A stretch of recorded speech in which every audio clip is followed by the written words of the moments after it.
We're live at Road America, folks, for the Hoosier Racing Tire SCCA Super Tour, the Chicago Region SCCA June Sprints, the 70th running of the June Sprints. I'm Brian Bielanski. Lefty McLeod is with me this morning as well. And a couple qualifying sessions early this morning, and then we'll get to the rest of our racing program for the weekend. Good morning, Lefty. Good morning, Brian. It looks like there's still a little bit of sunshine out there. That's good. I don't know how long that's going to last, though. There is some rain in the forecast for this afternoon, so we'll see how that works out. I'm sitting here with my cup of coffee. Are you ready for all this early morning action? Well, at least I had an extra hour since you didn't make us start at 8 o'clock Eastern time. We got all the way till 9 Eastern, so I think I'm doing all right.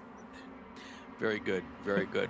Spec MX5 qualifying this morning. This is their second qualifying session of the weekend. The times from today will be mashed together with their times from yesterday.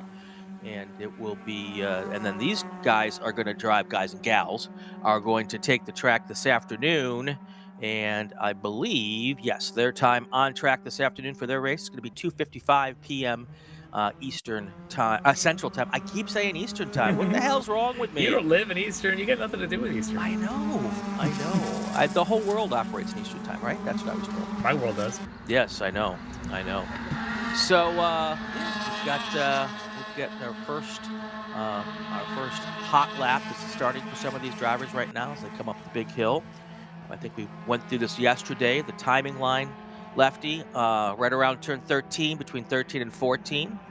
So that's what we're using for qualifying. We get to the race, we'll go back to the regular start-finish line. But we're on board with Ethan Jacobs as he heads down into turn 1. It looks like he's front of the pack, and what we noticed yesterday and same as today, this pack tends to stick together, maybe with the exception of those two that paired up as buddies on pit lane before coming out, but the rest of these are essentially a train. We'll see if that train continues, to see if they do a lap or two and they start actually fighting it out like we saw yesterday in a qualifying session. It's a feisty bunch. It can be. Yeah, this session's going to be Joining us in the booth this morning, we've got Joey Andrews. He is a Spec MX5 shootout winner, not in the car this weekend. So we have the pleasure of having a guy in with us, Lefty, who's spent a little time in these cars to give us some background on these cars and how they race. Qualifying on these cars, Joey, at 8 o'clock in the morning with 60-degree temperatures. How's that work out? It's phenomenal in these cars. Honestly, it's the best conditions you can really get. And I think yesterday we saw obviously 9 cars broke the old qualifying record. And I think today we'll probably see that record broken again. And Road America, of course, it's all about having a slipstream. So you're going to see all these cars setting up for track position, bump drafting off each other, as lap time wise, it's usually around a second and a half, if not more. So it's going to be crucial to see how these cars all juggle out throughout the session. Right. Having a partner is pretty important, isn't it? It really is. And yesterday we saw with Ethan Barker and Skylar Cottrell, they were right in each other's bumper, both put in really fast lap times. And right now we see on the front on the feed here with Ethan Jacobs and Matt Novak right on their bumper, and then behind them a massive pack of cars. Have you been out on the new outside the rumble strips part? Have you seen how that works yet? So when I went out there, it was completely wet, so I didn't want to touch it, obviously. Smart. What I've heard from drivers is the initial rumble strips, the first two kind of patches of it, right, they're pretty compliant, but then once you go over the grass concrete bit, it's definitely sketchy, as obviously it's not fully concrete. There's grass in the way, but it definitely allows you to save a moment, whereas if you were straight into the grass, your chance of hitting the wall is much higher. Right. So it's a really good safety improvement from Road America. So it seems like a successful modification, and there's a quick into pits for Ethan Jacobs. That's a little unusual. Yeah, I wonder if he wants to get better track position. I do know yesterday talking to him, he was having some engine issues with his car, so I'm not sure if they're coming into the pit lane to check that or just reshuffle for track position. Right. But he should be a front runner here. Obviously, being from Wisconsin, this is a track he has a lot of seat time on. Yeah, interesting though. His partner didn't come in with him, so you would have thought if they were going to look for like clear track, they'd come in together, let the pack go by, and then go right back out together. But it doesn't look like there's anybody behind him. So now we got a couple cars maybe swapping position to see if maybe the other driver's a better pusher or a better puller. Yep, and this is the games we were expecting to see. And now you can see the blue flags being shown by the marshals there. And this is going to be the big question of, are people actually going to get laps in, or are they just going to be shuffling around the whole time? Right, right. Pulling up yesterday's qualifying numbers. Do you have those in front of you yet, Lefty? Because I do. What's the time we're going for? All right, Ethan Barker yesterday turned a 2:34.866. Okay. That's flying. That is not slow. That is not slow. And Skylar Cottrell just behind 2:34.941, so about 80 thousandths back. Cam even at 35.0. Novak 35.1. Ethan Jacobs at 35.1. So they're a tight pack, but that 34.8 is quick. And, you know, like Joey says, today's conditions may allow it to even going faster. Qualifying yesterday was a little later in the day, wasn't it? It was more early afternoon. It was a morning session It yesterday. was an early morning session. Okay. So obviously the one question that comes in is obviously part of the Super Tour. The tires you qualify on are the tires you have to race on. Right. So a lot of people debate, you know, do they run the second session to save tires, or if the track's faster, do they go out? Seems like pretty much everyone is going out. And then of course, with the chance of rain later today, a lot of people are saying, well, if we have to go on rain tires, we may as well go out for this session. So I hear about this debate, but does it ever really change the answer? I'm Not just really. curious. You know, I hear we talk about it, but I don't. It sounds like the answer most of the time is the same answer: is that we just go out and do it. Yeah, I generally find on the Spec MX-5 car, the first few sessions out there, you're not going to see a significant lap time difference with the tire as far as degradation goes. But obviously, if it's, you know, hotter out on the track, or you're on a track surface that's much more abrasive, you're going to see that. Right. I would say Road America is probably one of the friendliest tracks and tires, in my opinion. Ever since they resurfaced it last year, it is just so smooth. Yeah. All right, those first laps obviously don't really count for much, as they're just getting the cars warmed up, getting the tires up to speed. So Cam Eben drops at 2:36.5, still dead 2 seconds or so off of yesterday's fast time, but I suspect in the next couple of laps these same times will come down, and they will continue to go after it. Now the track record here in SCCA at Road America does not come from qualifying. Qualifying records don't really mean much. I mean, they're good. They make you feel good when you get to the race because you've done it. But in the official record book, official lap records come only during racing. So, but you never not want to break the record of qualifying. Exactly. The record's still a record. It's, you know, exactly. It's bragging rights when you're sitting in impound waiting to go and get ready for the race.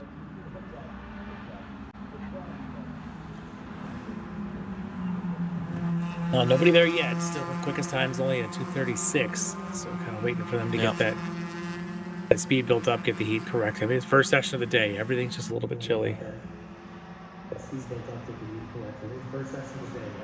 Yeah, and as we see Cam Eben right on the front of the feed there, he's definitely one who's going to be favored to be running right up front. Currently fastest in this session, but not fastest overall compared to yesterday. He's another Wisconsin local, so this is a track that he has a ton of time at. And everyone in the paddock's been saying, when is he going to put in that lap? So everyone's trying to be following him or be right near him.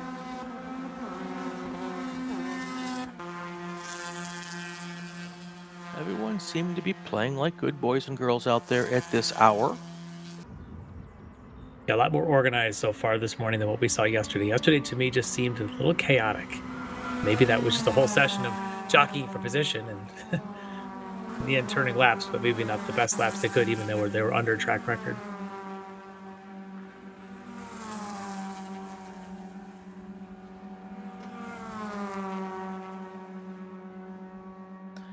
Folks in the chat are telling us that Race Monitor is not working. I know they're working on it, so as soon as they get that sorted out, it will pop up for us all.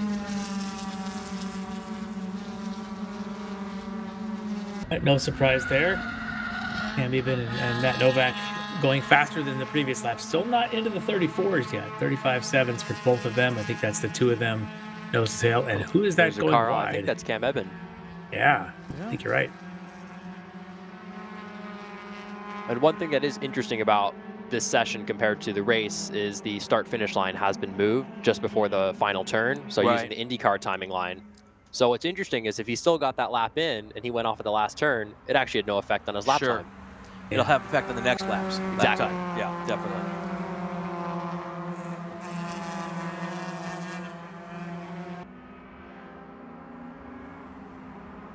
Well, by Cam going off, may have left Matthew Novak with no one to party with for this next lap that he was trying to set up for.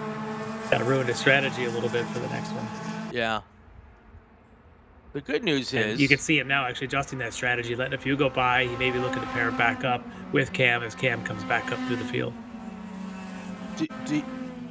if you get out by yourself, will anyone else let you join them, or are they going to work really hard? Because 3 is not as advantageous as 2, correct? It's actually the opposite. 3 is better if you can do Okay. it right. Okay. You know, obviously, when you get into braking zones in certain corners, it can definitely mess up your lap very Sure. fast. But if you have one car who's pushing and then the other car pushing and then you're that front car, there's an advantage. And it's generally said, 4 is better than 3, 3 is better than 2, and Okay. obviously 2 is better than 1.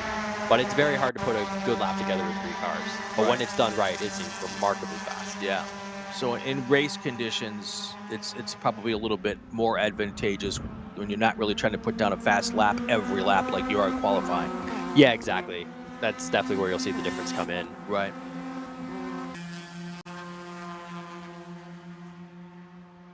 Coming up on 12 and a half minutes to go. Let's do this. Let's take our break and do a call to grid this morning.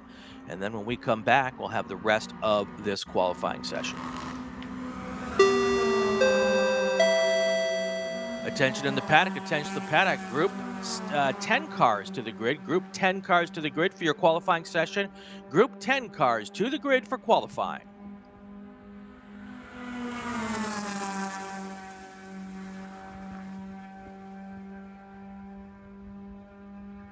Hoosier Racing Tire is proud to be the presenting sponsor of this year's Hoosier Racing Tire SCCA Super Tour. As the world's largest race tire manufacturer, Hoosier has been at the forefront of motorsports innovation for more than 65 years. From local tracks to the global stage, Hoosier is dedicated to delivering high-performance tires that meet the demands of champions. Whether you're a seasoned competitor or an aspiring racer, Hoosier tires are engineered to help you push the limits. For more information, visit us online at HoosierTire.com or visit us trackside, and remember to connect with us on social media. Summit Racing is a proud partner of the SCCA and its nearly 70,000 members. Get more bang for your buck at summitracing.com. Choose from millions of in-stock parts from over 1,500 name brands, parts for racing, street performance, trucks, plus tools, accessories, and more. Shop anytime, anywhere with the Summit Racing app. Hagerty is the official and exclusive insurance partner for SCCA. Hagerty provides affordable off-track insurance protection for motorsports vehicles while in the paddock, in transit, in storage, and at the shop. They provide guaranteed value coverage and even have protection for your trailers. SCCA members can save 5% on insurance through Hagerty. Hagerty, let's drive together. Learn more at Hagerty.com. Mazza Vineyards is the exclusive sparkling wine for podium celebrations at the Hoosier Racing Tire SCCA Super Tour, SCCA Runoffs, and Tire Rack SCCA Pro Solo. Celebrate your racing weekend with Mazza Vineyards and learn more at enjoymazza.com. For more than 30 years, championship-winning drivers have demanded the Hawk Performance braking advantage. Now you can experience that same advanced technology on your daily car, truck, or CUV with Hawk Performance Street products. With brake pads, rotors, and fluids that deliver smooth braking for muscle cars and tuners, Super Duty solutions for tow vehicles, custom-engineered motorsports friction designed specifically for road racing, autocross, drag, and everything in between, Hawk has all your braking needs covered. Visit hawkperformance.com to learn more. Hawk Performance, what's stopping you? If you like what you see today, become part of the action by joining the Sports Car Club of America. Whether you want to drive, flag, organize, officiate, have fun with cars, or meet 65,000 enthusiast friends, SCCA offers plenty to feed your motorsports obsession. Ask someone trackside how to get involved, or visit SCCA.com for more information.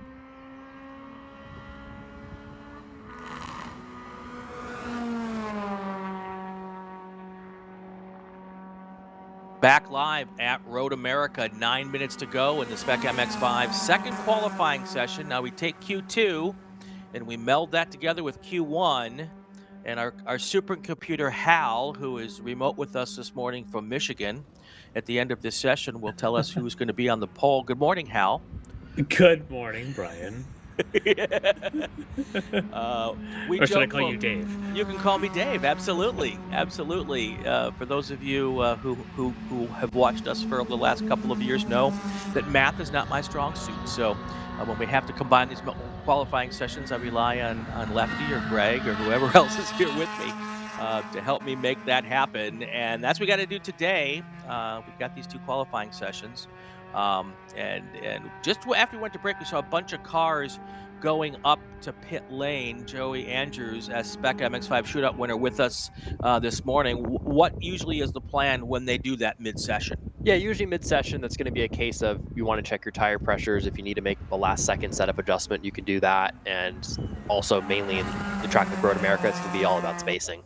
A last-second setup adjustment, is that just a shock switch? What can they change quickly on pit lane on these cars? Yeah, quickly in the pit lane, you're going to see damper adjustments. That's usually the most common. You can do a ride height adjustment too if you're really struggling with the car. But typically, that's the most of the extent of what you're going to see. Got it. And In there's this case, it looks like a couple of cars have just sort of ended the session early and said it's not worth doing anymore. There's only a handful of groups. One of the pairs that we've been watching here is Cam Eben and Matthew Novak. They're still out there together. And then I think there's another pair out also. Yes, the 112, Vinny Mescalis, and let's see who his drafting Emmy partner. Kissick. So it's the two Mazda scholarship cars right here. Yep. There you go. Those four might be the only ones still on track.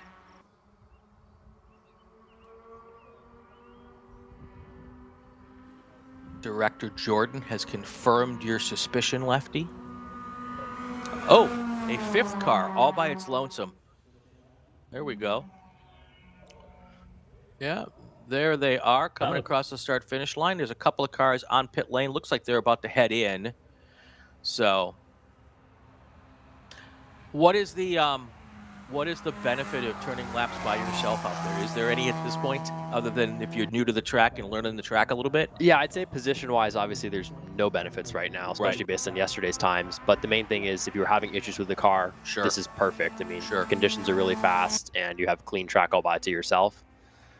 Apart from that, though, there's not really a ton. Obviously, you're going to wear down your tires more and other components on the car which can affect your performance. So a lot of drivers are like, no, let's save it for the race. So while we've got you here, we've talked about this single tire weekend thing several times all year long. You're the first person we've actually had to be able to sit with us to answer this question. From Saturday to Sunday, what is the fall off in the tires between that? Is there really a big fall off on Sunday that makes you really need to manage them, or can you just beat these things to death? You definitely have to manage them. I would say the main thing with this class is we run on the Toyo RR, and that's a tire that it's generally consistent, but when it is newer and you keep it happy as far as its tread wear, it's going to perform a lot better as far as the balance of the car goes. And so what you'll see is the drivers who really look after that tire in their first couple sessions, their pace later on in the race, especially when it comes to Sunday, or a longer race like we're going to have today, is going to be a lot stronger. And what makes that interesting, in my opinion, and my opinion doesn't mean much, for a developmental series where drivers are generally younger and up and coming, to have a tire that actually falls off so that you have to learn the skill of managing a tire is great for when you get to the next step in whatever your career might be. Exactly, and with Spec MX5 being the feeder series to MX5 Cup, that is the whole goal, is to teach drivers, how to manage a tire. Of course, it's not a full race slick like what they run on in MX5 Cup, but this is still a tire that has a lot of quirky characteristics that you have to learn if you want to find that last little bit of pace. Right. And with the field so close, every little bit counts. Yeah. I mean, because if they just put a rock-hard tire that doesn't go off, there's nothing to learn from that. You've got the same tire all weekend no matter what's going on. So exactly. Yeah. 4:43 to go. Cam Eben, your fast car in this session, with a time of 2:35.7, and 2:35.7. And I'm looking at the wrong timing sheet. That's why that looked weird to me. That's still a whole second slower than Ethan Barker was yesterday. So they're not even coming close this morning. Yeah, not at all. And I think the main factor we could probably conclude of this is the tires. This tire, it seems to usually find its peak on its third or fourth lap of life, or for some drivers, even lap 1 or 2. And this is a case where, these drivers out here, they're probably doing lap 10 through 15 in its cycle, and it's just that little bit off, even despite the track conditions being pretty darn good this morning. So there was a practice session on Friday. Were the tires new for Q1? Yes, they were new for Q1. Got it. So you were using probably an old set of tires from a previous weekend in practice. Yes, so most drivers, they ran 1 set in practice. Some even ran 2. But obviously in qualifying, that's where everyone's going to put on their new tires. Right. So the rule is from Q1 on that has to be the 1 set. Okay. And there are several classes, by the way, folks, who are doing that this weekend. Spec Miata, I believe, is also a single tire class this weekend. And I think it's the Continentals, Yeah, maybe? Continentals have been doing that for a while. At the Right. runoffs, for example, with all their sessions, they're only allowed 2 sets. So Right. very similar tire limitations. Yeah. Honestly, and I know you can ask 100 drivers this question and you're going to get 100 different answers. I honestly think that the tire marking and the people in tech would come up here and slap me in the back of the head for saying this. I think we should be tire marking for all classes across the board. I think it's a great cost saving measure, and it's also, I think, a good measure of the driver. It adds another component to saving tires and managing your weekend. The people that don't tire manage now don't like it idea, but if you're trying to save cost, I think would be a great change for us to make. Yeah, I completely agree with you. And in Spec MX5, where in addition to being a driver development series, of course, all the drivers here are having to bring their own funding to race. So this is very important of, being cost efficient. And I think it's a great move that Mazda's done. And I hope to see it expanded to other classes in SCCA as well. Yeah. Carl T in the chat, sorry that we made you run and get your car washed early because you thought we were going to be racing at 8 a.m., but we're glad you're here anyway. and I'm sure the car is very happy to be clean. Sammy's in the chat, K Fox in the chat, HP Beetle 15. We were talking about you yesterday in your Beetle build. Can't wait to see that on the racetrack. Good to see you here. Michael Cottrell's in the chat. I think I know who he's watching for this morning. That's Skylar's dad. Mr. Aim, Professor Aim, Roger Cadell in the chat with us this morning. Good morning, Roger. So, Infield Ike is watching from Daytona. That's awesome. Yeah. There's a little thing going down there this weekend that DriversEye is a part of as well. So, oh, it's already over. I guess it was yesterday. Good. They can all tune into us today then. Oh. Minute 22 left. Is anybody left on the racetrack, Jordan? Ah, yes. Waiting for pit lane to empty, so maybe then they could check the session officially. But yep, there's car right there. Left, it's going to be pretty hard to get a lap in. Yeah, but... I mean, even if you went out now, you would not get your first flying lap in before the end of the session. So, as we sit, I have my eye peeled on the start stand, looking for that white and black checkered flag. I do not see it, but it will be coming out soon. Don't go away, folks. We have another qualifying session coming up next. That is your small bore Formula session, Formula 6, Formula F, Formula V. Big group of cars there this weekend. And then, Carl T, we go racing. So it'll just be a few more minutes that you'll have to wait for us to get the actual wheel-to-wheel racing action going on here. So, Joey, thank you for coming up. Thank you, Brian. Appreciate you stopping by. And back in the car at Watkins Glen? Yes, Watkins Glen. I'll be driving my personal car, so excited to be back there. Never been to that track before, so going to be an awesome experience. And runoffs? Runoffs, I'll be here. Absolutely. So, and all right, the checkered flag is out. I don't believe anybody went faster today than yesterday. So, your top 3 rows are going to be Ethan Barker on the pole, Skylar Cottrell on the outside of row 1. Cam Eben will be on the inside of row 2 with Matthew Novak next to him. Then Ethan Jacobs and Logan Stretch in row 3. Row 4 will be Vinny Miskelis, Camden Gruber. And row 5, Weston Duchek and Michelle Squirick. That is the provisional poll for Spec MX5. Again, that race will roll off the line this afternoon at 2:55 p.m. Central Time. Lefty, any thoughts before we let you go? You know this is going to be a real burner of a race, so it'll be one to watch. You do not want to miss Spec MX. And I think I have to make an announcement here. Don't go anywhere. What do we got? Got it. All right, we're going to do a call to grid. When we come back, we will have more qualifying. Attention in the paddock. Attention to the paddock. Group 10 cars to the grid. Group 10 cars to the grid. F6, FF, and FV to the grid for your qualifying session.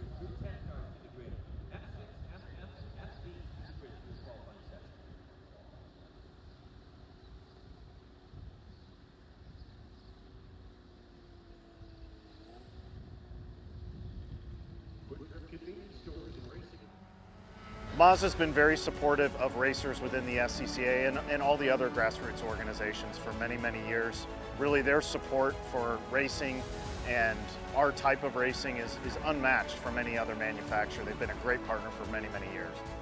Mazda, hands down, is the best company to work with for sports car racing. Factory support is second to none.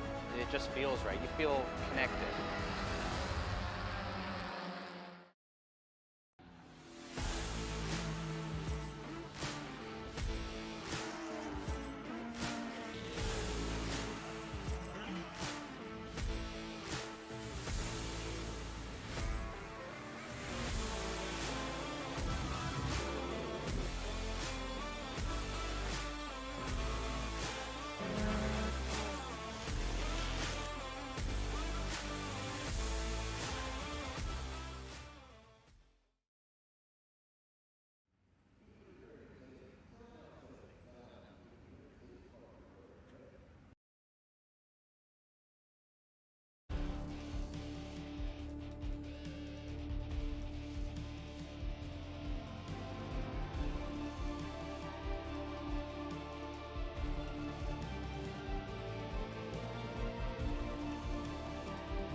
Attention in the paddock. Attention to the paddock.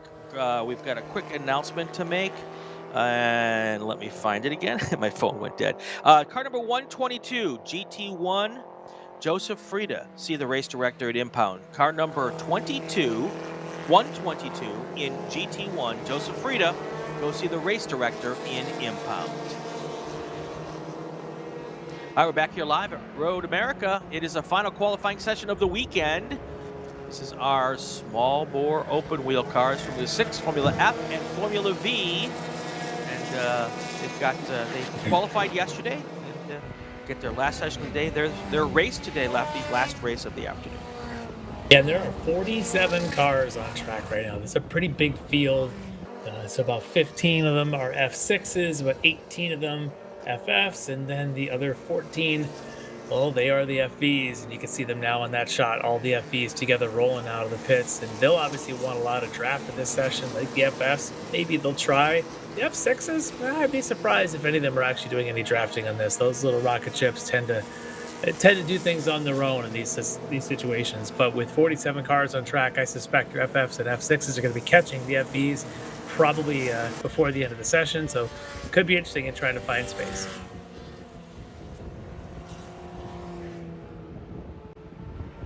A good big field for these cars this weekend. It'll be hard, possibly, for some of these cars to find some open track to get some times in, but with 4 miles, they're bunched up now, Lefty, but there's opportunities to try to find some open, clean air if you work hard enough at it.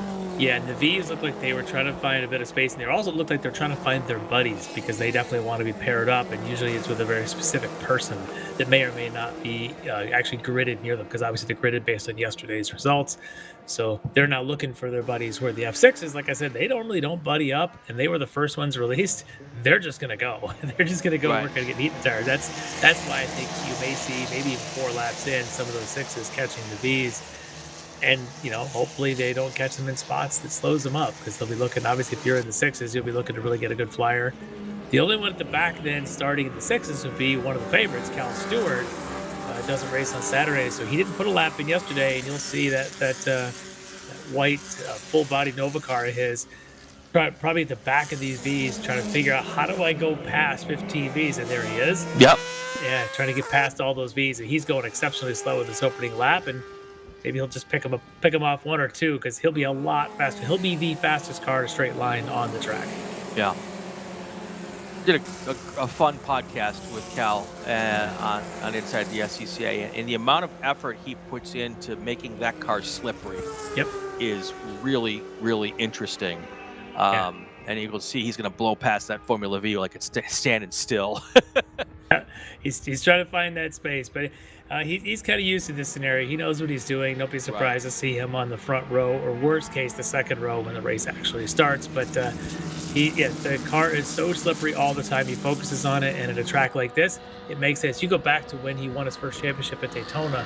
He was around 150 miles an hour on the banking at Daytona. Here last year, he was 140. I want to say it was like 144 here at the runoffs last year. Wow. Unbelievable how fast that car is in a straight line. There he goes up the hill. Yeah. We had a car go off in turn 12. It was Steve Whitston in the 08 car. He has been able to get back into the action. So early in this session, not a lot of temperature ambient, not a lot of temperature on the track. Skinny tires. I think the Formula V's probably have the skinniest tires of any car here this weekend. Yes, yeah, they do. That can happen. Those little skinny Hoosiers. There's not a lot of contact patch, so especially when you're trying to get to, they build heat reasonably well, but you got to actually get to the heat. And certainly the way that the shade comes around off the trees down in 12 in Canada, right? That pavement is still, probably 59 degrees. Yep.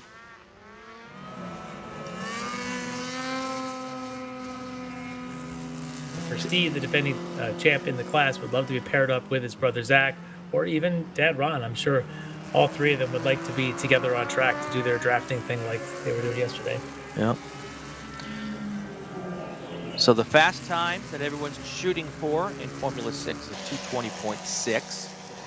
The fast time in Formula F is a 222.5. And then the fast lap in Formula V that everyone's trying to get to is 2:43.907. Yep, that is exactly correct. So we'll see if, like the first qualifying session, nobody gets close. But we will we'll keep an eye on that as the day starts to wear on. Right now, the temperature here at Road America is a brisk 65 degrees this morning, and we're only supposed to get up to 72.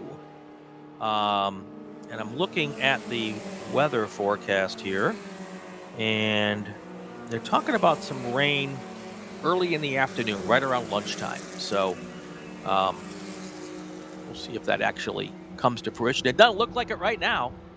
It looks like a kind of hazy, typical Wisconsin hazy June day. So let's hope it doesn't rain. Yeah, fingers crossed for that.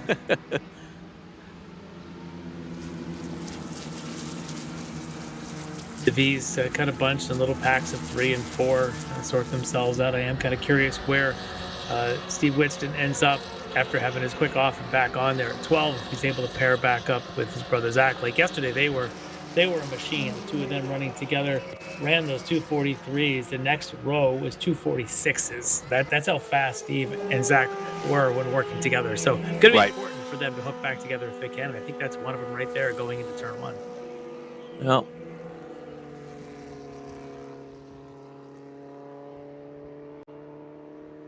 it's when you're that far apart. I'm trying to look to see if I can pick out Steve. Is that him right there in the white with the yellow nose? I didn't think so. Let me double check where Steve is. He's in the car, the 08. He should be going into turn 1 now. Okay. Is according to the flag. So if that's the case, then he's a long way back from his brother. Yeah.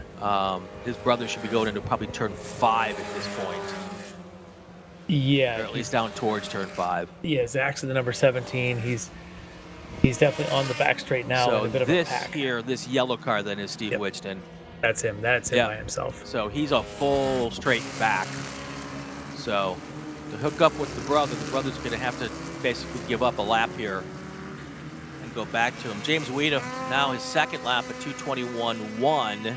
That's still a good bit off of yesterday's fast lap. So 2:21.1, still about a half a second slow. So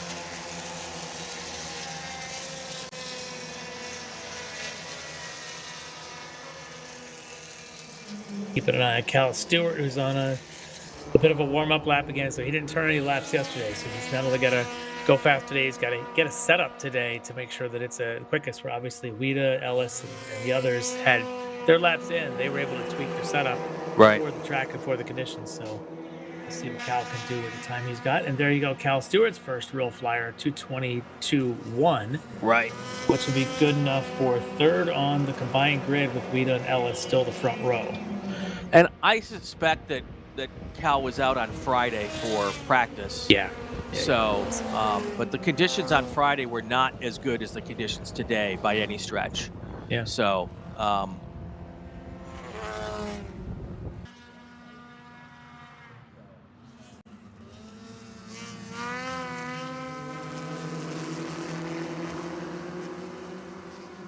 just heard over the flag net that one of the drivers is actively expressing his displeasure with another driver. Can only imagine the nonverbal communication being used. As far as he's got his flags out, he's using semaphore. That's true. That's why the flaggers could read the language. They speak semaphore. All right, there's Weeda coming into turn 1 there. His last lap was only a 2:25, so maybe a bit of a reset lap. Maybe he was catching some traffic, or maybe he worked around some traffic. So we'll see what Weeda can do on this next one. Cal Stewart is working on a good one. Just went session best in Sector 1, which is not surprising. Those include the 2 longest straightaways on the track. Cal doing Cal things there, but his track speed a mere pedestrian 139.6 for Cal. Aaron Ellis now in F6 has the fastest in the session, 141.5 miles an hour. To compare, I believe the fastest of the FFs is about 136. Tazio Stefanelli cracked a 136 mile an hour his last time by. So just shows you 5-6 miles an hour faster for the F6s. You know, it's funny, when Cal Stewart went through turn 1, I thought to myself, well, he's got a nice clear track ahead of him. That car is so fast that our turn 5, and he no longer has a nice clear track ahead of him. Yeah. So that's crazy. Yeah, and you see the other, so Cal's is the all white with just black numbers on it, very crisp, clean look. The other one is the white with the red trim. Right. That's going to be Sven de Vries. I spoke with Sven yesterday after his session. He had an issue with, I believe it was a throttle cable issue, and he was only able to get 2 laps in. So he's looking to have a little redemption for that and get up there under those front 2 rows as well. And a 2-time national champ. He's got speed. Yeah, there he is, working his way through the V's. Right.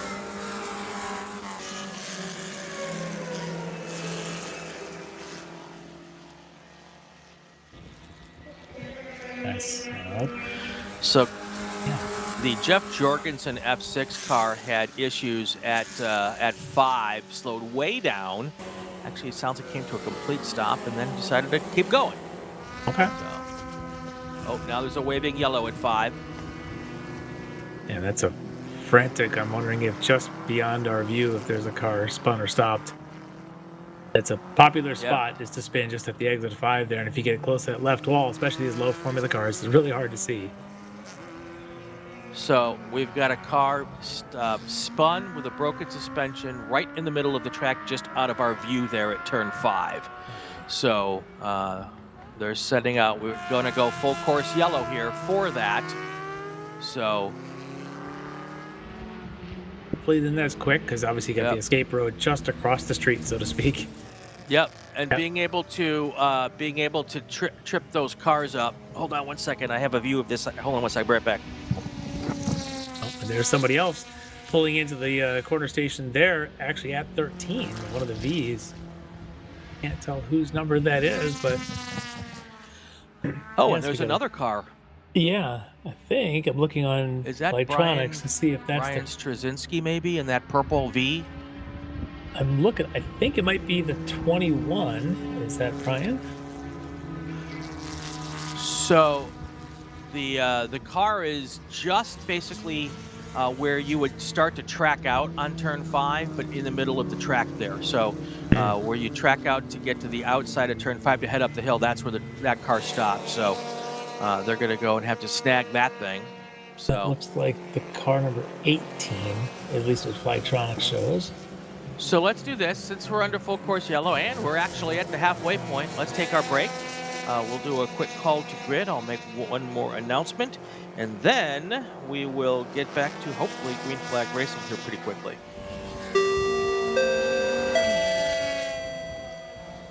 Attention in the paddock, attention to the paddock. Car number 122, GT1 car of Joseph Frieda. Go see the race director in impound, car 122.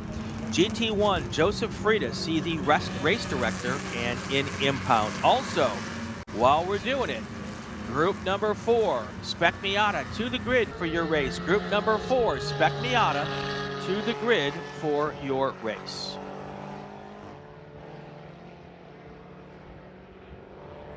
Hoosier Racing Tire is proud to be the presenting sponsor of this year's Hoosier Racing Tire SCCA Super Tour. As the world's largest race tire manufacturer, Hoosier has been at the forefront of motorsports innovation for more than 65 years. From local tracks to the global stage, Hoosier is dedicated to delivering high-performance tires that meet the demands of champions. Whether you're a seasoned competitor or an aspiring racer, Hoosier tires are engineered to help you push the limits. For more information, visit us online at HoosierTire.com or visit us trackside, and remember to connect with us on social media. Hagerty is the official and exclusive insurance partner for SCCA. Hagerty provides affordable off-track insurance protection for motorsports vehicles while in the paddock, in transit, in storage, and at the shop. They provide guaranteed value coverage and even have protection for your trailers. SCCA members can save 5% on insurance through Hagerty. Hagerty, let's drive together. Learn more at Hagerty.com. For more than 30 years, championship-winning drivers have demanded the Hawk Performance braking advantage. Now you can experience that same advanced technology on your daily car, truck, or CUV with Hawk Performance street products. With brake pads, rotors, and fluids that deliver smooth braking for muscle cars and tuners, Super Duty solutions for tow vehicles, custom-engineered motorsports friction designed specifically for road racing, autocross, drag, and everything in between, Hawk has all your braking needs covered. Visit hawkperformance.com to learn more. Hawk Performance, what's stopping you? Ready for a new race trailer? Bravo Trailers is the exclusive partner of the SCCA. Owned by longtime SCCA racers, Bravo Trailers work better, load easier, and tow better because they build them with the racers in mind. Visit bravotrailers.com to see your new trailer in aluminum or steel. Tire Rack was established over 40 years ago by an SCCA member with a passion to find the right tires, wheels, and now brakes and suspension products for racers and enthusiasts on both street and track. As official tire retailer of the SCCA since 1995 and sponsor the Runoffs Pole Award, along with the National Solo Program, National Time Trials Program, and Track Might in America, Tire Rack is proud to support the SCCA and its members as they go have fun with cars. If you like what you see today, become part of the action by joining the Sports Car Club of America. Whether you want to drive, flag, organize, officiate, have fun with cars, or meet 65,000 enthusiast friends, SCCA offers plenty to feed your motorsports obsession. Ask someone trackside how to get involved, or visit scca.com for more information.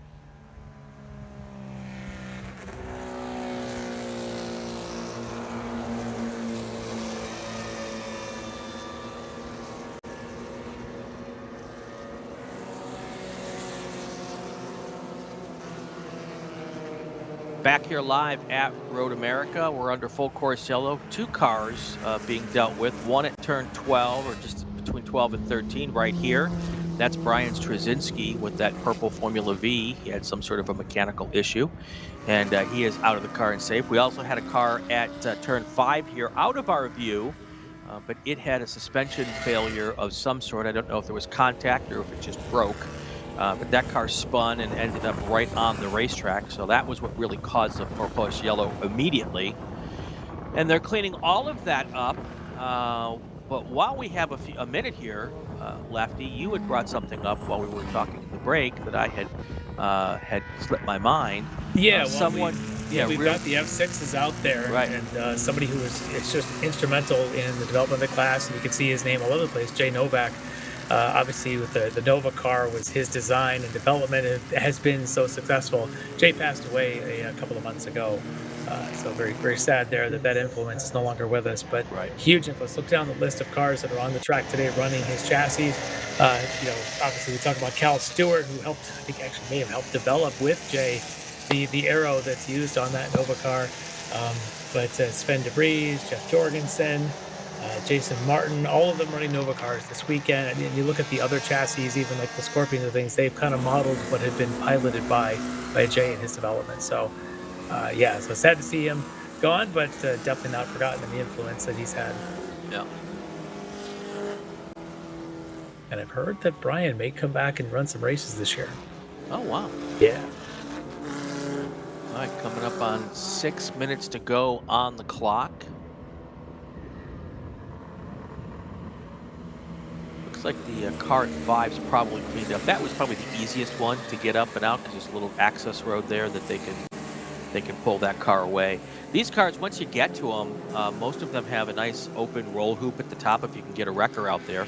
Just loop a tow strap over it, lift it in the air, and giddy up and get out of there. Yeah, it should be pretty quick. Even Straczynski there at 13, it's really just kind of across the street is the exit there past Bill Mitchell Bend, just before the timing loop ends.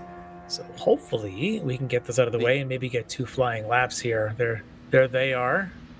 Well, and the other question was, is the hook on one car, but they need 2 hooks for 2 cars. Yeah. So I know there's a couple of flatbeds here, but I don't know how many actual tow trucks that we have here this weekend. We may end up only getting 1 flying lap the way things are going at best, because we're about to obviously start a qualifying loop here just past where these cars are stopped. And somebody's parked there at that access road. You can see just in that shot, there's a car parked there.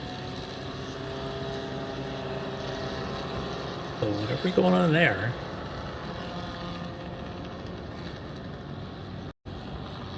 could just turn right and just drive right back to paddock, that'd be great. If the car's still driving. Yeah, that they won't restart with that car there. Yeah. Now they might be able to get a couple humans just to push it out of the way while we're on the full course yellow here. The only challenge that may have been an F6, and if it's a two-stroke F6, the challenge there is they don't push that easily. They do sort of roll, but when they're a belt drive CVT, I can tell you it's a pain in the butt to push mine into the trailer. Yeah, they just have a bit of drag to them, so we'll see if that car is able to get pushed out of the way, or worst case dragged out of the way, before these guys come around to start one more timing loop flying lap. That car that's off is car number 66, I'm hearing. That's Timothy Friest. And Friest is in a KBS, and he might be in one of those two strokes, but we'll see what his issues might be.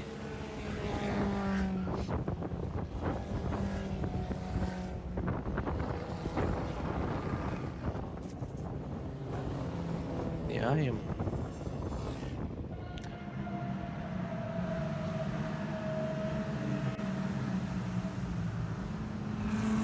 I think at the front of that field there, I think that orange car might be Brian Farnham. Right. Former national champ in this class. So the driver's trying to push the car himself. Oh. But what they really want him to do is get back in the car, because they're going to have a tow strap there. Yep. There they go. Now as they're you pushing. were saying, and that's a little uphill there too. It's not a lot uphill in Road America standards, but it's a little uphill. And watching the two of those, the flagger plus the driver pushing, that reminds me of my son and I pushing our car around to paddock. You think you just push it and it rolls? No, they have a lot of drag. So depending on where the field is, they'll get maybe 2 laps. I don't know. No, they're not going to get 2 laps. Yeah, we're under that 230 in the field right now. Looks like it's just coming into carousel. They're all bunched up. That's the other issue is, if you're in the middle of this and you're in an FF or an F6 and you're in the crowd of Vs, that could be a bit of an issue. Yeah. There's Sven de Vries, and I think up Aaron Ellis. Those two now going down to the kink. We'll see if they end up being the first ones to take the green if they get it. Okay, now, yeah, we've had another car off somewhere on the racetrack, not in a safe location. And so we're going to get a checkered flag here, folks, unfortunately. So all that talk of one more flying lap, I believe it's driver's right past turn 7, which we probably don't have a camera of. I'm watching Flagtronics to tell. I don't see anybody there on that, unless they've gotten just rolling now. But at this point, a minute left. They're not getting green now. There's the checker. So, well, checkered flag is in the air, and other than Calvin Stewart, I don't think anybody went faster today than yesterday, did they? Yes. So James Vita did not go any quicker. He was quickest in the session at 21.1. Yesterday he's going to stand as 20.6. But yesterday also Aaron Ellis got in the 20s at 220.9. But Keith Jocelyn must have had issues yesterday. Today, a 221.6, so he'll be inside a second row. Cal Stewart didn't run yesterday. His 221.6 will put him on the outside of row 2. Third row, I'm looking yesterday, would be, if they mix them, Jonathan Kotick didn't go any quicker today. Your FF leader, he'll be probably the inside of row 3. Sven de Vries is 23.0, or yes, that would also then put him at the outside of row 3. And then you get a little further back to Steve Jondal and Jeff Jorgensen in the 24s. And we'll see then if that matches up with Jason Martin, actually yesterday, 23.9, might be the inside of row 3. And then you've got Ethan Tovo, also from FF, probably right in that mix around the front 3 rows. Yeah. All right, that's going to do it here. We will do a call to grid, and then we'll take a break. When we get back from that break, we're going to have racing for the rest of the day, folks. So don't go away. We'll be back in just a minute. Attention in the paddock, attention to the paddock. Group 4 cars to the grid for your race. Group 4 Spec Miata to the grid for your race.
We're back here live. Racing is here, folks, at Road America at the June Sprints. This is the Advanced Auto Sports Challenge, 13 laps. Spec Miata up next. Let's take a look at this beautiful facility at Road America.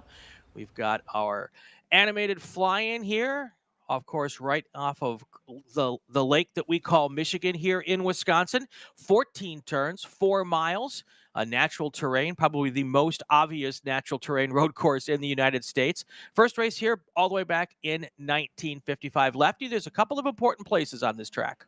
Yeah, there really are. Certainly when you're trying to catch the pack or trying to get a good lap, exit of 14 onto the Road America front straight, of course, and the exit of 3 out of the back straight. But in the race we're about to see, what may be important is car position and who you're buddied with. There you go. So we've got our starting lineups here. Let's get right to them because we've got a good field of cars here in this race. Lefty, take it away.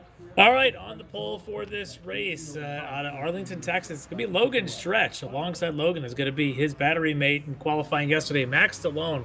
What a tandem they were in qualifying. On the second row, another pair of teammates here, Brett Kowalski and Preston Partis.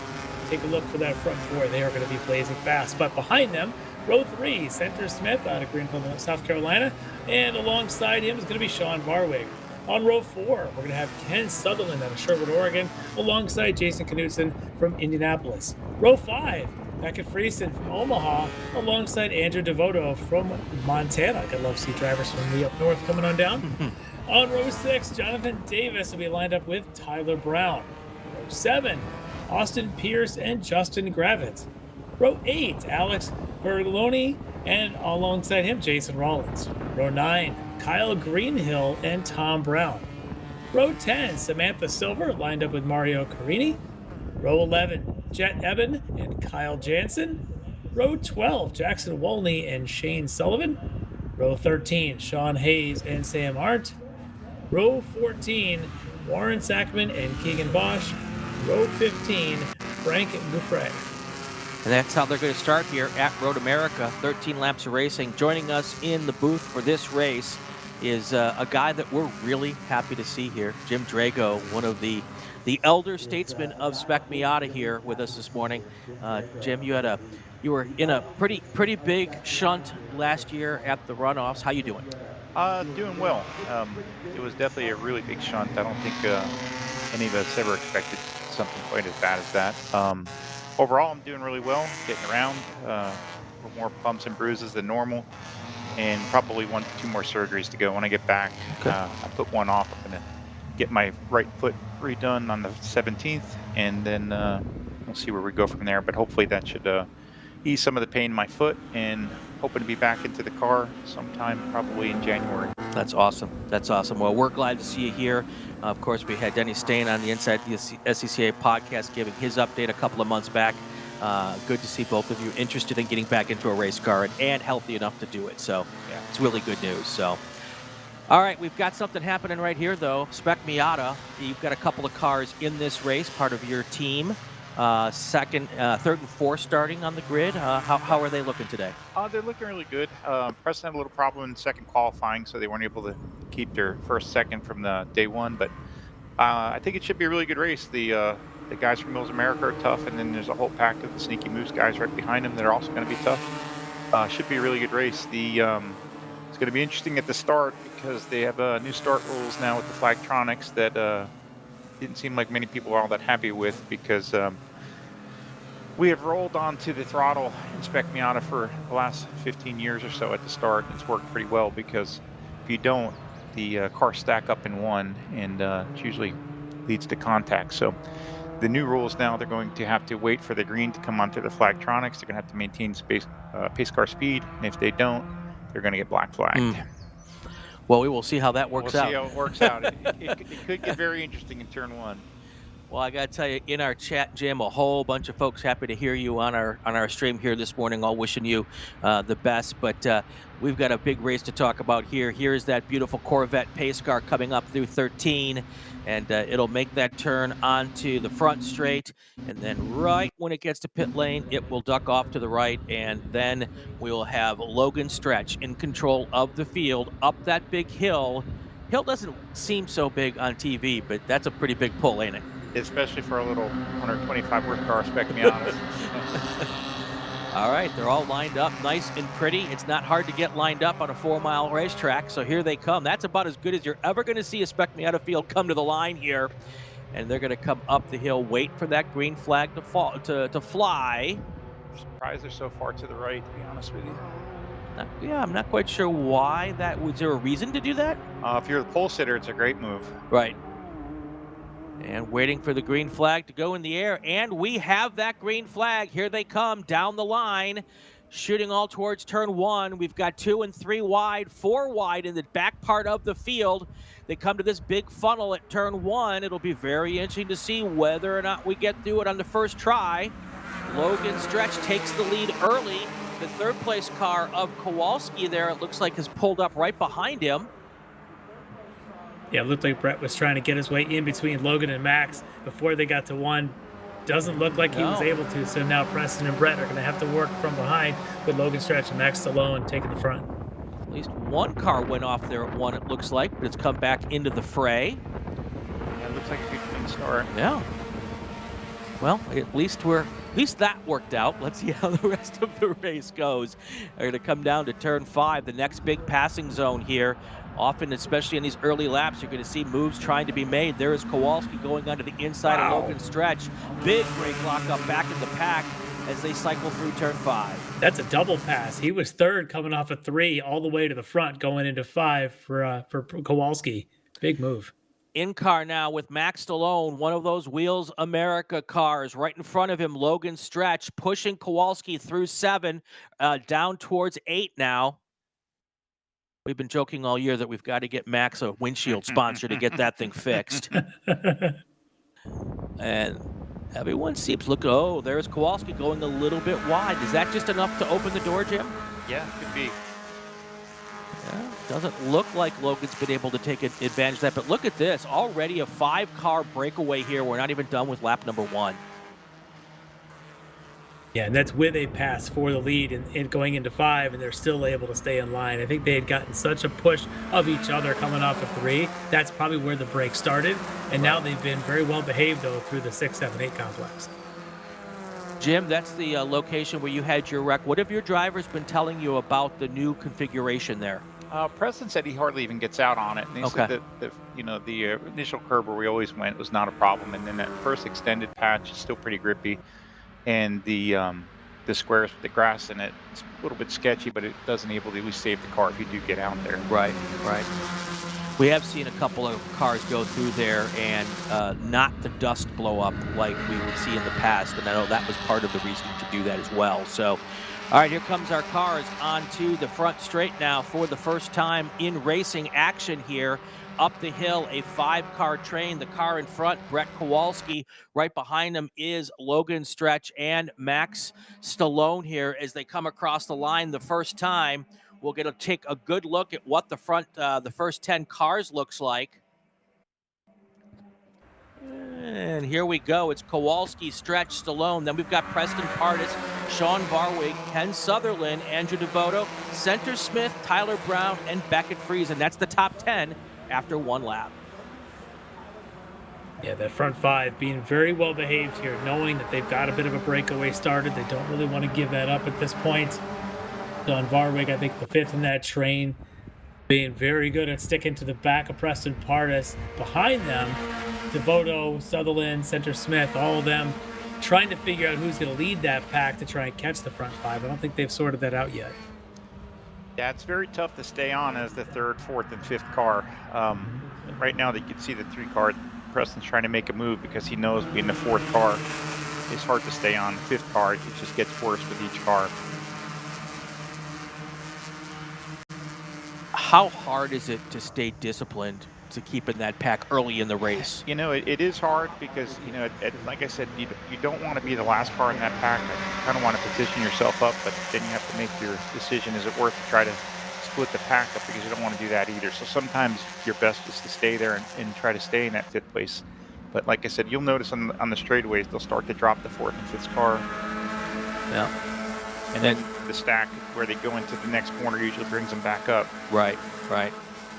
Oh, there's a car with some damage there. It looks like one of the Wheels America cars. The right rear of that car, you saw some some body work flapping around there. So somebody got into somebody at some point. It's the most prolific thing I've ever said. Somebody got into somebody at some point. But you'll see it. It's the last car in the train here. That one right there. It doesn't flap too much. Yeah, there it is. Yeah, the white one with sort of a series of stripes across the middle. Yep. So. And then you've got that second pack, Jim, that's 6th through 10th. Is it too late for them already at this point to catch back up? It looks like Andy's running pretty good, and if they can get back to Andy's bumper, they're all three or four teammates there in a row. They're not going to race each other. Their whole goal is to get back to the front pack, and they're close enough because at some point the front pack are going to try to mix it up a little bit, and they could be right there. Yeah, is that Andy Devoto leading that second pack in the 09? Yeah, it looks like Andy, probably Tyler, and Center Smith. They were pretty well bunched together coming off of 14, which is a good sign. I'm told if you could hook up at the apex out, you can really get quite the freight train down the straightaways. Right.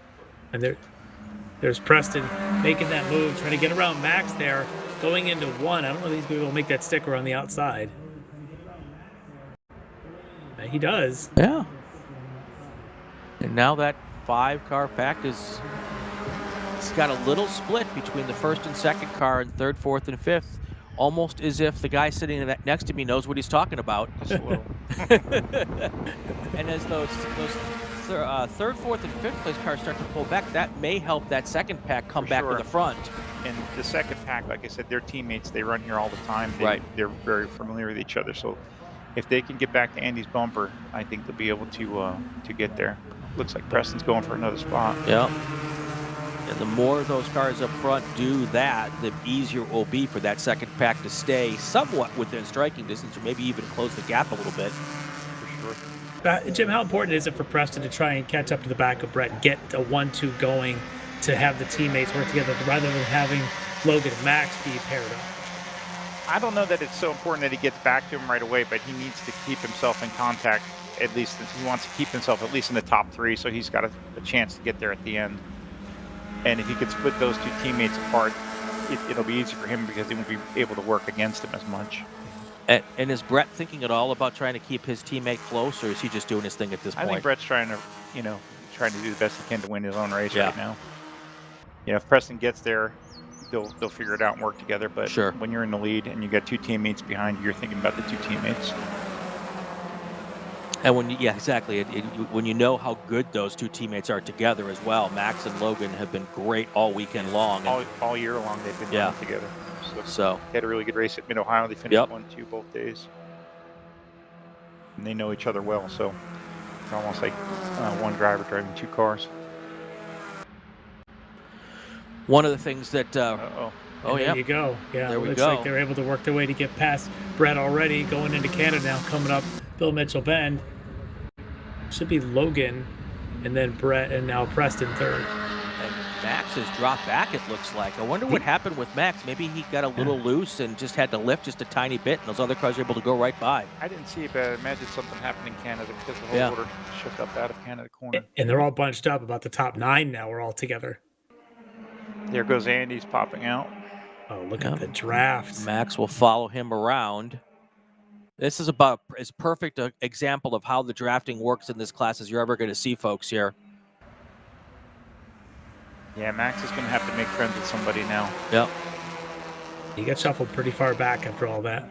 Well, and now that 5-car pack is a 7-car pack, or 8-car pack even.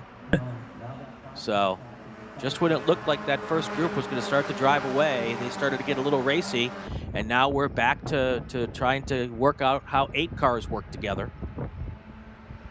And of course, this helps Brett a little bit because with Preston behind him, takes a lot of the pressure off. Sure.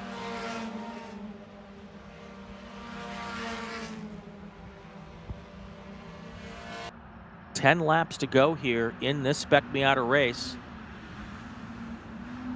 Devoto looking like he wants to now get that defensive inside position and try to get up into that top 4.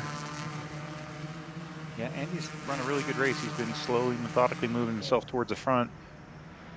Now he's got himself in 4th here. Oh, big slide there, though, coming around 6. Now the top three start to pull away just a little bit. It is very much of an accordion type situation throughout these races, especially when you've got 8-10 cars up front that are really top-notch cars. There's no lack of good car up front. It's really on how the driver, and all the drivers are good. It just comes to decision making, right? Sure.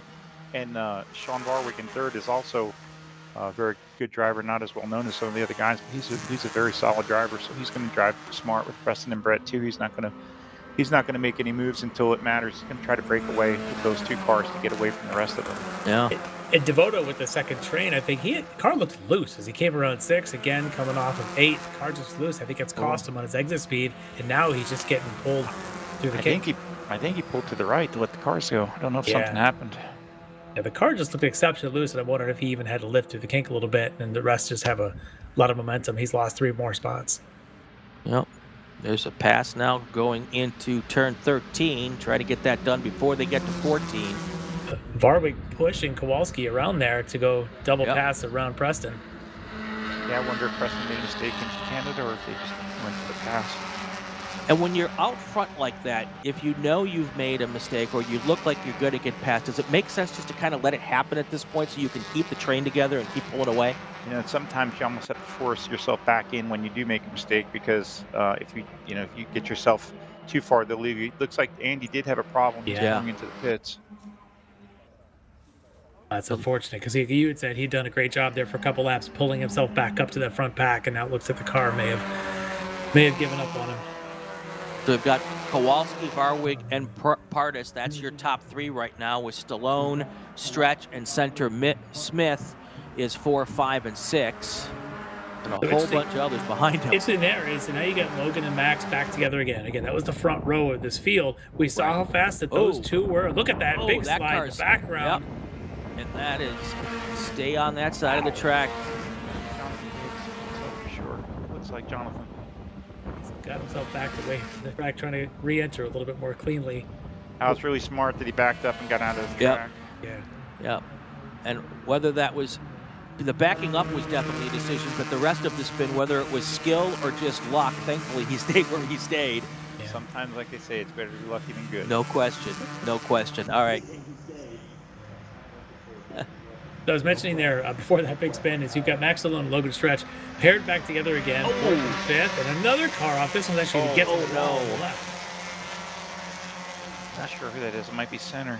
Yeah, Smith, I think. That was just one of those with the car, and he's going to pull it right off there. Looks like Center. The chaos here.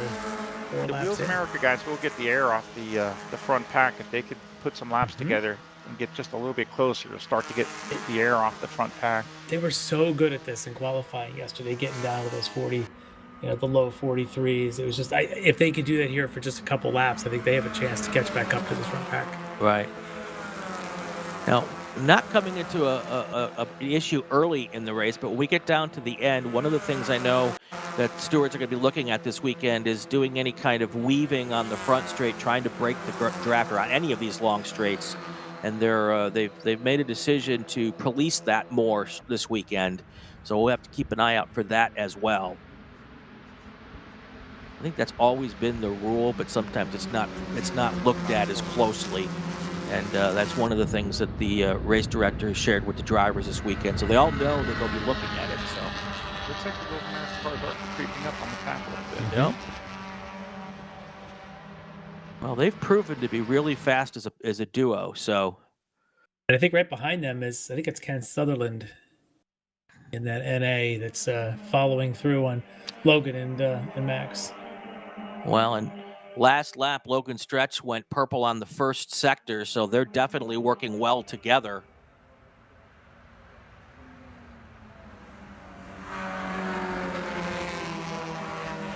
And Varwig, remember, he started this race, the outside of row 6, all the way back there in 12th place. He's got himself up in that front pack of 3. That's a pretty good move up through this field, consider how chaotic it's been, but he was able to work his way through. So Varwig clearly having a pretty good run here so far. I thought Varwig started 6th, but maybe not. Yeah. Center Smith, I think right now looking at the timing sheet, definitely that car that went off in turn 7. So unfortunate that his day is done. You may be right. He did start 6th. I think I was looking at the qualifying 1 results. Yep.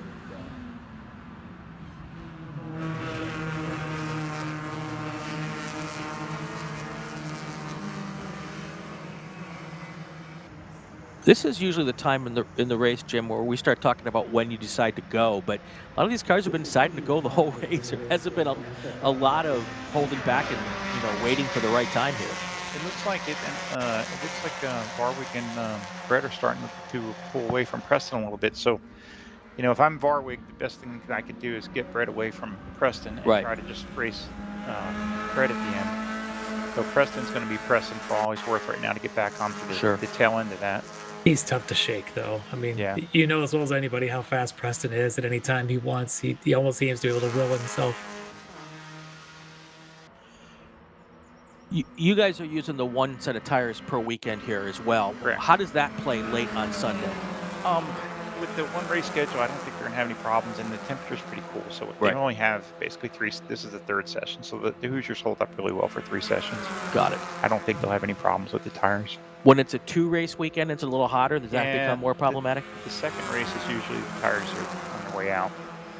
I'm picking Jim's brain here, Lefty, so I have intelligent things to say when we get to Watkins Glen in a couple of weeks. So, all right, we're coming up on 7 to go here. Let's do this. Let's take our break. I'll do a call to grid. And when we come back, we'll have, hopefully, green flag action all the way to the finish line.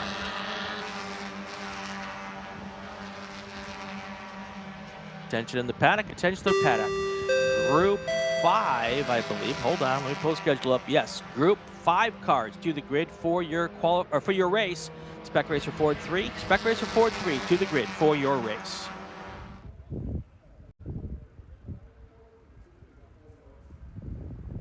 For more than 30 years, championship-winning drivers and teams have demanded the Hawk Performance braking advantage. Now you can experience that same advantage technology on your daily car, truck, or CUV. With brake pads, rotors, and fluids that deliver smooth braking for muscle cars and tuners, Super Duty solutions for tow vehicles, custom-engineered motorsports friction, designed specifically for road racing, autocross, drag, and everything in between. Hawk has all your braking needs covered. Visit hawkperformance.com to learn more. Hawk Performance, what's stopping you? Summit Racing is a proud partner of the SCCA and its nearly 70,000 members. Get more bang for your buck at summitracing.com. Choose millions of in-stock parts from over 1,500 name brands, parts for racing, street performance, trucks, plus tools, accessories, and more. Shop anytime, anywhere with the Summit Racing app. Ready for a new race trailer? Bravo Trailers is the exclusive partner of the SCCA. Owned by longtime SCCA racers, Bravo Trailers work better, load easier, and tow better because they build them with the racers in mind. Visit bravotrailers.com to see your new trailer in aluminum or steel. For more than 100 years, Sunoco, SCCA's official fuel partner since 2001, has been fueling victories on and off the track, which is why Sunoco has trusted the fuel over 50 series of racing, driving, and winning, including the SCCA National Championship Runoffs, SCCA Pro Racing, Trans Am, and NASCAR. To find race gas near you, visit SunocoRaceFuels.com or call Sunoco at 800-RACE-GAS. Mazza Vineyards is the exclusive sparkling wine for podium celebrations at the Hoosier Racing Tire SCCA Super Tour, SCCA Runoffs, and Tire Rack SCCA Pro Solo. Celebrate your racing weekend with Mazza Vineyards and learn more at enjoymazza.com. Did you know SCCA members can save $20 on every track night they sign up for? That's right, Track Night in America, driven by Tire Rack, now hosting 150 events at more than 30 tracks across the country. It's the easiest and most affordable way to get you and your friends on track in your street cars all year long. Visit tracknightinamerica.com to learn more and get yourself on track. It's the 2025 Hoosier Racing Tire SCCA Super Tour, the premier amateur road racing series bringing together top SCCA road racers from across the country. The Hoosier Super Tour visits some of the greatest tracks in North America, showcasing each of our 23 car classes. From production to GT cars, prototypes to Formula cars, the Hoosier SCCA Super Tour packs a ton of wheel-to-wheel racing action into every event.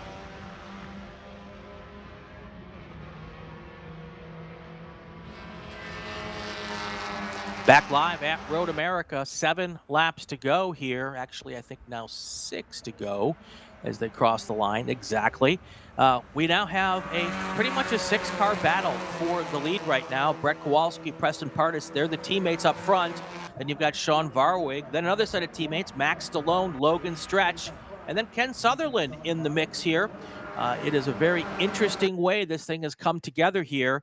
You've got Max Stallone right there, right behind. That would be Sean Varwig. Yeah, the pay. Oh, go ahead, Jim. Yeah. Sean's got my patented blinker move going, so he's trying to get that extra fuel bump, I guess. Oh, and there we go. Sean ducks out going into turn 5. Who's Max going to follow? None of them. Right in the middle. Oh, with that, he's able to slip up alongside Preston, see if they can hold this through 6. We can. Yeah, Sean's in a tough spot. He's got to pick which teammates he wants to go with and win. Well, it's still side by side, Pardus and Max Stallone there. Pardus is able to slot back into 3rd place with Stallone right behind him. But now those 4 cars need to start to work a little bit together because they do not want the front duo to pull away here. Sutherland was able to get around. I guess he got around Logan then behind. So while Max was trying his move and Logan went to the right, Sutherland said, okay, fine, I'll take that inside. And now up to 5th. Yeah, it was very smart for Sean to try to break up Preston and Brett. Also not to be right in front of the next 2 teammates because they were going to try to sell right past him. And they probably would have. Sean now just trying to push Brett. With 6.5 or 5.5 laps to go here, are you starting to think about the end yet, Jim, or are you still just trying to hang on to this group? I think right now they're thinking about the end, but they've been racing pretty hard up in the front. So I think each one of them is trying to figure out how to get themselves in the top 3 to make a run at the end. Well, now it looks like Logan Stretch is starting to lose the back of that pack a little bit. I think he had to check up because the Ken Sutherland car went off there between 12 and 13. And I'm wondering if Logan had to just check up a little bit because he just didn't know how he's going to come back on the racetrack. The best thing that can happen to Logan is to stack up in 1 and 3. Right. It's going to be very tough for him to, being the 5th or 6th car there with all the air, he's going to continually drop. How far back from the last cars do you really get help from the draft? I mean, you'll get some help there, but like when those cars are pushing and you're where Logan is, they will absolutely drive away from you. Yeah. You know, if you're in another pack behind a pack, you get the air and it works. Sure. Where Logan is a terrible spot to be right now. Well, look at how quickly he's fallen back. He was maybe 3-4 car lengths coming out of 14, and he's already now 7-8 car lengths coming out of 1. Yeah, the draft and he's overdriving, trying to catch up, which he's got no choice. And then the draft is multiplied with each car you add onto it, so he's in a bad position. Here they come down into turn 5 again. It's Max Stallone with Preston Pardus right in front of him. A little bit of a tap going into 5, trying to get a little bit of momentum there as they come through there.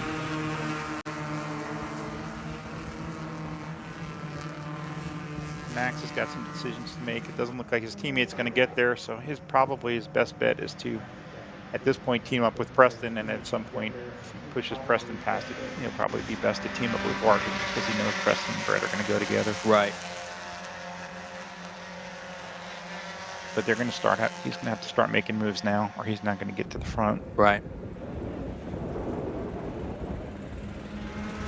It is so much a game of chess. You know, especially at these type of tracks, it for sure is. Does the Spec Miata like this track, or does it prefer something smaller and twistier? I mean, I love this track, and Danny as well. Even though we both got injured here, this is one of our favorite tracks. You know, it's definitely you definitely need a good car here, but there's so much racecraft and stuff that goes into this race. It's usually a lot of fun. Yeah. This is a track that tends to exploit the bad car, right? If you're just a little off, it's a big deal on this track. Yeah, everything's magnified and everything's at speed here. Yeah. And you can see some of that too. With you get one bad exit off of 3. Oh, looks like Sean Varro took the lead. Yeah, he did. Preston able to kind of push it past Kowalski now back. But yeah, if you get one bad exit off of 3 and you miss that draft pull, all of a sudden, as Jim, you said, that it's amplified. Now all of a sudden, if you don't get that draft for the next 3/4 of a mile down the back straight, you lose so much ground. Yeah, just like you mentioned earlier, that 5th place car is having a hard time hanging on. The problem now is Varwig's going to fall to the teammates, and Stallone is probably going to go to him. He's got a good chance to go to 4th here. No, they just passed through him. Stayed in 3rd.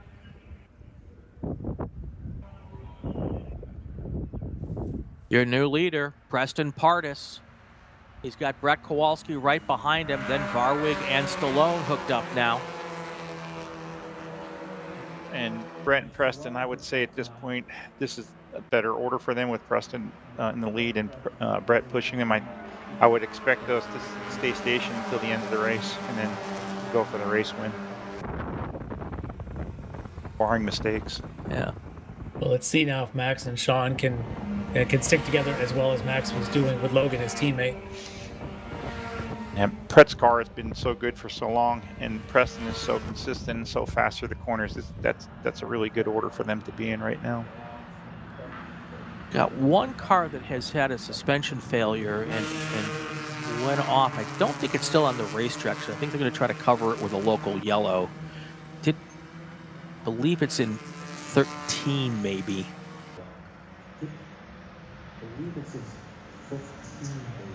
Yeah, I think it's between 12 and 13 looking at the Flagtronics. Oh, yeah, there it is right there. That's the, I think that's in the gravel there. That's about as close to getting to that little cutout as you can get without getting there. At the 85 of Kyle Jansen. Yes, it appears to be that.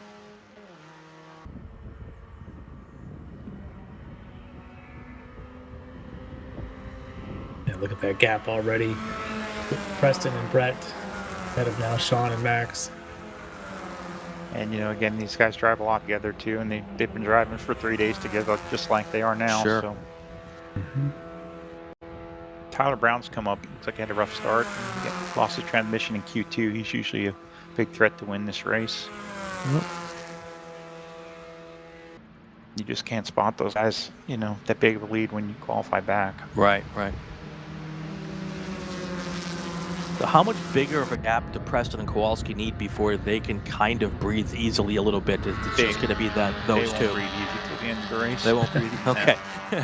Still too close. Too close. They miss one corner now. They're going to 4th or 5th. So sure. They're just trying to ensure on the radio now, just saying clean laps, and then with 1 to go. I imagine Brett's going to pop somewhere. So are they on the same channel talking to each other? Yes, they are. That pretty common. Oh, now it looks like Brett pulls out trying to get around Preston. Now, if they're on the same channel, are they talking that out? They may be. Brett may have gotten a little warm, or he may just want it to lead at this point. Okay.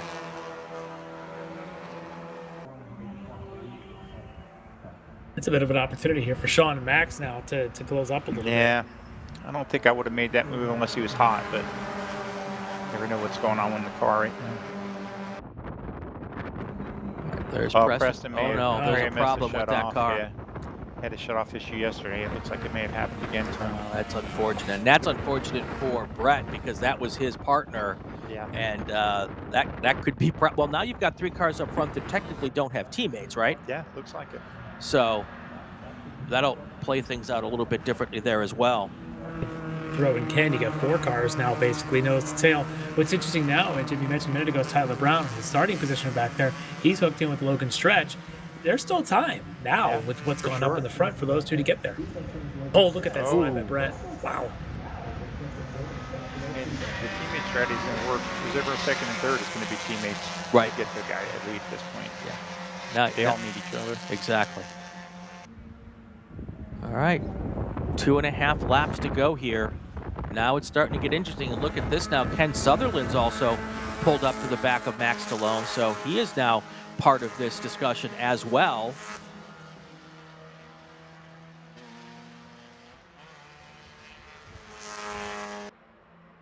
I'm still saying, you watch Logan and Tyler. Back there, they're 6th and 7th, but they're still able to kind of push. All it takes is the front to get a little feisty with no one having a teammate up front. All of a sudden, they just decide they're going to go rogue. Right. That 5th, 6th kid starts really coming into play. It'd be tough for them now unless there's an incident with the guys in the front, but they could definitely get to the podium from there if they start racing. Yeah. Next time across the line, we'll have 2 laps to go here in our Spec Miata race.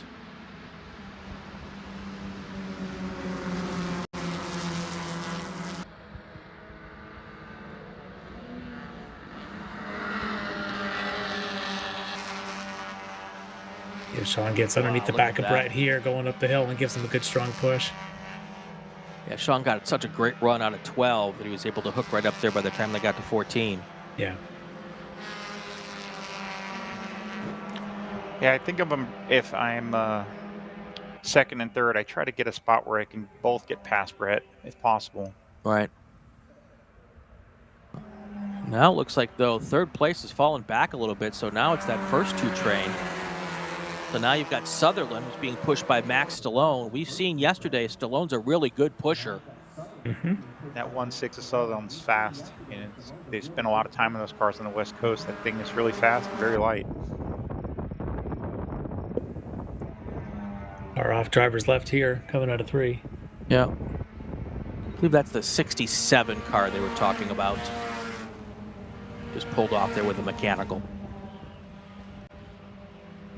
Pretty safe place to be, at least. All right, so now we're getting to the point, Jim, where you have to decide where you're going to try to make that last pass. What are you doing if you're in this situation? Sean has probably been trying to size Brett up the best he can and notice him where is his best corner and Brett's weakest corner and hope that those 2 match up. So I would say he's either going to try to get him into 5 or coming out of 14. Okay. And Max are fighting a little bit back there for third. Gonna hurt their chances to try and catch Brett and Sean. And if Sean feels like he's much stronger through 1 and 3, may try to make it there too. And he just wants to leave himself where Brett can't get back to him. When you've got Max who wants to get himself in a podium position, and you've got Sutherland who just wants Max to push him to try to get up to the win. I think at this point they're racing for third. Yeah. Yeah, the front 2 are doing a real good job of staying disciplined at this point. Let's see at what point does Sean get a little bit antsy. And I think the temps help them because they're fortunate probably not to get too much temp in their car. It's hard to stay behind for that many laps without heat soaking your car. And even sometimes the temps, water temps aren't too high, but the air temps and underneath the hood gets so heat soaked that you're losing a couple horsepower, and you don't realize it until you need to try to pop out and pass. So if I'm Sean right now, I start hanging half a car out. Right. Got enough gap, get some air to the car. So when he does go to pop, he's got enough power to get around Brett. If he stays tucked up like that, he's going to get a little heat soaked even with the full temps. All right, here they come out of 14. They'll pull up the hill. When they cup under the start-finish line, the white flag will be in the air.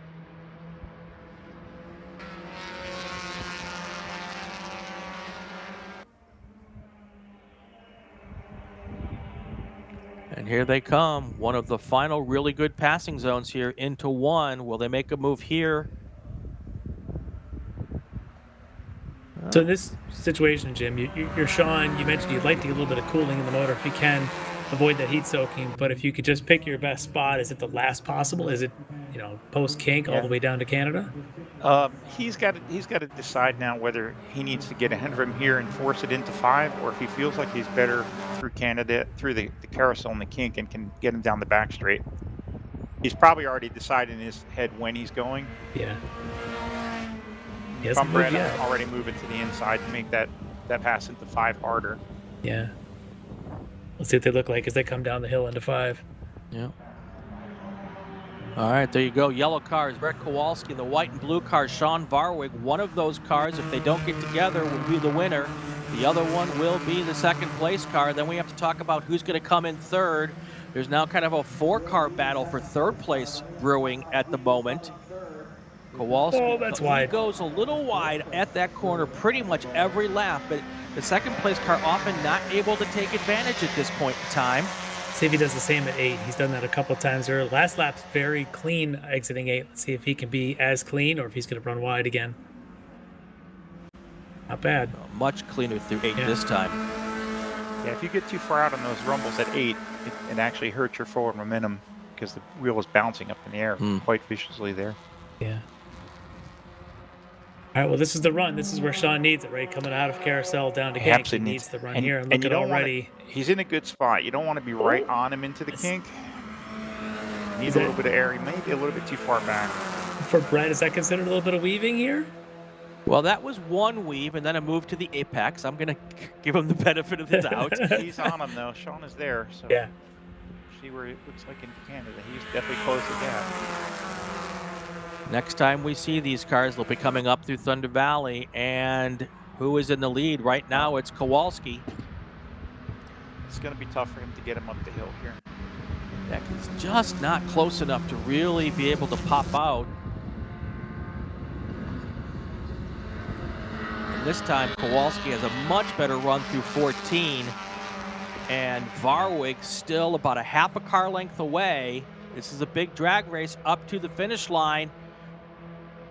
Looks like Max Stallone's going to be okay for third. Who's going to get the win? Is it going to be Kowalski or Varwig? Right now at the line, it is Kowalski first, Varwig second, and Ken Southern, Max Stallone held on for third. Well, there you go. That was a good race. Hard to, Brett Red led almost the whole race. Hard to, a lot of times to keep your pace as the leader too. Did a good job. Yep. They all did. It's green flag the whole way. A lot of good racing. Let's go through our top 10 before we take our break. Our winner, Brett Kowalski, Sean Varwig, Max Stallone. That's the podium. The fourth place finisher, Austin Pierce. We didn't mention his name, I don't think, once, but he's crept into the discussion here. Tyler Brown finished fourth. Tyler Brown fifth. Logan Stretch sixth. Ken Sutherland drops down to seventh on that last lap. Tom Brown eighth. Brackett Friesen is ninth. And Kyle Greenhill is 10th. Jim, thank you. Yeah, I enjoyed it. It was fun to have you up here. Any other time you're with us, come on up and join us. It's good to have the insights of someone with your vast knowledge. Well, I won't be racing at the runoff, so maybe I'll pop in for the runoffs market. Maybe Danny will be up here with us as well. Cool. All right, that's going to do it for our first race of the day. And we've got a bunch more left. Let's get to a call to grid here, and then we will take a short break before we get to our next race. Attention in the paddock, Group 5 cars to the grid, Group 5 cars to the grid for your race. Group 5, Spec Racer Ford 3 to the grid for your race.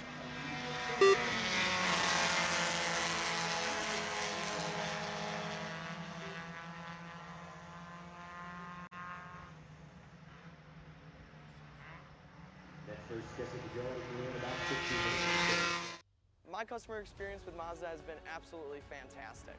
I'm probably not the richest person out here, and they're extremely reasonably priced, and you can buy parts easily, and it's a class that fits both what I want from a racing standpoint and what I can afford. We got into Mazdas largely just because it's a fantastic platform, and Mazda Motorsports has some of the best support for the grassroots racer in parts and technical advice and everything else, so they make it easy for us to run these cars.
Back here live at Road America for the June Sprints. This is the Elite Autosport Challenge presented by Hoosier Tires.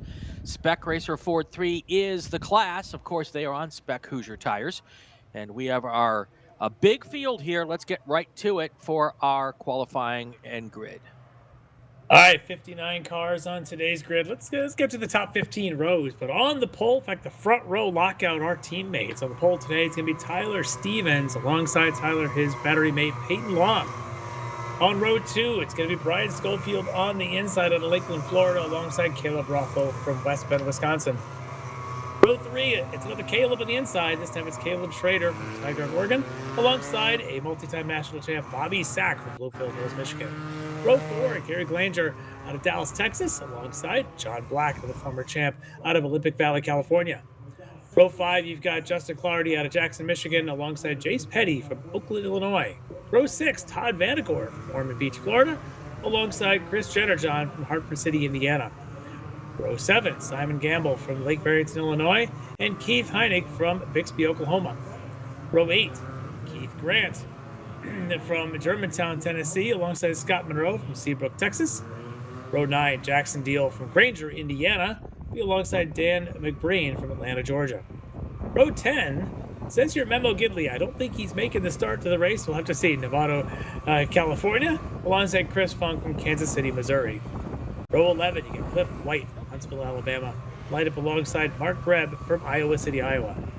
Row 12 will be Tom Burt from Shoreline, Washington, and his Washington battery mate alongside him, John McClintock. From row 13, EJ Abed from Palo Alto, alongside Andrew Wisniewski from Destin, Florida. Row 14, Robert Edmondson from Manhattan Beach, California, and Scott Barr from Appleton, Wisconsin. And row 15, Trey Ayers from Gainesville, Georgia, and Mark Bielanski from Schaefer, California. All right, that's how they're going to start. In the front 15, we've got 60 or so cars in this race, so there is going to be a lot of action here on the racetrack.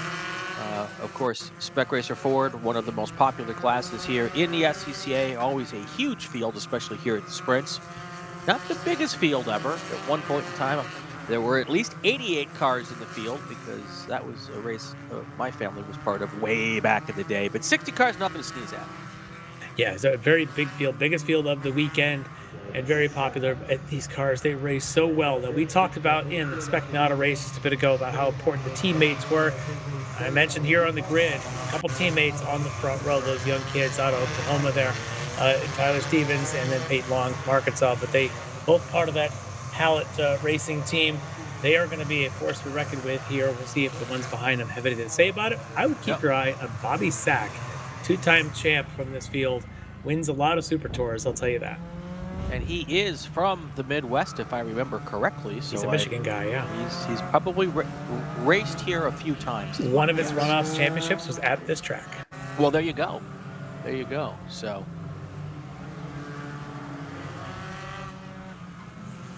Oh, look at Director Jordan getting fancy with the fades. Wow. That's pretty. The art broadcast of the year award goes to Jordan Worth. Glad he didn't do that during the first session. I would have claimed they needed more coffee. So all of these cars, spec cars, so chassis, engines, transmissions. Well, most of the transmissions are identical. I'm guessing pretty much everybody now has switched to the SCCA, but it's still possible to run the H-pattern gearboxes. The SCCAs have only been around for, I think, 2 or 3 years now as being available for these cars. For those who use both, they'll say that the SCCA is probably slightly faster in lap times when you know what you're doing with them. So most everyone has switched over to that transmission, but it's still legal to use the H pattern if they want to. Yeah, on certain tracks, a little twistier tracks sometimes, one gearbox may have an advantage over the other because you get better gearing. Place like this, that's not going to matter. What I've heard is you miss less shifts with the SCCA than you would have ever done with the H pattern. So certainly in that regard, the front of the field wants to eliminate those mistakes and just generally be faster. Met Jace Petty's dad at dinner last night. He's looking like he is really confident today as well. So it's always good to hear. Jace Petty, one of those young drivers here in the field who we've seen on the Super Tour over the last couple of years, moving on up the order each weekend, getting a little better and a little more consistent. That Hallett Motor Racing teammates up front, Tyler Stevens, Peyton Long, they have been in front on several Super Tours this year, so no shock there. And then, of course, right behind them, the national champion, former national champion of Brian Schofield. So he's another one you should look out for here as well this weekend. For sure. Look at how those cars already lined up pretty nicely here as they come up the hill, waiting for the green flag to fly here from our start-finish line. A couple stragglers. It's really hard to pack up a 60-car field here. It is. And we have a green flag here at Road America. We are racing. Already one car off in the dust onto the right there, but it looks like maybe just put one wheel off. 3 wide up front, maybe even 4 wide as they come down to turn 1. Wow. Oh my gosh. That's Bobby Sack on the outside, already trying to go from 6 up into the front 2 in turn 1. A very Bobby thing to do. Let's see if he pulls it off. I don't see much dust back there, so we're now 2 wide. We've already got better. We're now only 2 wide going into turn 3. And that is Bobby in the 19. Looks like he's got himself into the 2nd spot there. Unbelievable start for him, splitting those 2 Hallett Racing teammates. So that should be Peyton Long with the lead out front, and Bobby Sack right behind him, and then Tyler Stevens in 3rd place. It's tough to lead going into one, and cars like this when you've got the pole, because there's just so much draft coming and so much pushing going on behind you. And now Long and Stevens hook back up there as they were going into turn 5 with Bobby Sack on the outside. And nope, but Bobby Sack was able to pop right back in, and then Schofield in 4th place there as well. Yeah, he's able to hold his position. So as you said, watch out for that veteran, knows what he's doing there behind the wheel. Could be interesting to watch that group. I see Clardy looks like he's got himself into that 6th or 7th spot. Another one, got a lot of experience in these, and that guy does a lot of circle track racing as well. Probably pretty good in traffic. Sack, very crafty as a race car driver. Knows he wants to keep those 2 cars, Stevens and Long, apart if he can do it. And look at Sack and Peyton Long starting to pull away just about a car length now, going through the kink. Bobby Sack pulls out quickly on the right-hand side. I don't know what the situation was that. Maybe he just got a great run out of 8. He may have. Again, you mentioned he's a bit of an aggressive driver, knows that if he can get in front of the teammates, although I'm wondering if it would have been better to stay between them, which it looks like he did, yeah. Maybe that was more defending the inside over Stevens than actually trying to pass Peyton in front of him. Yep, could be. But with that little move now, Long pulls up just about a car length over the 2nd place car, but that whole train behind him, that's not much That car length is pretty much nothing at this point. No, but it's about 9 in a row now. We'll get a full running order here this time across the line, but 9 deep, pretty typical in Spec Ford to get these 9-car breakaways. Eventually may lead to about a 3 to 4 car if we stay green for a long period of time. Look at that 9 in a row going into one. Nobody popping out at this point. Nobody popping out in order after lap 1. Peyton Long, Bobby Sack, Tyler Stevens. Then you've got Brian Schofield, Caleb Schrader, John Black, Justin Chautry, Caleb Rothel, Jace Petty, and Todd Vanacore. That's your top 10 right now after 1 lap. Yeah, the veterans, I see names like John Black, Brian Schofield, Bobby Sack in this group, and then you get the young ones with Peyton Long, Tyler Stevens. You're talking about Jace Petty. Really good mixture there of youth and experience coming together. Youth and inexperience. That would be if you and I were driving. It would be youth That's plus right. inexperience. We'd be the inexperienced side of that fold. I'm a legend in my own mind. Yeah, I don't know what you're talking about. Here they come now through 5. They'll go up the hill to 6.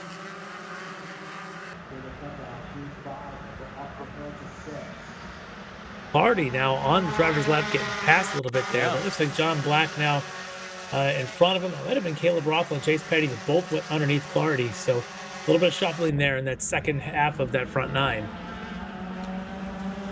Ooh. Tyler Stevens gets a little wide, a little wiggle. See if he can keep the momentum up enough to not lose touch with those front 2 cars. Other names down the order in that second group. Todd Vanacore, we've seen him running a lot of things, prototypes, notwithstanding there. We've got Chris Jenner-John in that second group, Cliff White in that next group. So some big names also still running in there, along with get Jackson Deal, Keith Grant in that next group.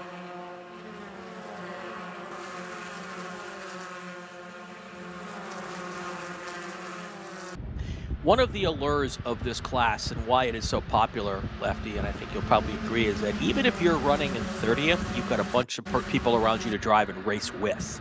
So it's obviously everyone wants to be at the pointy end, but if you're not, you don't want to be out there by yourself just circulating and making time and making laps. So always cars all the way throughout the field to race with, and as you will see here, even as you go back, there's little packs all the way through the field.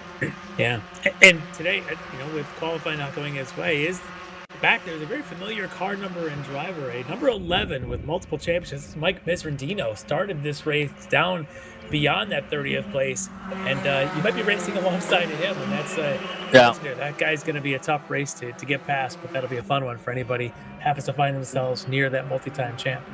Yep. Up in front, is that Stevens getting around Bobby now for second place? Might be. Yep, it does look to be the case. And Schofield also looks like he got past Sack, so now it looks like Long, Stevens, Schofield, and now Sack your front 4. 11 laps to go, still plenty of time here. I mean, we're still at the point where anybody in that top 10 could still win this race. Oh yeah. There's so much still to happen here in that front group. They're just jockeying for position, maybe collecting data. You're learning from what each other's tendencies, where are their strengths and weaknesses on different parts of the track. But look at that group of 9, completely in line, no more than about 2 car lengths between any of them.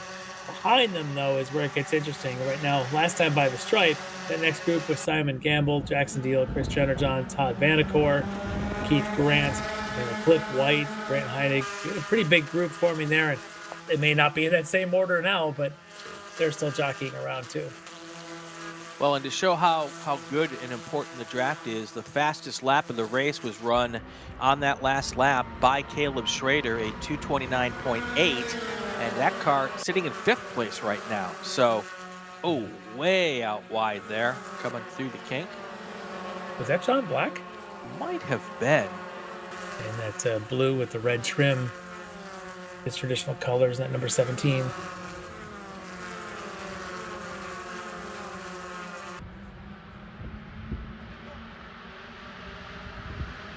As they come up through Bill Mitchell Bend here as a pack, and that may have been Black, who had gone off. Now he's got a couple extra car lengths. He's going to catch up, but look at this. Different lines approaching turn 14.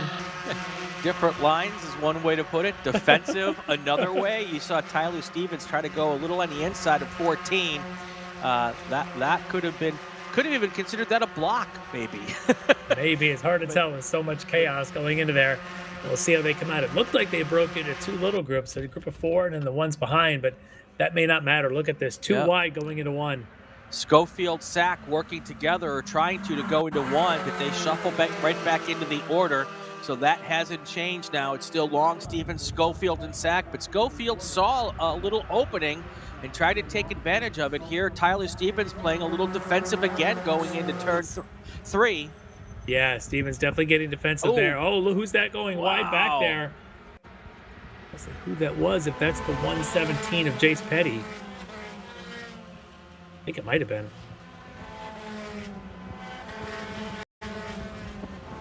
Luckily another for him, car going really wide there at 3. Yeah, some of these groups they start going too wide, which you find is the apex is nice and banked there at 3. The outside, not so much. You get on that outside line, very easy to find yourself off in the grass.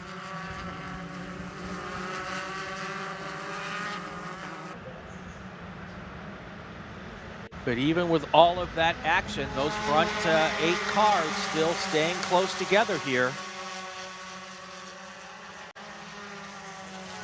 Yeah, the front group there now with Petty having that off at 3, just sort of lagging behind, say, hey guys, don't forget about me. And then just a couple of ticks back from them would be the 10th and 11th, Simon Gamble and Jackson Deal seem to be paired up. Those two probably know each other, one from Lake Barrington, Illinois, the other from Granger, Indiana. I've been familiar with this track. And look at that move down the inside going around Carousel. I didn't see the car number, but that's bold.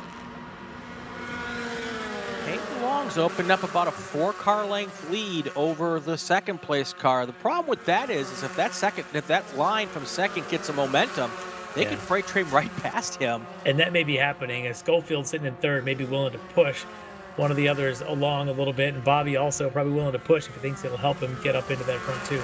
Right. Schofield now the man out in no man's land going into turn 13.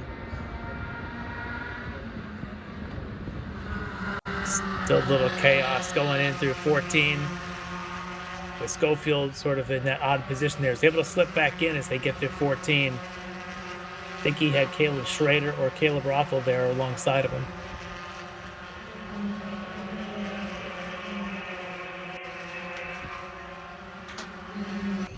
As they come across the line this time, Peyton Long with a .064 second lead over Tyler Stevens, which is basically nothing.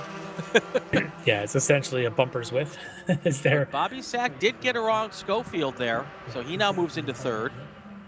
Yeah, Schofield, good recovery considering where he was coming up to Bill Mitchell. Able to keep Schrader behind him. John Black was able to Schofield get that goes wide, and then the cars behind him have to go wide to avoid. That may give that front 3 a little bit of a breakaway now. That's all it takes.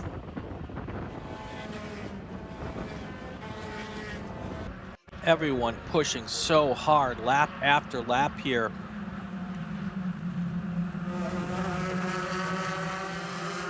Is that Caleb Schrader in that red and black? I believe it's John Black right behind him. Yeah. Schrader probably also had to move aside when Black had his off at 3, and that's created that gap up to Bobby Sack. Yep, but look at how fast Schofield's falling back even more. I wonder if he's got a tire going down. Could. You could also even just, you could bend one of the suspension links, so suddenly you've got yourselves a bit of toe you didn't start the race with. Right.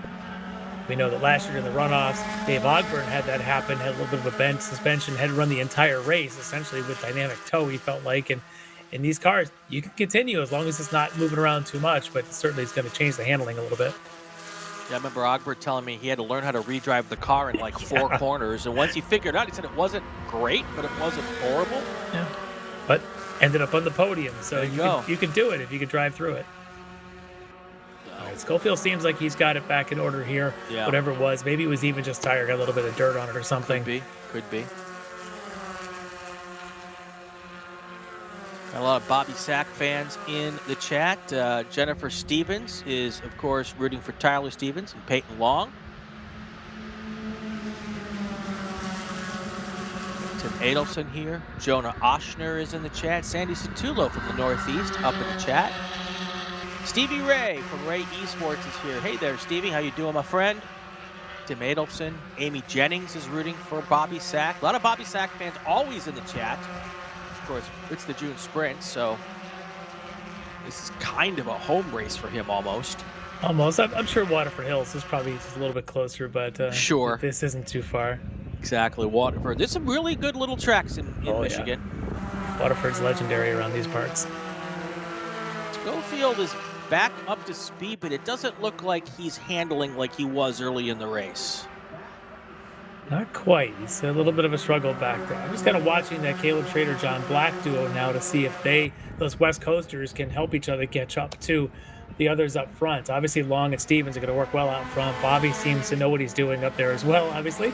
Caleb and John, though, they obviously race together quite a bit out there on the left coast. They've got to work together now to close the gap and make it a 5-car race. Bobby Sack just drops the fast lap of the race. Purple, 2 minutes, 28 seconds, .871. So look at the audience we've got for the Sandy Satulo. We got Russ Turner now chiming in. Like, wait a second, these guys are legends in this field. You know, obviously Russ Turner, the defending champ of the class. Sandy always up in the mix as well. Great to have you guys watching in, but we'd love to see you behind the wheel today. If you're watching the race, click like, click subscribe. We need those likes and subscribes to help us with the algorithm. Every time you click, YouTube sends more people who don't know about us to watch. 36, car 36 is smoking some tires. That is Kelly Toombs. Kelly Toombs down in 33rd position. Schofield still looks like he's got a little bit of struggle there. Yeah. Not able to stick with the three that are in front of him with that Caleb Schrader, John Black, and Caleb Rothwell. Schofield now finding himself. Did get around Clardy, but he didn't look too stable going through the kink the last time. So I think, as you mentioned, he may have bent something there at turn 3 when he went off. Yeah. Adam Jetterjohn checking in. Yeah. He's probably rooting for Chris Jetterjohn. Maybe. My guess. I'm just thinking maybe.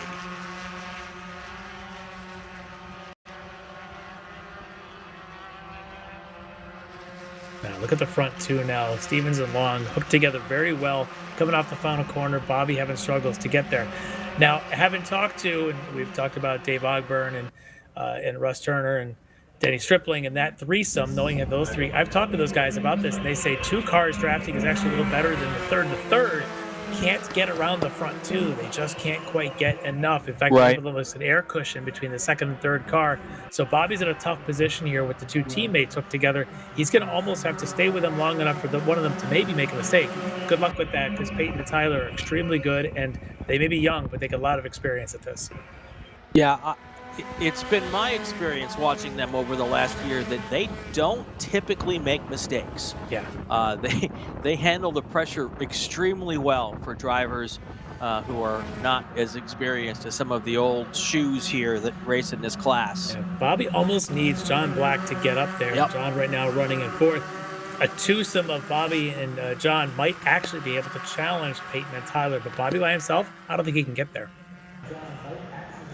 I was talking with one of the people who has been in this class a very long time. He happens to be in the chat a year or 2 ago at the runoffs, and young kids at Spec Racer Ford, kind of a new thing. It's been, oh, here's a car off there. It looks like it's back and going okay. The young bucks in this class is kind of a new thing that used to be reserved for kind of Spec Miata type stuff. But they've attracted a young crop of drivers, which are making these older drivers drive a little bit harder, because they're pressuring them now more than they used to. So it's made the veterans better, because they've had to become better, and these young drivers are really catching on fast. Yeah, that driver off and on, I think might have been Andrea King in the 08. That might have been her in that blue car that had gone off. It looks like able to rejoin. Tim Adelson, the West Coasters running well. They typically do, Tim. Yeah. Yeah, I've had the pleasure of being from the West Coast, watching Caleb John Black basically decimate fields. Yeah. on the more local West Coast races. They are always up front. Liz Sack in the chat. I'm guessing the Bobby she's interested in rooting for is Bobby Sack. Yeah. No question.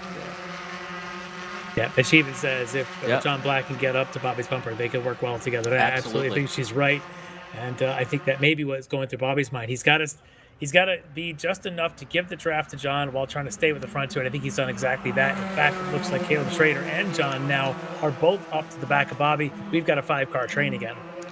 Yep. Look at here, 3 wide, a look little at bit this. further back in the field. Oh yeah. Like I said, there's fun to be had even if you're not racing up front.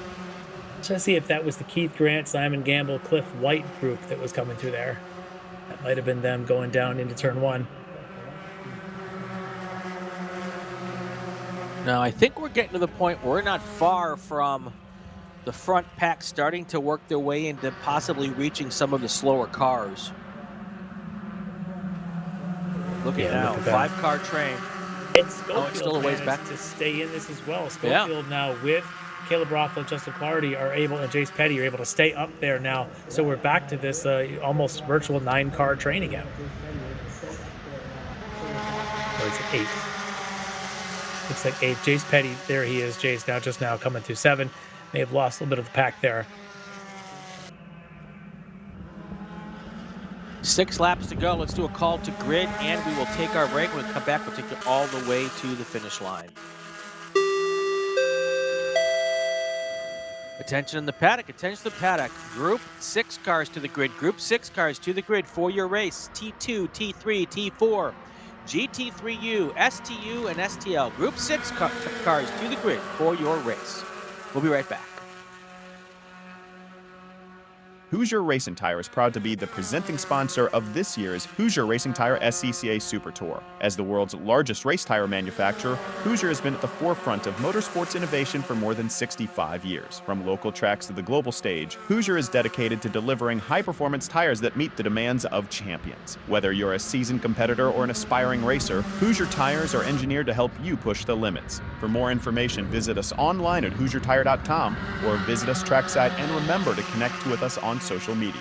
For more than 100 years, Sunoco, SCCA's official fuel partner since 2001, has been fueling victories on and off the track, which is why Sunoco has trusted the fuel over 50 series of racing, driving, and winning, including the SCCA National Championship Runoffs, SCCA Pro Racing, Trans Am, and NASCAR. To find race gas near you, visit SunocoRaceFuels.com or call Sunoco at 800-RACE-GAS. Tire Rack was established over 40 years ago by an SCCA member with a passion to find the right tires, wheels, and now brakes and suspension products for racers and enthusiasts on both street and track. As official tire retailer of the SCCA since 1995 and sponsor of the Runoffs Pole Award, along with the National Solo Program, National Time Trials Program, and Track Night in America, Tire Rack is proud to support the SCCA and its members as they go have fun with cars. Mazza Vineyards is the exclusive sparkling wine for podium celebrations at the Hoosier Racing Tire SCCA Super Tour, SCCA Runoffs, and Tire Rack SCCA Pro Solo. Celebrate your racing weekend with Mazza Vineyards and learn more at enjoymazza.com.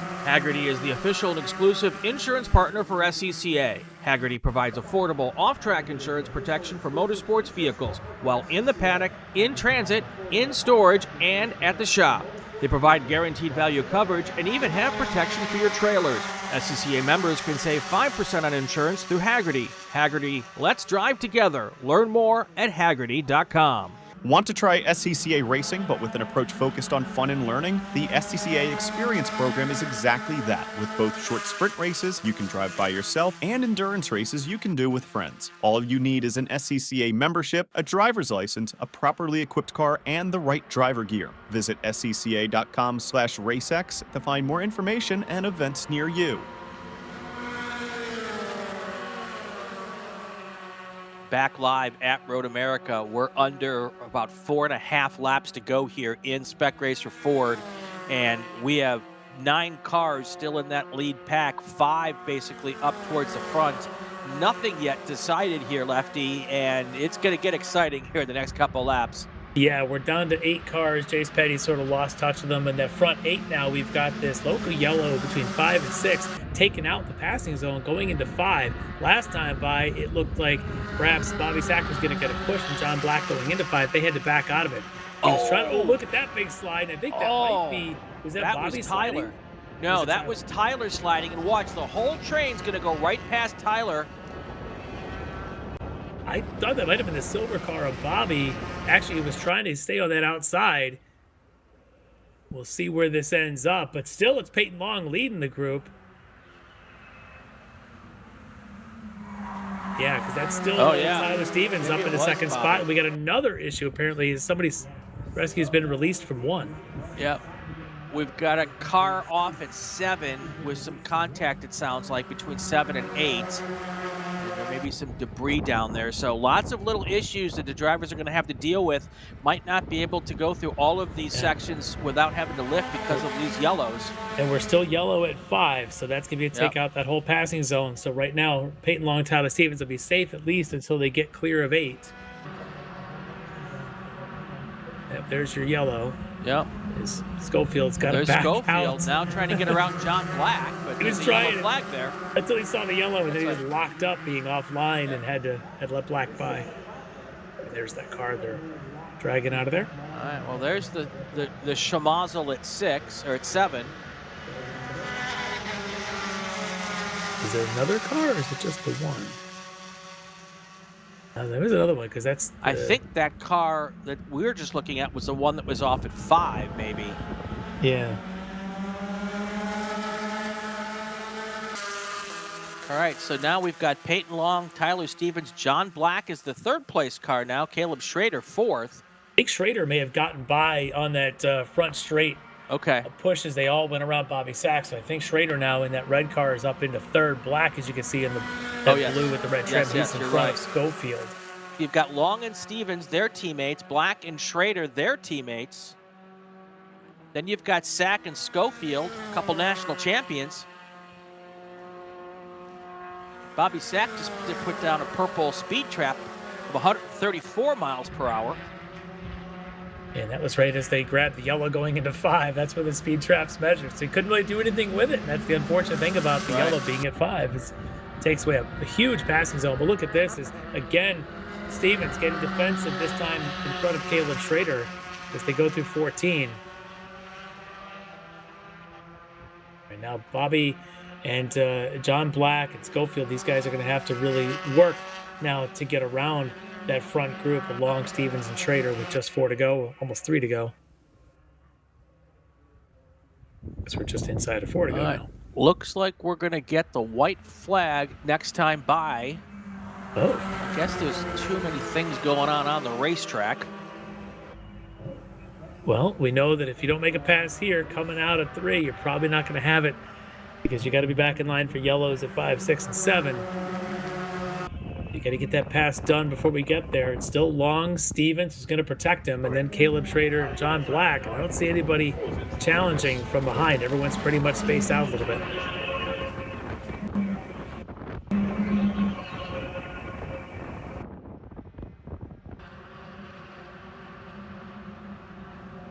There's that yellow still. Bobby this time, the one offline locking up, and there's no rubber down. You're coming down that hill. It's so easy to lock up the brakes. The car's taking forever to get offline there at the exit of 6. Peyton Long now in the lead. That's an 8-car pack. And I don't know if these drivers know it, but this is the second to last lap of this race. Now white flag is going to come out next time. Well, they should be past yellows now. Look at this at the back there. Schofield's got to get defensive. I think that might be Rothel that might be trying to go by him. John Black still leading that second group. Black in 4th. We're going to go full course double yellow, and Peyton Long is going to win his first June sprints. Waiting for the flags to fly. Yeah. Not seeing any flags out yet. I know they've all got the yellow flags on their flagtronics. Yep. Yeah, and I thought I'd seen some drivers' arms starting to wave a little bit. Yep. Looks like they may have noted it. And, yeah, that's going to do it. Yep, checkered flag's going to come this time as they come under the start stand. What a race for the teammates. Peyton Long, Tyler Stevens, doing what they do, and Stevens really protecting Long and making sure they protected their positions out in front. 1-2. Beautiful work by those young drivers. Yep. And I will tell you, Peyton Long, Tyler Stevens, Caleb Schrader, I would say 3 future stars on the podium, but they may be three current stars on the podium. These 3 young drivers, really, really good. And that's going to be one of maybe the youngest podium ever at the runoffs. Yeah, look at the 3 behind him: John Black, Brian Schofield, and Bobby Sack. That's the 3 that aren't on the podium. Correct, yeah. Yeah. And how many national champions between those 3? I can't count. Several. Several, yes. Several. Yeah. So, all right, well, let's go through the top 10 here. Peyton Long, Tyler Stevens, Caleb Schrader. They are your podium here at the runoffs. Then you've got at the sprints. Boy, maybe that's a premonition. That could be a premonition. You never know. John Black, Brian Schofield, Caleb Rothel. That's your top 6 now. Then Bobby Sack, Justin Chaudhry, and Jace Petty and Keith Grant. That's your top 10. That's how they're going to wrap up here for our Spec Racer Ford 3 race here at the June Sprints. We're going to call it grid. When we come back, one more race before lunch.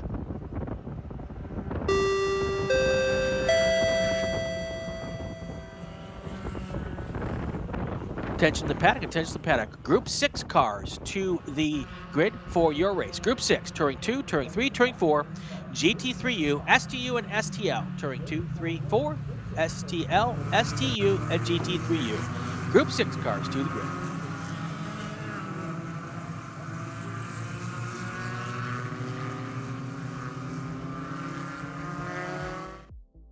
Joshua Smith, Business Development Manager for Mazda Motorsports. We're happy to be supporting the SCCA and Mazda racers here. So our team support program offers a couple of tiers of support, part support, technical support. All of this is done through our MazdaMotorsports.com parts store website. It's basically like signing up for an Amazon account. Simple information, prove that you're a racer. It gets you access to our 800 hotline that you can call and speak to one of our parts representatives 5 days a week.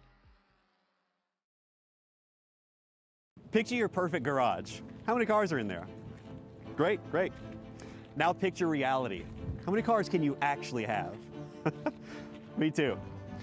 With SCCA Club Spec, one car becomes your daily, your track car, your autocross car, even your time trials car.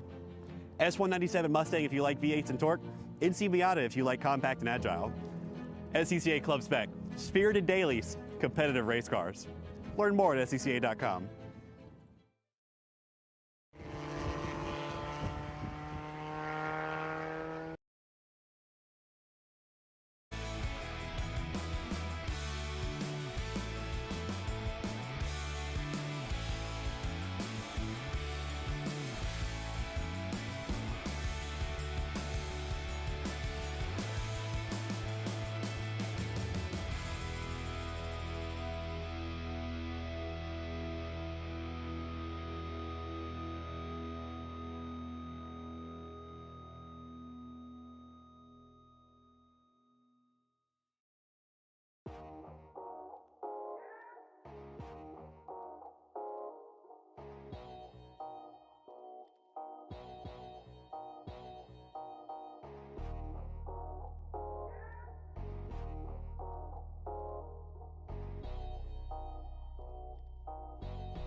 Back here live at Road America, America's National Park of Speed.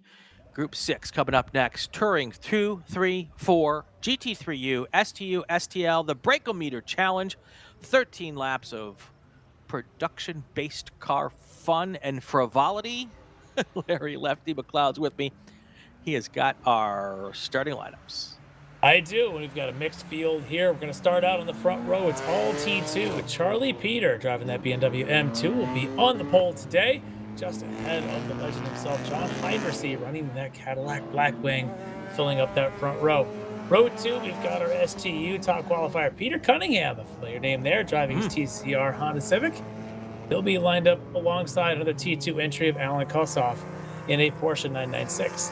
On row 3, in another T2 car, it's another BMW M2, that's Aaron Copland. And he'll be lined up alongside Bruce Griffin, driving a Corvette in T2. On row 4, you got the fastest of our GT3U cars, Rob Warkaki in that RX-7. He'll be lined up alongside T2's Brian Spowak, driving an M3 BMW. Row 5, another GT3U entry, it's Michael Lewis. He'll be lined up alongside another M2 out of T2, Russ King. Row 6, Robbie Eglin out of Barrington, Illinois in a 99 Chevy Corvette alongside Steven Johnson in a Nissan 370 out of Stillwell, Kansas, out of T3, our highest T3 qualifier. On row 7, a couple of STUs here. You got on the inside Alan Orban in a Neon alongside Jackson Tovo in a GR86. On row 8, David Paulfeiner in a Mazda Miata out of STL, the highest qualifier there, alongside a T3 entry Todd Clark in a BMW 330. Row 9, you've got John Logadis, and he's in a Mustang out of T3, another T3 entry alongside Gamiel Aguilar Gamez in a BMW 330. Row 10, Mike Taylor in an STL Acura Integra alongside Ethan Tovo in an STU GR86 Cup car. Row 11, James Slechta in a Nissan 300ZX out of STU, and out of STL, John Sewell in an Acura Integra Type R. Row 12, Zach Hillman out of STU in a BMW 330 alongside Andrea King from T3 in another BMW. And then on row 13, George Chacon in a Mazda RX-7 from GT3U alongside Joe Evan from STL in a Mazda.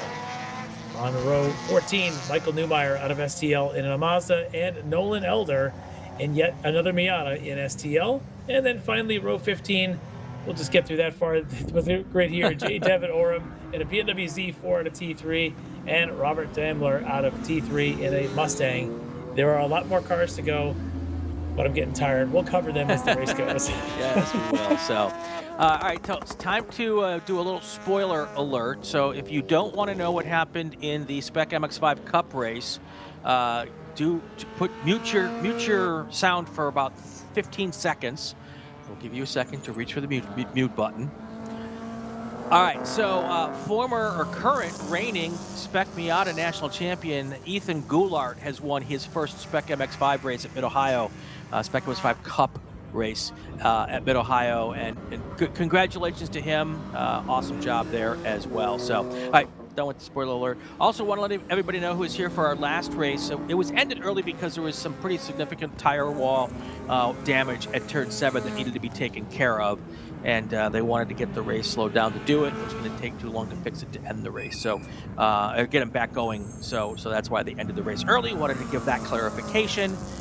And also, if you saw during our break between races, we popped up the radar. There is some rain coming our way.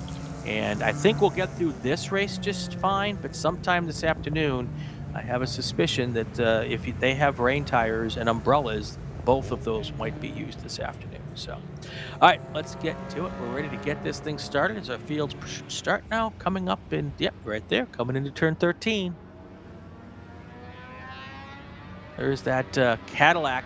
Is that the Cadillac right there? Yes, it is. Yeah, he'll be right on the outside there. Yep. John Heinrichsey lining up alongside Charlie Peter. Peter very quick in yesterday's qualifying session to get onto that pole position. We'll see that BMW and that Cadillac in their drag race. But watch for Peter Cunningham and the STU Honda. Look how much bigger that car looks. Just the more modern Civic there lined up alongside Kossoff in that Porsche.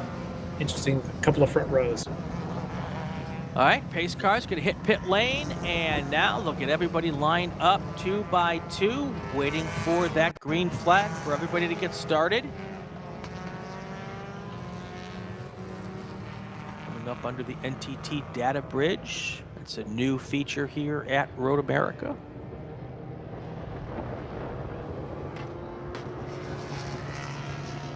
And we should have the green flag in the air. There it is. Green flag. We are racing. Group number 6, 13 laps. At some point in time, we're going to have a bunch of June Sprint sprinters here at the end of this race on board with Bruce Griffin in a Corvette as they head down to turn 1. That is the car we were in, is that white and green Corvette right there. White Corvette with the green stripe. Got one off. Got a car off white. Well, hopefully he can get it collected before he comes back onto the racetrack. If not, that's going to be really ugly. Looks like he did collect it. Boy, that was a bit scary for a second there. He got that load down, and the rest of the field was able to avoid him, but bit of a moment. Yeah, that's scary. Well done from that driver to not shoot back onto the racetrack and take out a bunch of race cars.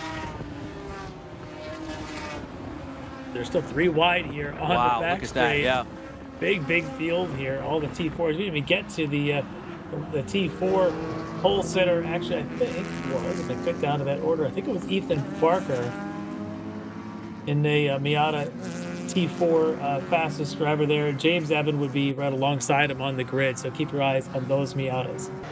The early leader going into turn 5, John Heinrich in that Cadillac CT4 Gullwing. Many time, I believe 10-time national champion. Everybody making it through turn 7, pretty much okay. Yeah. Turn 6 and 7, I should say. Yeah, still a little bit of side-by-sides going on through there. As these, you get the T4s mixing it up with the STLs and the STUs there. Everybody definitely making speed differently. Wow, big slide there for one of our T4 Miatas. Yeah. Everybody's seemingly been able to keep it all together here, which is great.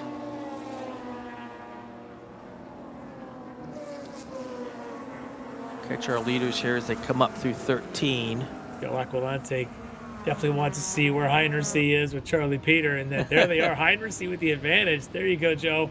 Heinrich in front of Peter there as they come up to Bill Mitchell Bend for the first time. Yeah, Peter's right there, though. Heinrich not driving away, but the duo themselves are driving away. They're the 2 T2 cars, Alan Kossoff, Peter Cunningham. The next cars in line here. I think up in there might be Aaron Kaplan, might be the other BMW that's gotten around a couple of them. Gotten around Griffin. He's in that M2 CS. All right, as they come across the line after lap number 1, it is Heinrich and Peter, then Peter Cunningham and Aaron Kaplan, just like you said, Lefty. Alan Kossoff in 5th. Bruce Griffin is that white Corvette with the green stripes in 6th. And right on the back bumper of Griffin, you've got Brian Spiewak. I think Griffin might have gotten around Kossoff, so you might see Kossoff in that, that Porsche right there. Yeah, that's him in that 6th spot, so that is for class position. You've got a bunch of T2s up there. The only one odd there is that, that odd-looking Civic TCR car from Peter Cunningham running right there with that second group of T2s.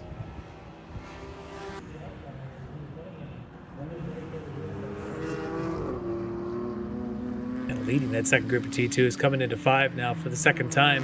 Yep. Heinrich still out in front of Peter, and I don't know exactly which tire compounds they're on. You know, historically, Heinrich does run a little bit of a softer compound. These conditions might help that tire hold up a little bit, kind of turning overcast here. Still have sun on the front straight, but on other parts of the racetrack, there is a lot of shade right now. The temperature here at the moment, as I pull that up, is 71 degrees, which is the scheduled high. So, and it will cool off, I'm guessing, and probably get humid when, I shouldn't say, I think it's going to be when it starts to rain.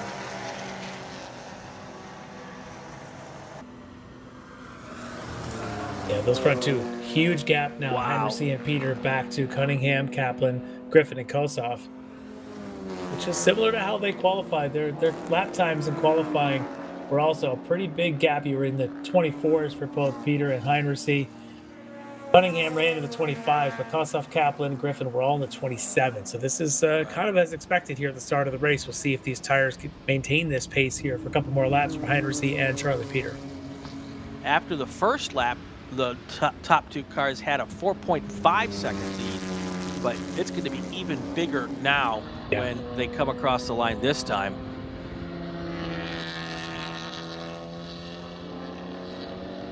I suspect Cunningham's probably on whatever the spec tire is that they allow for the TCRs to run here in STU. I suspect that's going to be a pretty durable tire, and he's probably got to work heat in all four quarters, but that car could pick up pace as the race goes on. Sure. The leader at STU. Now, of course, Cunningham's not racing those guys up front. He's racing the other STU cars, and the second fastest car in STU is all the way down in all the way on 10th place. That's Jackson Tovo. Yeah. Looking at that Corvette now getting aggressive. That's Bruce Griffin trying to make a move on Kaplan for 4th. Yeah, we're on board now with Griffin. Great shot here. Yeah, he had tried to make a move on the inside, going into one. It wasn't there. Now you can see he's going to try and run up behind Kaplan, use a little bit of draft. He's got the momentum here as they crest the hill in the back straight. Let's see if he can get on the binders going into 5 and hold that position.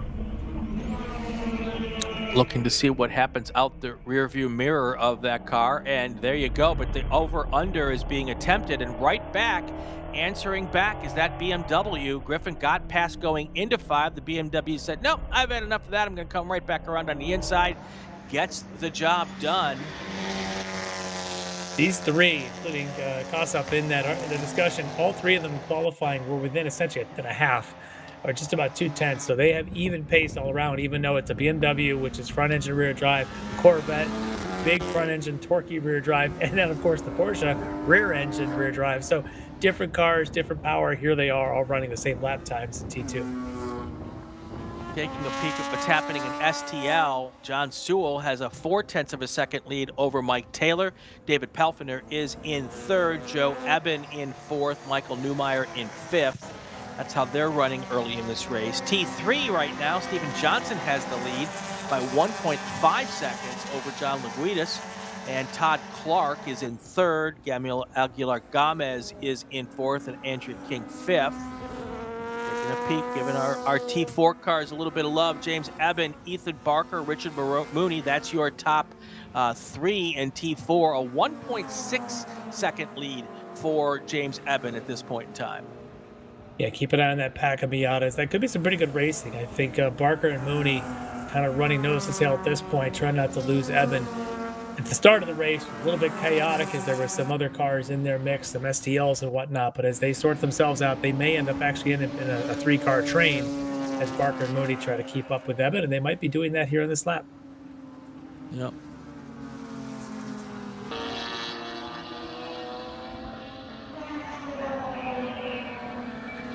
The gap now between Charlie Peter and Peter Cunningham, 10 seconds. And then another 3 seconds back to Eric Kaplan. So it's a 13-second lead over the 3rd place car in T2.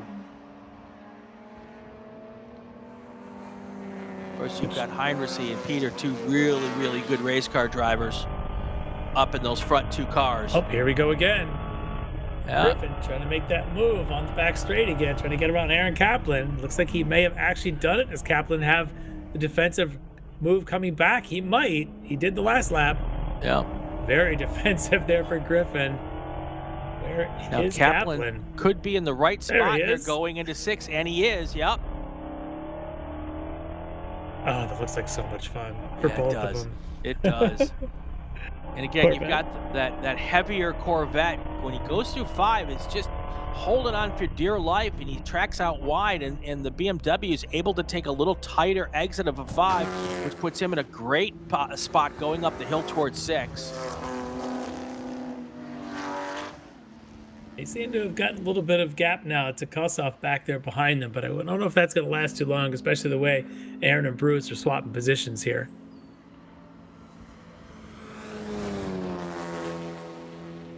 Well, all that racing between Kaplan and Griffin is allowing Peter Cunningham to drive away. But Peter Cunningham, again, not racing those guys, kind of just doing his own thing at the moment. Oh, the onboard works all the way down here in Canada. This is a great way to see it. Not making the pass here. Griffin staying in behind Kaplan. But up front, I'm curious where Peter and Heinrichsey are, because I have a feeling, yes, Charlie Peter has gotten around John Heinrichsey as they go up the hill here. Heinrichsey still only about a car length back, but Peter looks like on that lap able to make the move. I think that may have been somewhere around that maybe even turn 5 area when that move happened. The new leader in T2 and overall in this race. You were mentioning how Heinrichsey might be running a bit of a softer tire compound. He's also driving what might be the heaviest race car here at the racetrack this weekend. Yeah. And soft tire compounds, even with the cooler temperatures in a heavy car, not always the best recipe. Yeah, it's going to be tough to maintain that pace throughout the entire race. We saw in qualifying, he would come out, do his 2 laps, and then head back in. Didn't need to do more. But we'll see what that has for the race. Peter into BMW. Not sure which compound he's on, what he'll be able to do. Clearly faster than the rest of the T2 field. But we'll now with Charlie at the point position, we'll see how this does, if he's able to pull away or not. Their trap speeds, Heinrichsey in a Cadillac, 146.1 miles an hour. He had previously done 150.4 miles an hour, yes, in a Cadillac. And Charlie Peter only 142, so Heinrichsey clearly straight line speed advantage.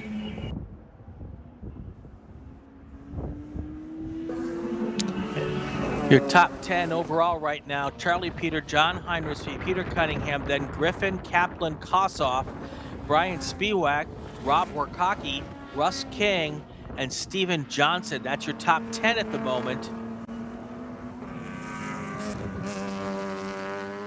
Taking a look at each class in STL, Mike Taylor's taken over the lead from John Sewell. He is now 1.5 seconds ahead of Sewell. David Palfiner holds station in 3rd place. In T3, you've got Steven Johnson, John Lagoitis, and Todd Clark. That's your top 3 there in T3. Looking at T4 real quick. Let's go. Press the button one more time. Ethan Barker, James Eben, Richard Mooney. That's your top 3 in T4. Yeah, keep an eye on that STL battle. Mentioned about Taylor, Sewell, and Paul Feiner in that Mazda. They're all similar place in the track, not too far apart. I think they'll be coming into 8 here, maybe just gone through 8 actually. Yeah, that group just now coming down the hill, I think. Got that BMW, I think that might be Todd Clark, or is that a couple of those BMWs there? It might be Clark and Laguitas. So the second car in that group of 4 we were just looking at, that's the Mike Taylor car, your STL leader.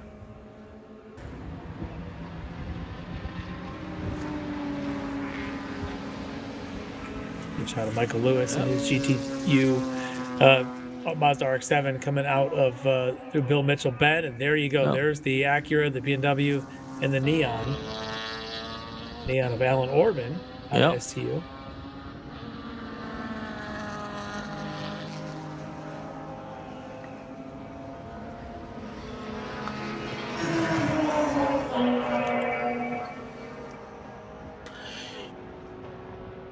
We're now working lap 6 of 13.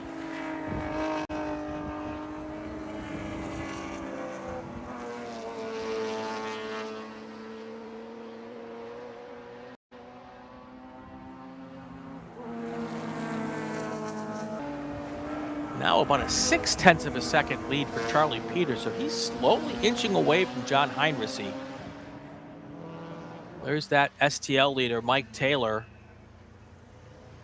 You always know his car. He has the Acura with the British flag on the hood.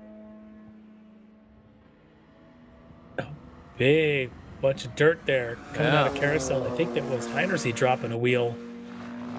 Ooh, yeah, that car's starting to get a little loose. You can see it sliding, and that's a heavy car to be sliding through the kink with all that horsepower.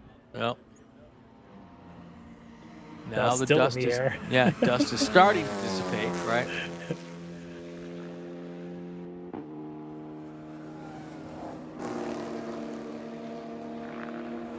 Yeah, I think John Sewell in his STL Integra was a little closer to Taylor. Something might have happened to him on that last lap, faded back a little bit.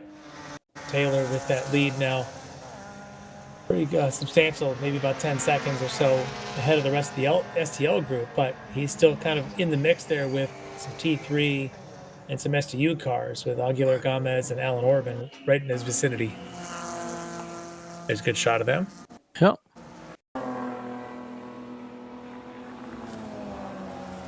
then that's Michael Lewis with John Laguitas right in front of him in that Mustang. All right, we are at the halfway mark. Let's take our break. When we come back, we'll have the rest of this race, and then we'll take a short break for lunch here before we get to the rest of our racing this afternoon. So stay with us, everybody. We'll be right back. For more than 30 years, championship-winning drivers have demanded the Hawk Performance braking advantage. Now you can experience that same advanced technology on your daily car, truck, or CUV with Hawk Performance street products. With brake pads, rotors, and fluids that deliver smooth braking for muscle cars and tuners, Super Duty solutions for tow vehicles, custom-engineered motorsports friction designed specifically for road racing, autocross, drag, and everything in between, Hawk has all your braking needs covered. Visit hawkperformance.com to learn more. Hawk Performance, what's stopping you? Tire Rack was established over 40 years ago by an SCCA member with a passion to find the right tires, wheels, and now brakes and suspension products for racers and enthusiasts on both street and track. As official tire retailer of the SCCA since 1995 and sponsored the Runoffs Pole Award, along with the National Solo Program, National Time Trials Program, and Track Night in America, Tire Rack is proud to support the SCCA and its members as they go have fun with cars. For more than 100 years, Sunoco, SCCA's official fuel partner since 2001,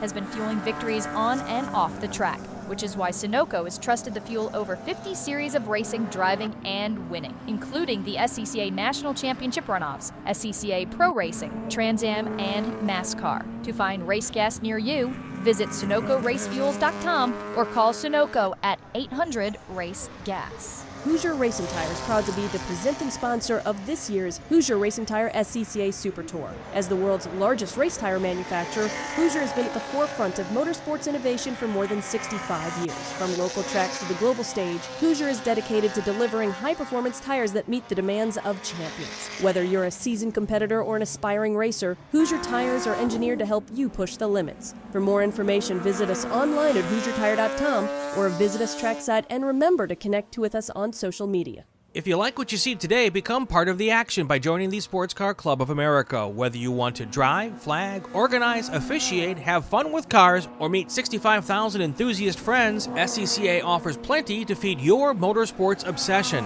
Ask someone trackside about how to get involved or visit SCCA.com for more information. It's the 2025 Hoosier Racing Tire SCCA Super Tour, the premier amateur road racing series bringing together top SCCA road racers from across the country. The Hoosier Super Tour visits some of the greatest tracks in North America, showcasing each of our 23 car classes. From production to GT cars, prototypes to Formula cars, the Hoosier SCCA Super Tour packs a ton of wheel-to-wheel racing action into every event.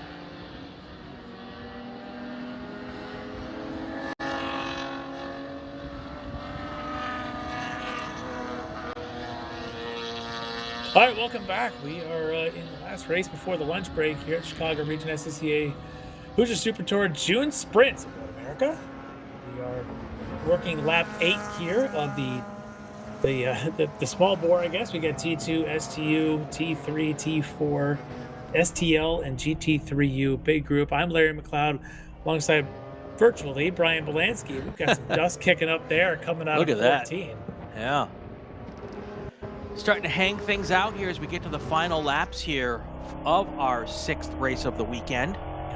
On board here with Bruce Griffin, who's been in a battle pretty much since the green flag dropped with Aaron Kaplan. Bruce now a nose ahead. He's been able to go into 5, getting that advantage on the back straight. This might be one of the first times we've seen him actually hold the lead now as they go all the way through 8. You can see that BMW right behind the Corvette, just all over him. Yeah, these guys must be having a hoot of a good time. And they're, of course, racing for a podium position here. This is a class battle between Kaplan and Griffin. Yeah, they are moving pretty good.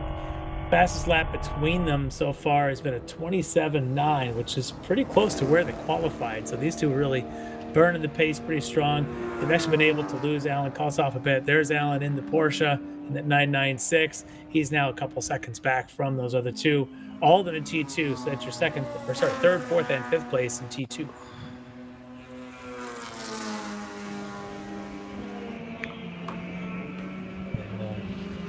There they go, the white Corvette, the green, blue, and black BMW coming up here into 14 on a little bit of lap traffic. I think that's some STL Miatas there in front of them. Yep. Gonna use the draft anyway, even if it's a good 15-mile-an-hour difference. Absolutely. Take every little bit of advantage you can, and look at the gap now. That little draft has helped. The speedometer tells exactly how fast. That's right. Bruce's Corvette, 139, 142 miles an hour. I think I saw it trip before the brakes. So if we can stay with this, Jordan, to see what the speed is going into turn 5, it's my belief that that's the fastest portion of the racetrack, because it's a downhill run, obviously. I'm just curious. We're at 140 into 1, and I'm curious how much above. It's a little shorter run to turn 5, but you don't have the hill to deal with. Yeah, you get basically from this point, from the Cheese Bridge all the way down. It's almost starting to go downhill, and then you get to the actual braking zone. 144? Yep, 144. And I'm guessing it's geared to be able to pull up the hill. Because I think there's probably more than 144 in that car if it's geared properly. Yeah. Whereas the Cadillac with its gearbox is pulling 150. Yeah. Well, I think I saw Joe Aquilani mention that there's a 10-speed gearbox in the Caddy. Yeah, it makes sense. Which allows for that type of gearing to be able to take advantage of both those straightaways. You might use gear, 8th gear or 9th gear going into 1, but you can then utilize 10th gear going into 5. Yeah. So. And while they're both GM products, they are about 20 or 25 years of development between them. These C5 Corvettes were developed kind of in the mid-90s, whereas obviously the Blackwing is kind of the latest offering from the speed folks over at GM. So a little different generation there, and that Cadillac just has all of it, including all the little comfort creature features too. So. Well, and of course, Heinrichs, part of the Corvette development team at GM. So somebody pulling in to pits. Looks like a Honda CRX. I was going to say, that's exactly what I was going to say. A CRX of some sort. I see Will Ostrowski drives a CRX, and I don't know that there's even another one in the field. Let's see if that ends up being him. Yeah, it's you are 100% correct. That's the only CRX in the field. The West Allis, Wisconsin native. Unfortunately, looks like either has an issue or something he needs to pull that in for. Yeah. Peter Heinrichs up in front. Cunningham, Griffith, Kaplan, 3rd, 4th, and 5th. 3-second lead now for Charlie Peter. That's pretty impressive. Yes, it really is. And his pace continues to stay strong. His last up still in the 27s, but Cunningham, as I mentioned, maybe the spec tire on the TCR might come to him. Just ran a 26.7, his fastest lap of the race here on lap 9. And let's see, he's not in the same class as the others. He's an STU car. Right. His nearest competitor is quite a bit further back. Tovo, I think, is running second in STU in a GR86 Cup car. So obviously a TCR, GR86 Cup, they're a little bit different. Carl T, I don't see Frida in this race. Are we sure we got him in the right spot? Because I don't see a 122 here. And I don't see his name on the timing sheet. So I'm wondering if he might be registered in a different race group. All right, here we go. Back in the action here. 10 laps of 13 is what we're working right now. So when this lap is over, there'll be 3 to go. Yep, and that battle we've been watching, that the white Corvette and the green, blue, and black BMW now working through some traffic.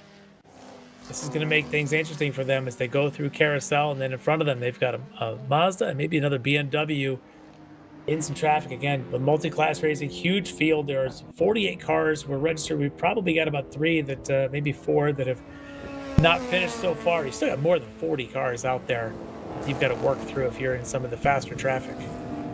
Well, look at this. Yeah. Taking a look at some of our other classes, at Touring 3 right now, it is Steven Johnson with a 3.8-second lead over John Lagoitis, and it's Lejudas, actually. Emil Aguilar-Gomez, he's moved up to 3rd place now with his BMW. In Touring 4 at this moment, it is Ethan Barker with a 2.7-second lead over James Eben. Gino Carini has moved into 4th place. Into 3rd place. Blake Thompson is in 4th. Back on board with Bruce Griffin. Yep, we just lapped one of our, I think it was a T4 RX-8s that just went by. It might have been Richard Dickey that was kind enough to let these two play through, and it's quite about, by far, best 1-2 battle on the track right now. Bruce Griffin, Aaron Kaplan. Griffin, once he was able to get by, he's been able to hold it, and I'm just wondering if that's the straightaway speed advantage that he's got. And then when he gets to the tighter 5, 6, 7, 8 section, Aaron's not able to make any moves, but we still got 3 to go. Aaron could be kind of sitting tight, cooling the car, cooling the tires for one more last gas at it. Yeah.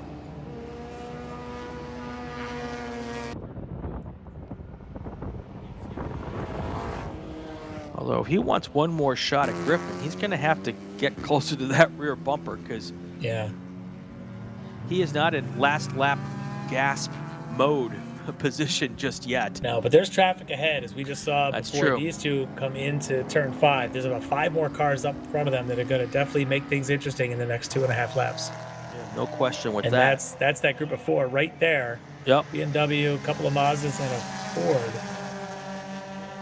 Looking at where they're at, they may hit that traffic in one of 2 spots, going into Canada, or between Canada and 14, which would be the worst place to hit them. That group of 4, I believe they're kicking up dust there. I think it's Gino Carini, Blake Thompson, Richard Mooney, and Max Kittleson.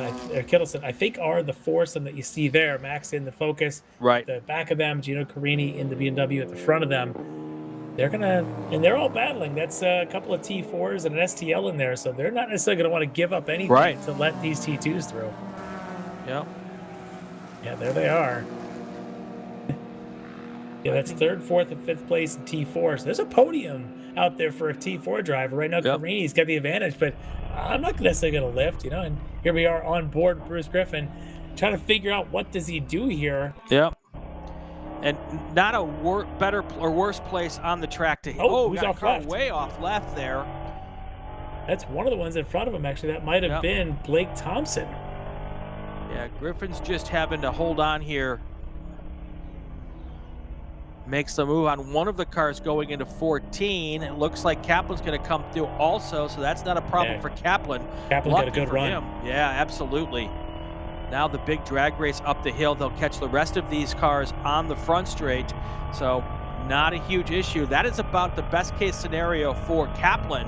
Yeah, not doesn't have the losing legs. much ground. Yeah, doesn't have the legs though. Even with a good run off of 14, that Corvette's got that torque up that hill. Yep. All right, next time by for our race leader, Charlie Peter. He's going to get the white flag. So we're about a lap and a half left in this race for our front duo of Peter and Heinrichs. But Peter is basically driven away to a 7.5 second lead here. Yeah.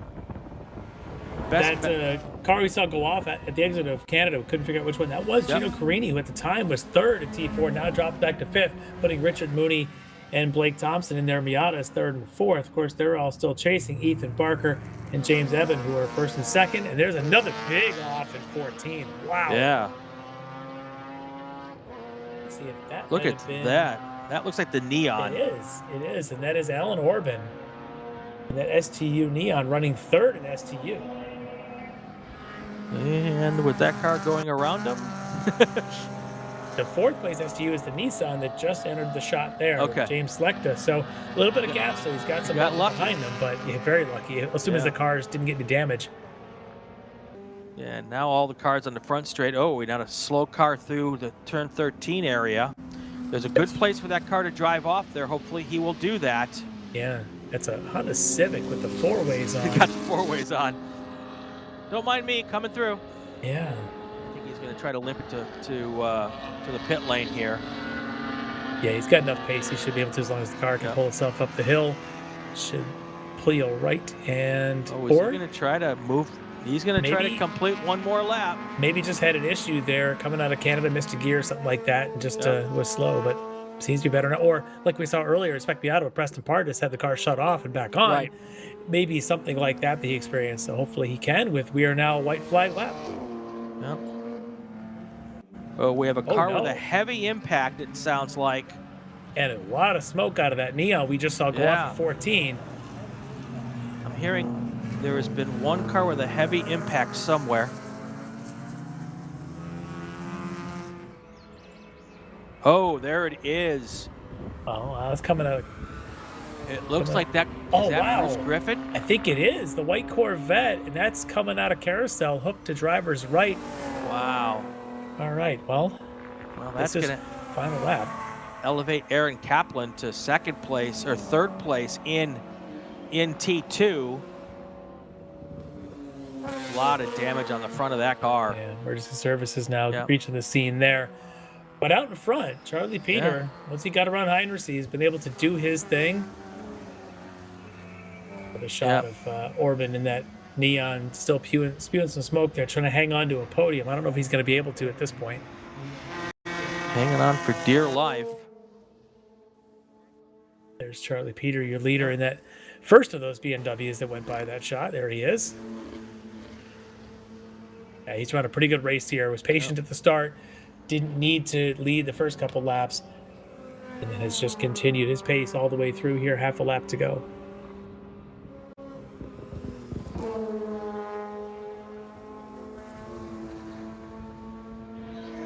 Charlie Peter's going to make his way through these last set of corners and up the main straight. Look at the smoke that Orban's Neon is continuing to put out. Yep. He's just trying to make it. And is that Nissan right behind him? The second car trying to get around him for the lead for that position? Is that Nissan? Not quite yet. That's the STL Integra. Okay. It's right behind. It might be Mike Taylor, who would be your. He could have taken your leader at STL. Yeah. Here comes your leader now through 14 up the hill. There he is. No issues for him. He's going to make it up to the top of the hill. Checkered flag will be in the air for Charlie Peter, the winner of the Breakometer Challenge here at the 70th running of the June Sprints. Yeah, solid race for Charlie Peter. Just well driven, well executed, managed start to finish so quick. Crossing the line in second place, 10 seconds back, John Heinrichsey. Then Peter Cunningham will be your first car in STU. We're looking for that greenish BMW of Aaron Kaplan, green and black BMW.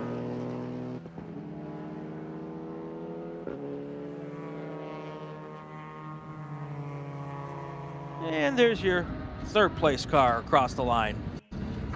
Oh yeah, there's another car there. Yeah, it's just right there by the qualifying timing straight. No. No, it's one of our other BMWs trying to stay out of the way. Yeah, he may have lost a little bit of bodywork, looks like, perhaps. He did.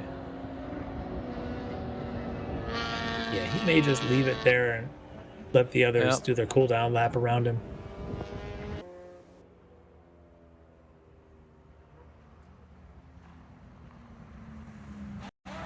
All right, let's go through our provisional finishing order here at GT3U. We've got Michael Waraki, Rob Warkaki, Michael Lewis, and George Sinchon. That's your GT3U finishing order. In STL, we've got Mike Taylor, John Sewell, and David Palfiner, your top three there. Looking at STU, Peter Cunningham, Jackson Tovo, and James Slechta. In T2, we've been talking about them all day. Charlie Peter, John Heinrichsey, Aaron Kaplan, your top three there. In Touring 3, our top three, Steven Johnson, John LeJudas, and Gamaliel Aguilar Gomez. And in in T4, your top three, Ethan Barker, James Evan, and Richard Mooney. That's how they're going to wrap up here for race number 6.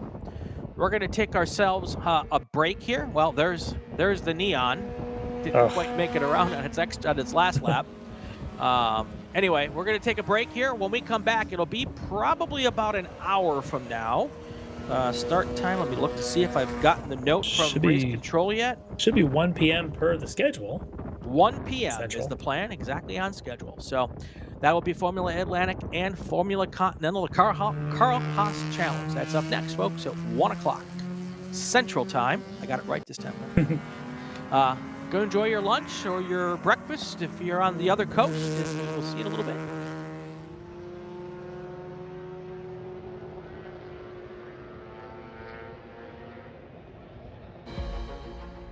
My customer experience with Mazda has been absolutely fantastic. I think they kind of cater to the whole crowd of people. They got the SUVs for the soccer moms and stuff like that, but then you got your Miatas and your Speed 3s for your car enthusiasts. So I think they cater to all crowds, and so I think that's something that everyone can get behind. In terms of maintaining equipment, I mean, running a prep shop, I mean, day in, day out, we're maintaining cars for customers all over the country. Mazda, hands down, is probably the best company to work with for sports car racing. Factory support is second to none in terms of specific competition parts availability, pricing, access to their technical knowledge and base. It just feels right. You feel connected. So our team support program offers a couple of tiers of support, parts support, technical support, contingency support as well. All of this is done through our website and the team support program and the Parts 800 number. We have two main ways that customers can acquire parts from Mazda Motorsports. It's through our MazdaMotorsports.com parts store website. It's basically like signing up for an Amazon account. You know, simple information, prove that you're a racer with a race result. It gets you access to our 800 hotline that you can call and speak to one of our parts representatives basically 5 days a week. We got into Mazdas largely just because it's a fantastic platform. You know, a lot of guys would run double stints just to get time on track. They're super reliable, don't break. And Mazda Motorsports has some of the best just support for the grassroots racer in parts and technical advice and everything else. So they make it easy for us to run these cars. Mazda's been very supportive of racers within the SCCA and all the other grassroots organizations for many, many years. Really, their support for racing and our type of racing is unmatched from any other manufacturer. They've been a great partner for many, many years. There's nothing else like this. There's no other big class that has the highest quality of drivers in it. And it's really attracted the right level of people. The other aspect is I'm probably not the richest person out here, and they're extremely reasonably priced, and you can buy parts easily, and so it's a class that fits both what I want from a racing standpoint and what I can afford. It's one of those things that once you get hooked into it, it just never leaves. Really helps understanding where they come from. It helps the communication between customer relations. You can very much understand their needs of the day. May not necessarily be the same each day, but you know how to adapt to it, and you know how to best serve the customer is really what it comes down to.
Back here live at Road America for the 70th running of the June Sprints. Group 7 is up next, and as you might see here, folks, this is the Carl Haas Challenge. Weather conditions have changed dramatically since we were here last.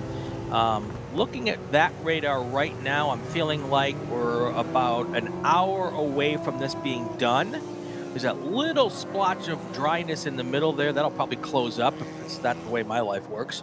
But after behind it, there's not much to look at. So I think we might be good in about an hour. But that's not the case now. We're going to be wet starting. Let's take a look at our track map real quick. Of course, we've got 14 turns here at Road America. Absolutely 4 miles, the America's National Park of Speed. It is a whole different racetrack, Lefty, when it's wet. This is not the same track we had just an hour and 20 minutes ago. It is very, very wet. So track knowledge and experience right here is going to be key. This track map at this point probably doesn't even a whole lot unless you're starting in the 4th or 5th row, in which case all you're going to see is a giant plume of spray in front of you on this start. You really want to be on that front row to have any visibility. Or all open wheel. You better have your rain visor on. You better have your rain suit on. You're going to get wet top to bottom. There you go. And here they come now down into turn 5. Let's get right to our starting lineups. All right, we're going to have a split start here. Formula Atlantics will be on the front, and it's going to be Hans Peter. It's going to be Dudley Flack, actually, on the pole in his Swift, leading the way. Hans Peter on his outside, the same way they finished the runoffs just about 7 months ago.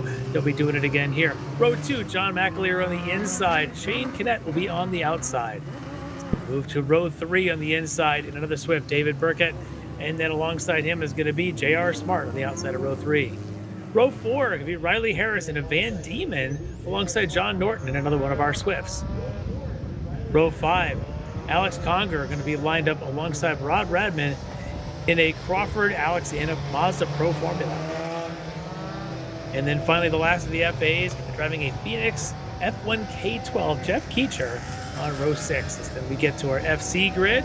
On the pole for FC in the citation, I think the only one in the field, Brandon Dixon. Alongside him, defending national champ, has been here a lot. Probably seen all conditions in the Van Diemen, Michael Barrisons. Row 2 on the inside in a Van Diemen, Brendan Cronin lined up alongside Bill Johnson on the outside of row 2. On row 3, it's going to be Brian Tomasi and another Van Diemen. All Van Diemens here. Dean Karolek going to be on the outside of row 3. Row 4, Mark Hutchinson and Devin LaShore, both in Van Diemens here in FC. We get to row 5. Carter Sheets will be on the inside, lined up alongside David Ott on the outside. Get to row 6. Hayden Eade, he'll be in his Van Diemen on the inside row 6. Rockford Beauchamp will be on the outside. On the inside of row 7 in a Carver DS3, Bill Walschlager alongside Jim Roberts in another one of those Van Diemens. On to row 8. On the inside, Daniel Parr will be lined up alongside Jeffrey Pites. And that is the end of the grid. All right. 11 Formula Atlantics, 13 or 14 Continentals. That's the plan at this moment. If all of them had rain tires, I sure hope they are fitted on the car at the moment. Look at the marbles built up there offline, going exit a kink before they even get to that curbing. Yeah, the water hasn't been enough to wash them away, or maybe even brought them back onto the track. Yeah, and then right at the spot where you like to put your race car there, right by the curbing, there's a bit of a puddle and a slight river there. So it'll be very interesting to see how these cars negotiate the first lap. We do regularly race in the rain, especially in this part of the country. We don't get this very often out in California, but in this part of the country, racing in the rain, not unusual. So these guys and gals, or I think all guys in this group anyway, should be at least prepared for the possibility of this happening. Yeah, look for the ones who have a lot of rain experience to come to the top in this one. Maybe even those from the upper Midwest. A lot of Wisconsinites here in this field probably have experience at the track, and that just, I can't say it enough how important that is in a race like this, because you know where the puddles are going to form, especially on the opening lap. You're not waiting to go a lap or two to figure it out. Somebody else already knows. Yeah, and then sometimes when you've got wet weather, there's this idea, do you or do you not go on rain tires? There's no question here what they should be on, so they should have all made the right decision. If everybody had rain tires, that's always a question also. Yes, and sometimes they don't, but I would not be out there at this point. There's just too much standing water to try to do this on dries. So here they come up the hill, waiting to see if there'll be a green flag from start finish. That green flag is now going to be in the air, and we are racing here at Road America. You can see the big rooster tail. If you're not in the front row, maybe even two. No, if you're not in the front row, you can't see a thing right now. Yeah, right now Dudley Fleck has got the best view of them all. Hans Peter trying to get some visibility there on the left side as they go into one. Look how much slower they are down into one.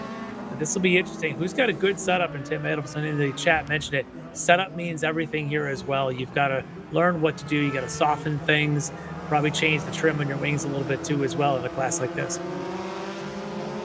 And a lot of this is feeling out the track in this first lap here. Here comes our second group down to take their green flag. And it looks a lot like the first group. A couple cars out front and then a whole bunch of spray behind them. And you can already see some cars trying to go 3 wide, not to be racy, just to be able to see. Yep. On the outside there, I think that should have been Verisons in the white with the purple and orange trim, trying to get at least visibility, maybe a move. He maybe didn't get a move. In fact, he might be getting overtaken now as your pole sitter. Dixon seems to have the advantage, and then that group behind him, I think it's going to be Cronin Johnson trying to get around Verisons. We were thinking there might have been a little contact going into turn 1 there. I'm looking. Everyone appears to have their wings intact. So much spray. You can tell very quickly which drivers feel a little more comfortable here and which ones feel a little less comfortable. And for some, this will be fun. For others, it will be 13 laps. Oh, whoa. Speaking of which, 13 laps of survival. That is the number 45 car. The 45 car is Dennis Kurlick. And if he has stalled that car, we may have to go under a... Well, they could pull this car quickly. Let's see. Oh, no. Look at that. Nice job. He was just waiting for the field to go by. Smart driver. Yep. Perfectly done there. Well done. We keep going, racing here, but you'll find... Oh, look at that. You will find out very quickly here who likes the rain and who doesn't like the rain, or who has a good car set up for the rain and who doesn't have a good car. Oh, there's a car off hard into the wall there at the kink. Yeah, that's a pretty good hit. I don't know if that car is going to be able to drive itself away. We can see the driver moving in there, waving his arms, in fact, to all those coming. And I'm sure these guys are looking for the flagger station right there next to our camera. Yep. The good news is that's the one spot, I believe, the only spot on our racetrack here that has a safer barrier right there. So he hit a safer barrier. That helps. I know it's still a hard thing to hit, but you can't be complaining too much about that. We're going full course yellow. We're going to go full course yellow here as they go out to check on that driver and get that car out of that location. That's certainly not a place you want to leave a race car. So let us do this. Let's take our break. I'm not sure we'll call the grid just yet, but let's take our break while we are under full course yellow. We can figure out what the situation is there at 11, and we'll be back in a few minutes. Hoosier Racing Tire is proud to be the presenting sponsor of this year's Hoosier Racing Tire SCCA Super Tour. As the world's largest race tire manufacturer, Hoosier has been at the forefront of motorsports innovation for more than 65 years. From local tracks to the global stage, Hoosier is dedicated to delivering high-performance tires that meet the demands of champions. Whether you're a seasoned competitor or an aspiring racer, Hoosier tires are engineered to help you push the limits. For more information, visit us online at HoosierTire.com or visit us trackside, and remember to connect with us on social media. Mazza Vineyards is the exclusive sparkling wine for podium celebrations at the Hoosier Racing Tire SCCA Super Tour, SCCA Runoffs, and Tire Rack SCCA Pro Solo. Celebrate your racing weekend with Mazza Vineyards and learn more at enjoymazza.com. Tire Rack was established over 40 years ago by an SCCA member with a passion to find the right tires, wheels, and now brakes and suspension products for racers and enthusiasts on both street and track. As official tire retailer of SCCA since 1995 and sponsor of the Runoffs Pole Award, along with the National Solo Program, National Time Trial Program, and Track Night in America, Tire Rack is proud to support the SCCA and its members as they go have fun with cars. Ready for a new race trailer? Bravo Trailers is the exclusive partner of the SCCA. Owned by longtime SCCA racers, Bravo Trailers work better, load easier, and tow better because they build them with the racers in mind. Visit bravotrailers.com to see your new trailer in aluminum or steel.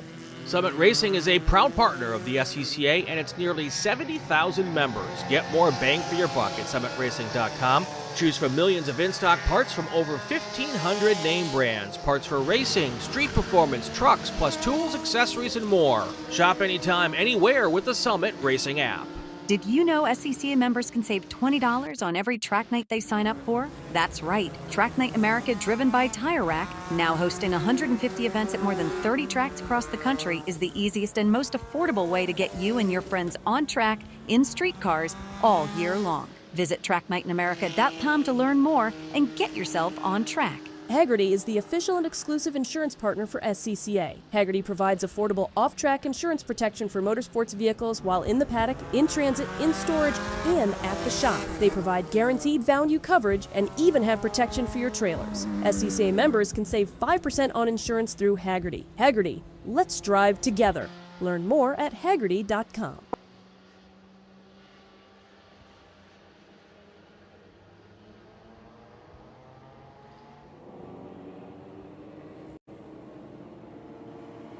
Back here live at Road America for the Hoosier Racing Tire SCCA Super Tour, the 70th consecutive running of the June sprints here.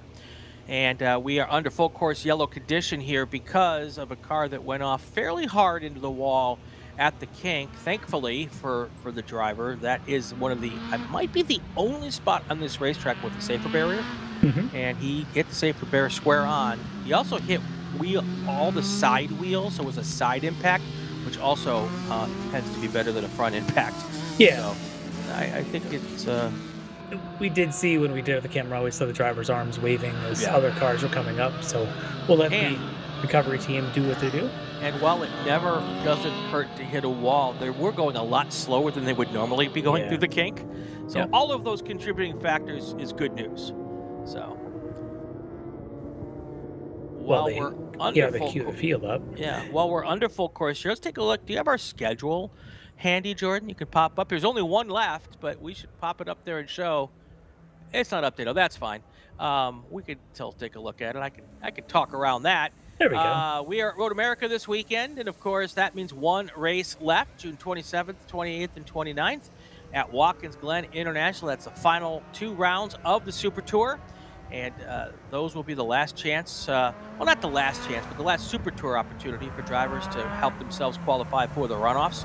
There are other ways to do it, but that'll be our last Super Tour of the year, wrapping up 2025. It's been a great season so far, and I'm sure we will finish strong at Watkins Glen as well, a track that also can get a little bit wet on occasion. Such a beautiful area. That upstate New York is definitely one of my favorite places in the country to go vacation this time of the year. June, it is just the best up there. You're full on peak. If you want to go to wineries, you could do that. If you want to go have dinner at Sapkins, if you want to go get ice cream, there's like 5 places in town to get ice cream from. It's an awesome place. My lovely wife went to Ithaca College, right there in the Finger Lake. So it's not too far. The first time I went that area, it wasn't to go to a race. We went to wine country and did all of that stuff. So it's a beautiful part of the country in the summer. It is cold in the winter, much like Road America, you know. So after the first lap, the way they sorted through, Dudley Fleck was your leader and is still our leader under caution. Shane Kennett and David Burkett, that's your top 3 right now. And then if you look down to our Formula Continental group, the top 3 there, we're looking at Brandon Dixon, Brian Tomasi, and Michael Verison. So bit of a couple of drivers that don't appear to have ever taken the green flag. I think at least timing and scoring doesn't show them. Bill Johnson, Jim Roberts, Jeffrey Pites, Daniel Parr. So if you're a fan of one of them, they're probably watching. Perhaps they didn't have the rain tire that they needed for this event. It looks like the lights are out on the pace car. Good sign. Electronics looks like there's the scene no longer has rescue vehicles, so that's also a good sign. There you go. That's a good shot. Yeah. You can see the pathway down there as the bicycles, golf carts. If you have not been to Road America, there's just a couple years back now they built this great pathway that almost gets you from where they are here at the go-kart track. Right behind that, there's a path that runs down the hill from essentially the Kink all the way to Canada. It is a beautiful place now. You can get down there and watch from that, 10 years ago you couldn't do.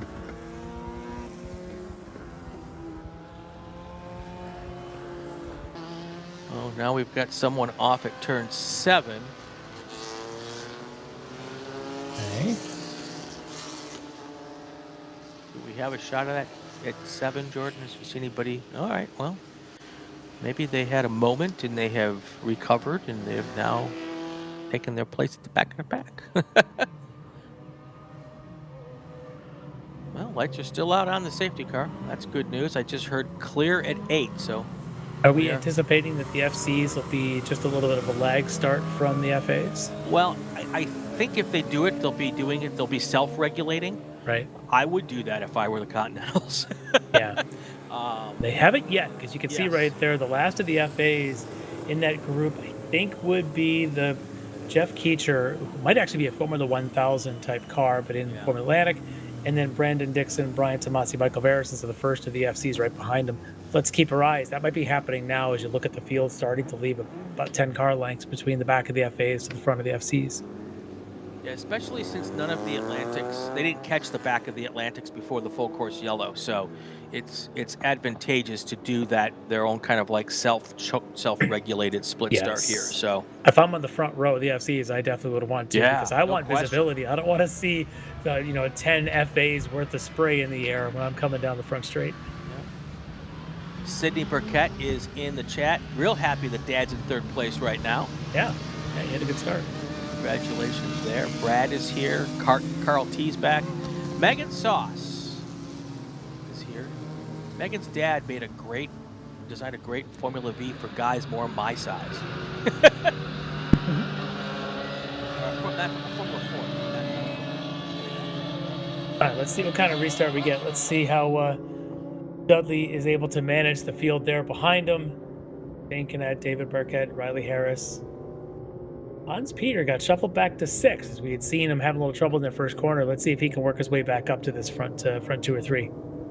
Yeah, definitely looks like the Continentals are doing their thing, and the Atlantics now get a green flag. They're coming down towards turn 1 here, up over the top of the hill.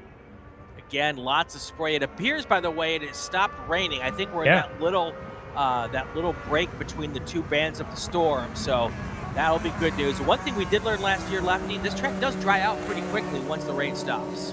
Yeah, and that'll be good. So watch that as this goes on for the next 10 laps or so.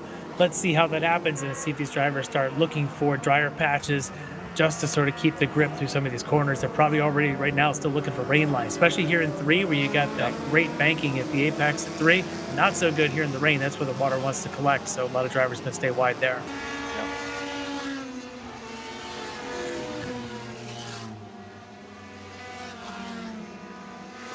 So good through 1 and 2 and 3. It's so hard to pick out who is who. It's so tough. Yeah, look at Dudley Fleck again with a really good restart on this. And the next pack coming in. I see who that is. Several cars going a little bit wide, and not surprising with these conditions. That is the one nice part about turn 5, is there is some escape to be able to be had if you plan it right or get lucky. A car off, starting to wonder if that was one of our FCs, but let's wait and see what happens here. As the FCs are right, I think that might be our leader in the FCs right there behind a couple of FAs, because that's Verison's in the white with the purple-orange, and in the pack behind him, I think that might be Tomasi and Cronin, perhaps? Right. Really important here at this point in time is to stay off anything with paint. Paint is really slippery, so they're going to not use the inside curb here at the Kink. For sure. And do whatever they can to keep off anything painted. Even some of the other areas, like they're going to stay off the exit of the Kink here, where the water might collect in those rumble strips. Same thing, the exit of Canada, same thing at the exit of 14. You get out in that stuff, and it's just exponentially less grip. Yep. Yeah, Meg Sauce confirming it. She also thinks Brandon Dixon is that FC that's already caught up to the back of the FAs, and it's a good sign for him and the pace that he's able to have here just after we've gone green. Let's see when timing and scoring trips what exactly that order is, but that might be him right there with the other FCs now caught up right behind him. That'd be Tomasi and Verisons. All right, everybody's kind of finding their way. And if it has stopped raining, which it appears that it has. You can see that bit of river running right across at 14, just at the exit point there. Well, and what happens now is every lap the track is different now. So what was there last lap may or may not be there this lap, and it's really hard to plan for that. So the drivers who could do that really well, they're the ones who are going to get to the front here. Well, Hans Peter, I had said at the restart, he was back in 6th. He's got himself up into the front 2 now, about a second behind Dudley Fleck. So Peter off to a great start here. FC leader is Brandon Dixon. Michael Verison and Brian Tomasi just about a second or so behind Brandon. In between those two, actually, is the F1000 Nathan Bird. So right now, Dixon with a bit of a buffer to his rivals in FC. Does Hans Peter drive better in the rain just because he has a rally driver name? He just might, you know.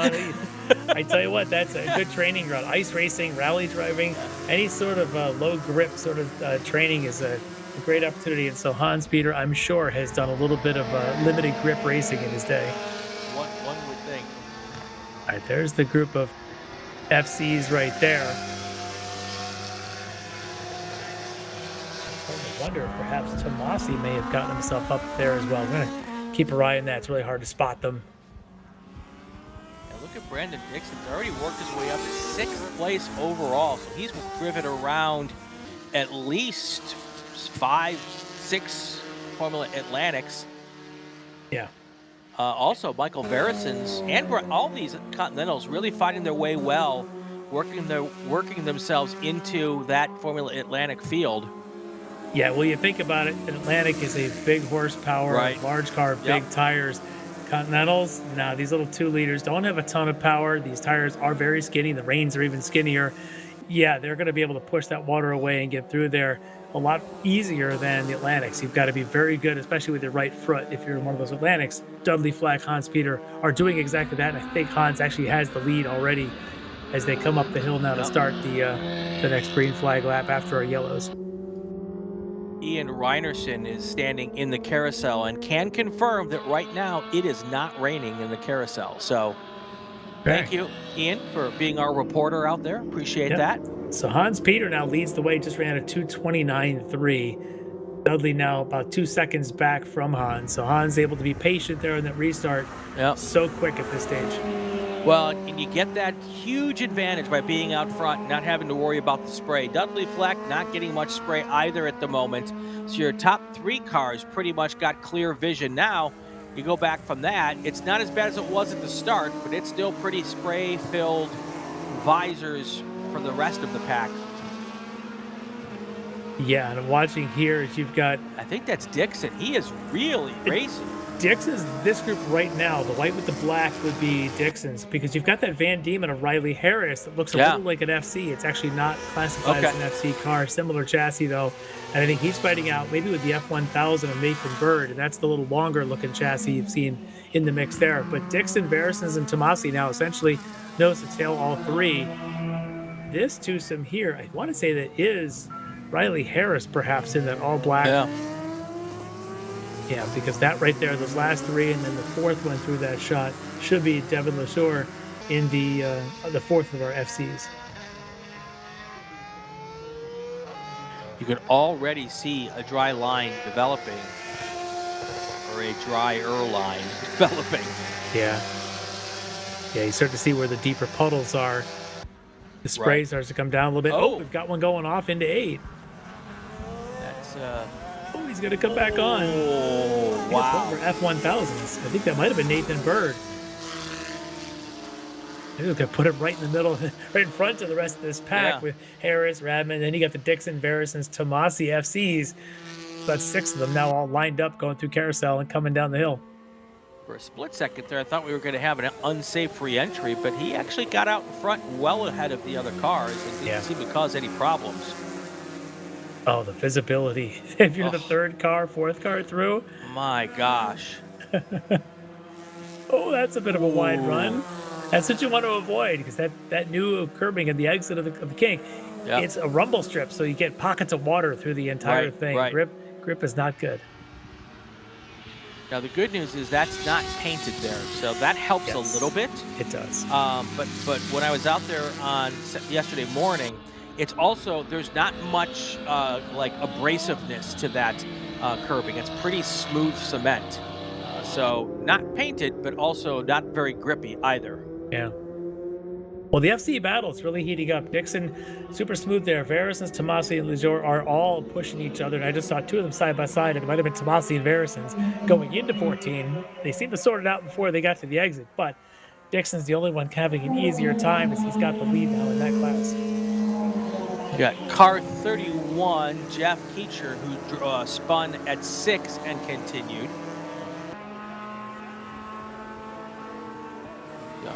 While the conditions are improving, they're still pretty gnarly out there. So, yeah, especially if you get offline. So, I'll tell you, looking at these lap times, your leader, Hans Peter, just ran a 27.9, Dudley Fleck a 2:30.8, but Dudley trap speed 4 miles an hour faster. And I'm wondering if Hans came out with a little better rain setup, a little bit more wing on the front rear, so it slows his trap speeds down, but gives a better grip of the corners there. We've got a car stopped coming out of 14. So looks like an FC. Yep, that's car number 3. It is Bill Walshalager. He spun at 14, and people on the corner are saying there's no power to that car at the moment. Let's see if he's got to restart it now. There we go. Either that or he's on the starter. No, he's got it going. Starter doesn't work that good. All he needed to do is get to pit in. He's more than that. He's back on the straightaway, and we should be green in that corner. All right. So we're at the halfway point here. Let us do a call to grid, and then we will take our break and come back, and we will hopefully get us all the way to the finish line here. Oh, did we take our break at the start? Oh, we took our break during the full course yellow. We did. All right, then let me just do a call to grid. That would be a good thing to do here. Attention in the paddock. Attention the paddock. Group 8 cars. Group 8 cars to the grid. GT1, GT2, GTX, T1, and A sedan. Group 8 cars to the grid for your race. That's another group, Lefty, that in the wet will be very entertaining. Oh yes. Yeah. So yeah, those T1 cars will be the fastest things out there in that group. All right, let's reset here. Hans Peter, Dudley Fleck, Nathan Bird, your top 3 in Formula Atlantic. Then you've got Brandon Dixon, Michael Verisons, and Brian Tomasi, your top 3 in Formula Continental. That's how they stand right now. 6 to go here in the wet at Road America.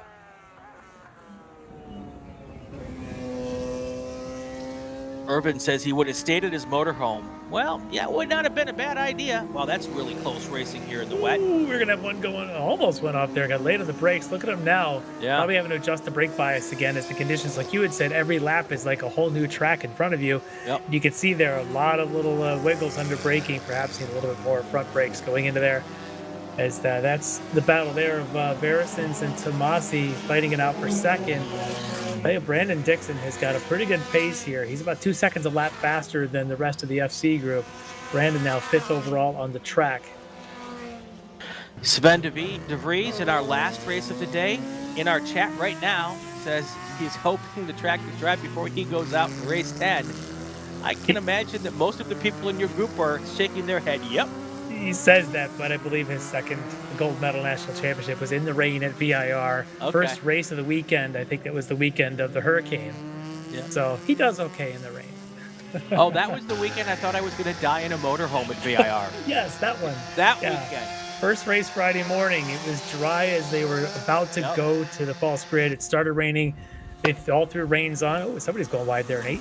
But yeah, at the end, Sven just walked away as he had the best rain tires, the best driving. It was impressive. So he says he wants it to be dry, but I don't know. I think he'd do okay in the wet. I remember waking up that morning and the canopies from 2 or 3 trailers around us were on top of our little motorhome that we rented. And They had to cut us out of our motorhome. That Saturday was just the longest day, and applaud to all the flaggers that were out there that day. Yes, and applaud to any of our volunteers who are working outdoors right now too. It's not easy to do that, so big props to them. A hardy bunch are quarter marshals in the SCCA. So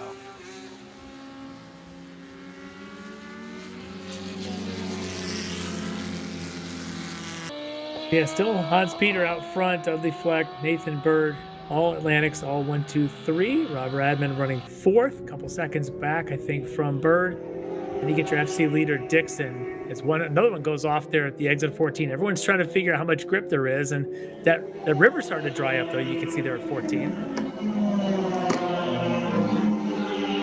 all right, 5 laps to go here. Even with the full course yellow, it looks as though at the moment, I shouldn't say it, this might be the announcer's curse, but I think we're going to get to laps on this one. Well, Sydney, you can cheer Dad on as David Burkett just jumped up into 4th spot in the Atlantics. There you go. Yeah.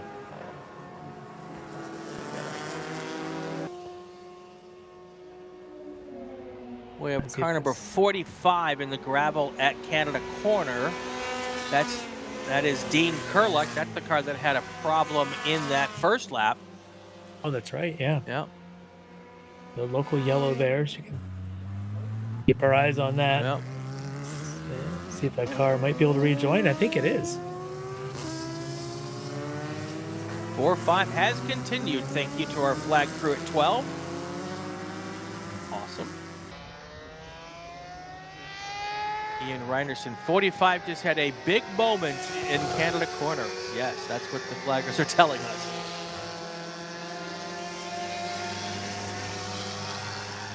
And that FC continues to be back and forth. I think Tomasi Barrisons might have swapped positions again, because I think that's your leader right there, Dixon. Then Rob Radman, I think, or Riley Harris, and then the other. And there's Barrisons.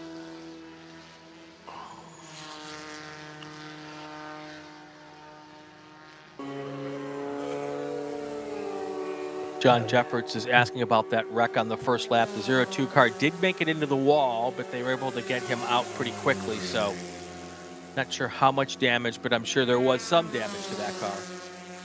Yeah, honestly, it didn't look terrible, as you had said at the time. With these conditions, it was opening lap. It was very much wetter than it is now. Speeds were nowhere near what they could be doing. So yes, he did hit the wall, but it was relatively soft, sort of a side swipe. Yeah.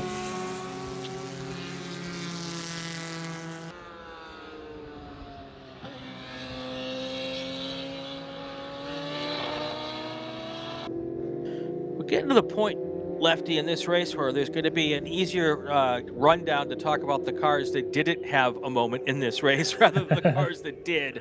Yeah, I'm hearing a lot of chatter on our flag net that I get to listen to about cars driving off a little here, doing a quick spin and continuing. Pretty common. There's the one off at turn 8 I've just been hearing about. So, but. Well, we were previously talking about David Burkett having maybe a good lap previously. Not so much now, as I'm seeing him falling down the order. Waiting to see where he is. Is that the car parked and here I'm at 8? wondering if that is him right there. Yeah. He hasn't finished Sector 2, and that would be part of Sector 2 there. Yeah, it would be. Yeah, so much stuff has been happening. I haven't been able to catch all of the numbers, so...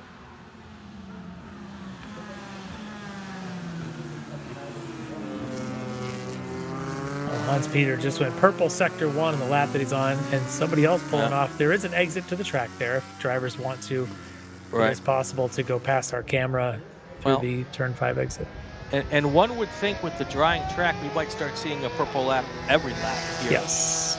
Would not be surprising to see personal bests being dropped each lap now, as 2 things are happening. 1, the track is drying, and 2, all these drivers now kind of know what is where and where is what. So yeah. Well, that was Brandon Dixon that just went through 8, the first of those ones in that shot. He's the one pulling away from us now, heading down around Carousel. Riley Harris, Rod Radman would be the 2 following.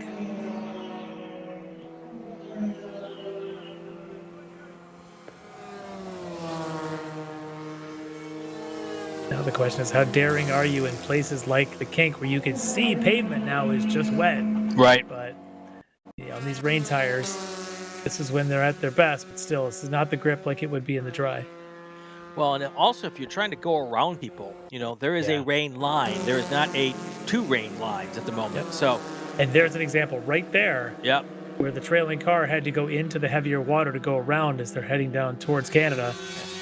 Yep. And then look at the spray that car kicked up while the other cars weren't kicking up spray because they were on the drying line. Yeah.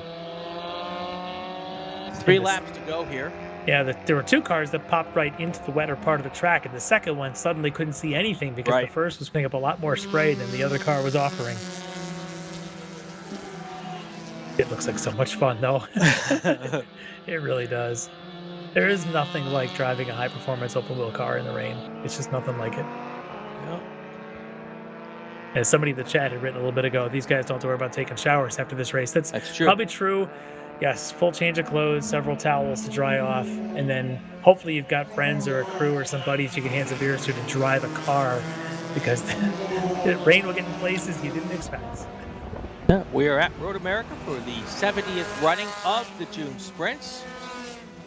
Beautiful Elkhart Lake, Wisconsin. I'm Brian Bielanski. Larry Lefty McLeod with me here. Jordan Worth is our director and our producer and camera guru is Ryan West here with us this weekend. Keeping us all on the straight and narrow. That's tough to do when I'm involved. Here's a look at our radar. Now that little line that I saw coming up next is not so little anymore. It's kind of, yeah. Andy Polito in the chat says in turn 3 it is currently raining. Oh, and yep. That would make sense. They're on the western edge of the track. Carl T just put a descriptive word in the chat that I choose never to say.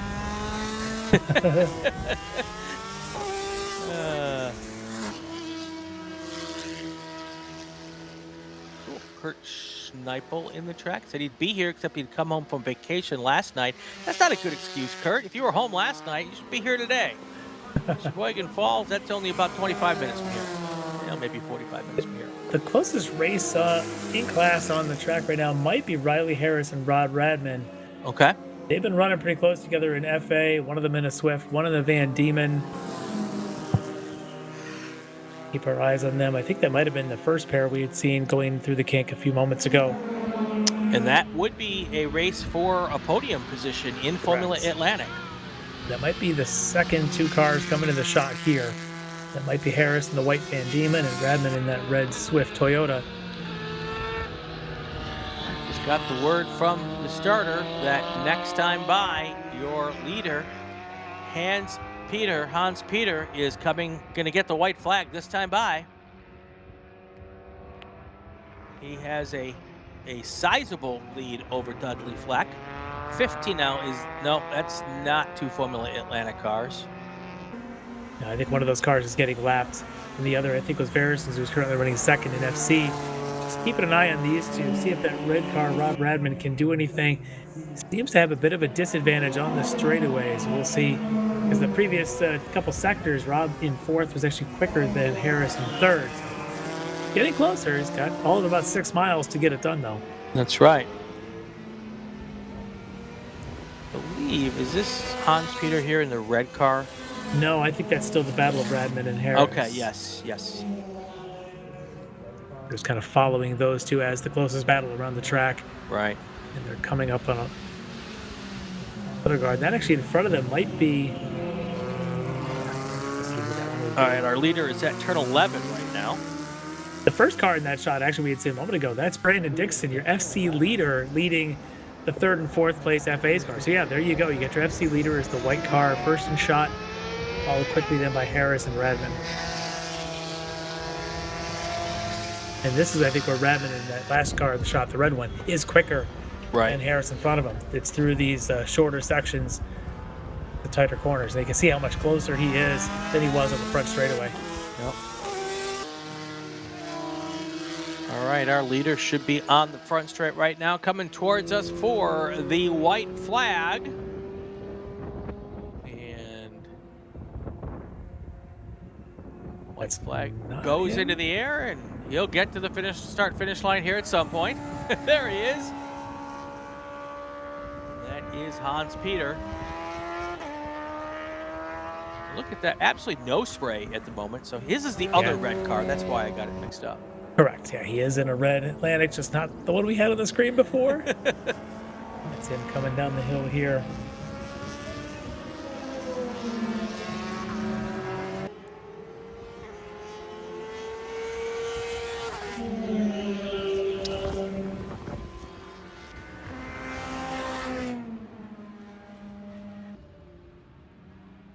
Someone's asking about what happened to Nathan Bird. We've had several cars go off.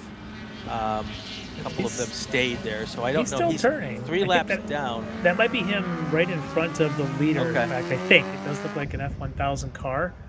We'll see if that white. They come around to turn 6 here. That may be him. It looks like an F1000.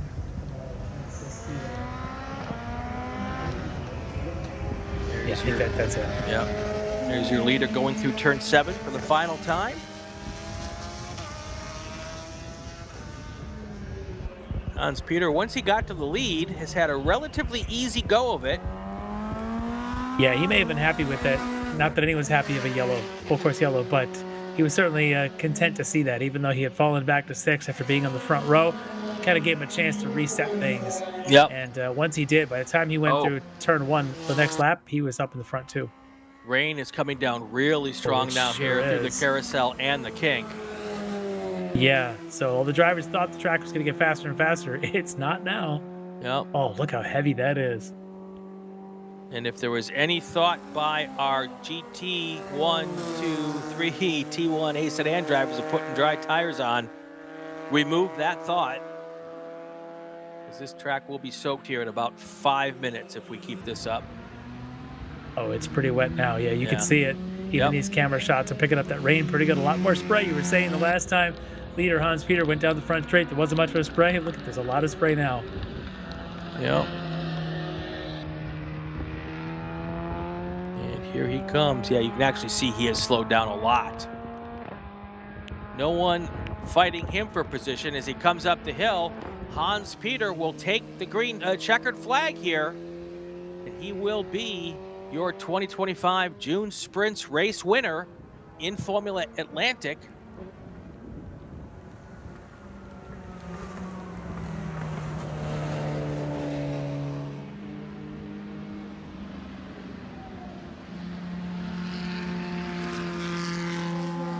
Back there should be Dudley Fleck, and then I suspect we'll see Brandon Dixon, our FC leader, shortly as well. He's had a fantastic race. Yes, he has.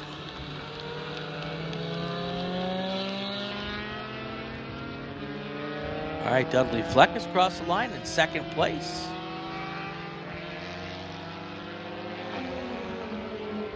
And let's see here, waiting for your Formula Continental driver to catch that timing light. Even though it's not really a timing light, now it's a transponder. I know. Well, Brandon Dixon's falling back to the field. Yeah, that's what I'm wondering. I'm seeing the other FAs going by Harris and then Radman and waiting for Dixon.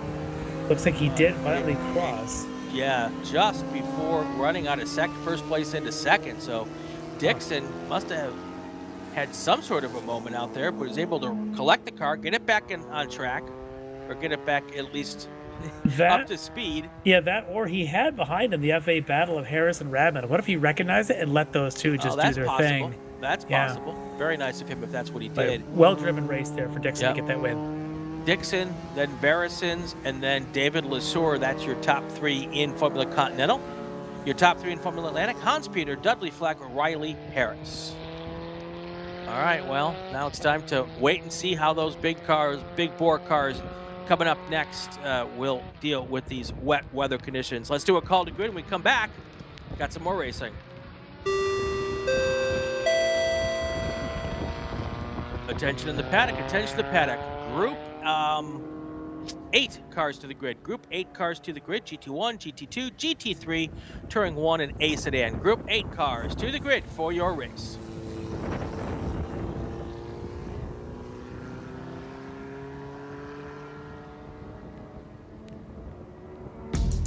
We're not supposed to be out here.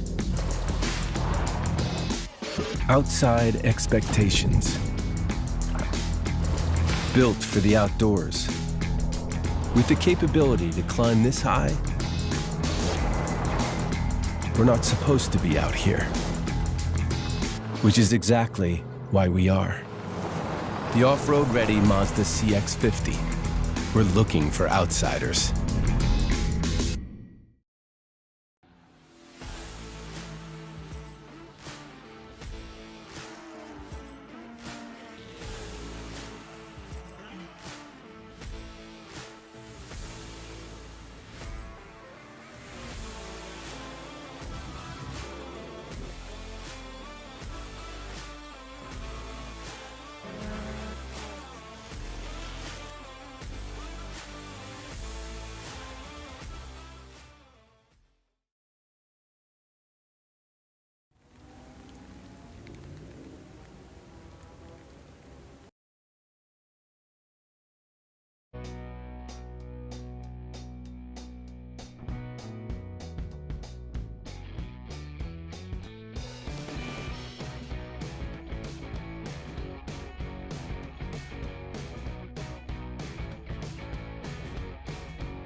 Back here at a soggy road, America, Elkhart Lake, Wisconsin. Got a little bit more rain, and we'll actually be in Lake Michigan. It is time for our big bore race: GT1, GT2, GTX T1 A sedan, the TRO Manufacturing Challenge. 15 laps of racing here, and it's they're going to pack up, I think, is what I'm guessing. We've got one pace car out there. Yeah, we'll get to that in a second. I think I know what may be happening. Yeah. Oh, okay. Well, yeah. Oh, I know what happened. I don't think any of the GT1 cars came out. Right. We're going to talk about that as well. We've got some stuff going on here with some starting lineups here. Lefty, why don't you take over? Because I'm confused now. Yeah, I'm going to read some names. We are pretty sure a lot of them didn't come out. What you see here is the front row. Dave Rulo should have been out there in his Camaro GT1. He was fast in qualifying. I don't see him. Michael McAleenan in a Lamborghini Huracan. That is the green Huracan. We did just see appropriate name for appropriate weather. He looks like he is rows 1, 2, and 3 of this entire field. The second row on the inside of Rick Dittman in a Corvette. Did not see him come out. Same thing with Rocky Ellie. Don't see that either of those Corvettes. And then on row 3 in the GT1s, Ryan Kehoe on the inside, Joe Freda on the outside of their Corvettes. Didn't see either one of them either. And then finally, Brian French in that Ligier, that LMP3, didn't see him come out of the pits at all yet either, so we may not have any of them. That gets us to our GT2s. They are going to have their own start, as this car parked there at the exit of 3 in the background. We'll get to that in a second. On the pole for GT2 is John Atwell in a Mustang TA2 car, lined up alongside Justin Elder in a Camaro.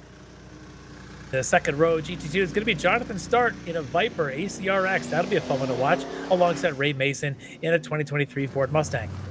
On the third row, we got Ben Jacobs in another one of those TA2 Mustangs, alongside very similar car, Ike Keeler in another Mustang.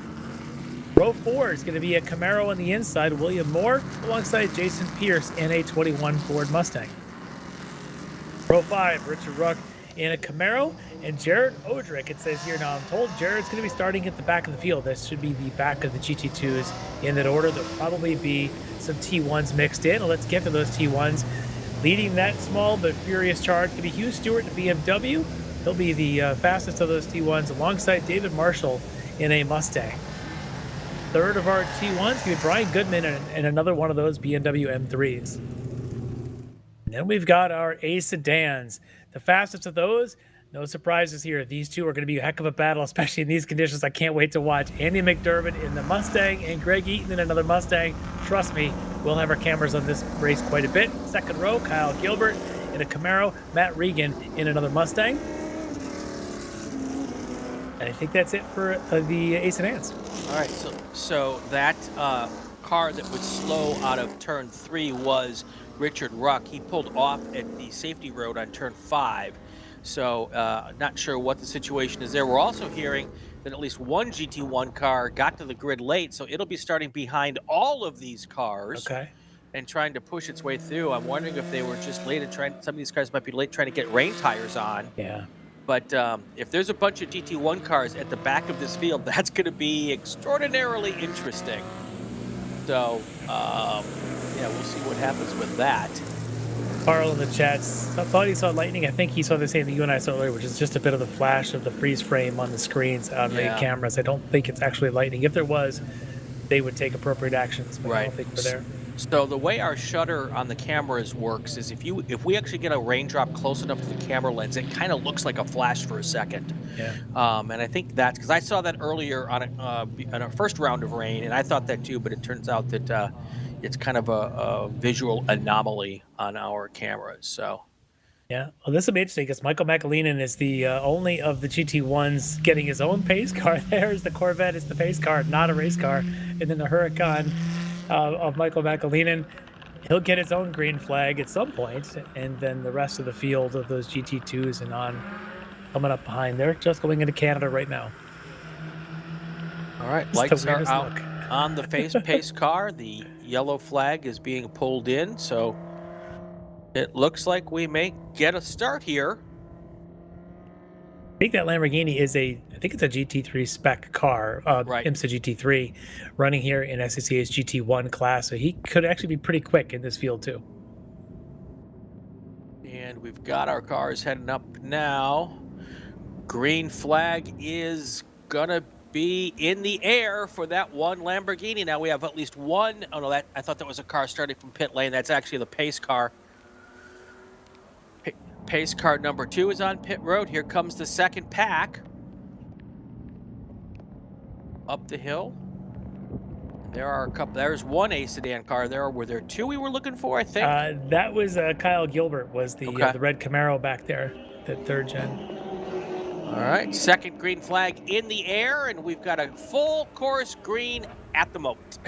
Let's hope it stays that way. As here comes our GT2s coming into turn 1 now. That Camaro and the Viper should be Justin Elder and Jonathan Stark should be the 2 right alongside each other, and then you get the rest of those GT2s. And already, look at that, Eddie McDermott in the A sedan, already getting feisty early on. So people just tuning in, the reason there was one car on the first pace car is because there should have been about 8 cars there, but many of the, well, 7 of them didn't show up for the start of the race, I'm guessing because of the rain. And once you plan for it, you kind of got to stick with the plan. So here comes our GT2 group here.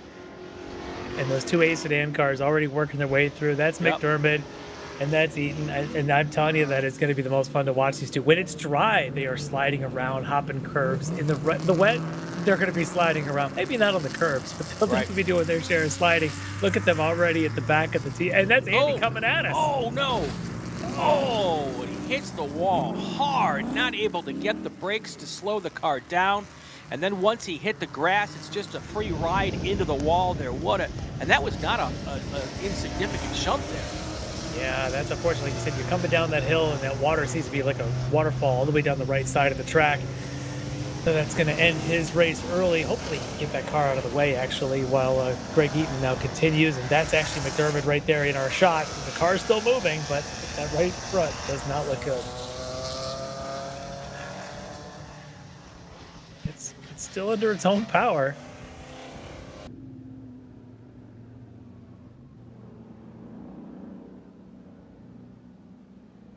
I need to make a quick announcement here. Stand by. Attention to the paddock, attention to the paddock. From the previous race, car number 15, Formula Atlantic, car number 112, Formula Continental. Please head to impound to meet the race director as soon as possible.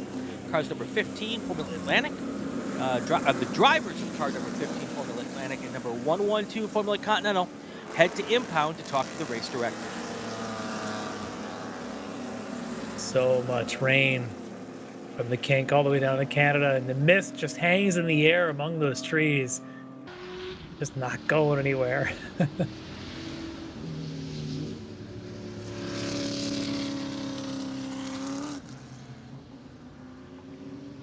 So that Camaro we just saw go by, that should have been Justin Elder, your GT2 leader. Jonathan Stark and that Viper should be next in the order there. That one's pretty easy to spot. Big Viper laying quite a plume behind him. And then next in line, Mustang, and then I think a Camaro. I mean, that might be actually Jared Odrick coming up to the field in that Camaro. We'll have to see when they cross start finish. The other one, not sure which of the Mustangs that was. All right, coming up the line for the first time, we got one car heading to the pits. Interesting. Justin Elder, the first GT2 car to cross the line, followed by Jonathan Stark. Ike Keeler, Jared Odrick up to 5th place. Yeah, Odrick definitely having a good lap there, but so did Keeler in the Mustang GT2. So Odrick had the qualifying time to be one of the front 2 in the GT2s.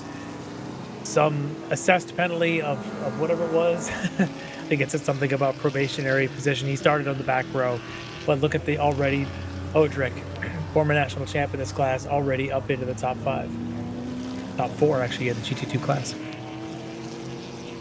And that right there, that should be Eaton in the A sedan car. That might have been Hugh Stewart in the BMW. I tell you, Stewart, I'm sure, has got a lot of seat time in the rain.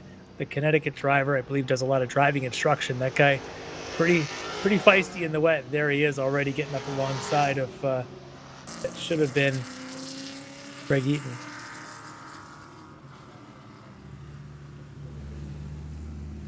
Yeah, it gets to be pretty obvious, you know, which drivers here have really worked hard. Oh, there's a car. Actually, that's Brian Goodman. Yeah, that's Goodman's BMW in the big slide there. He had gotten up Huge alongside slide. Eaton. Yeah.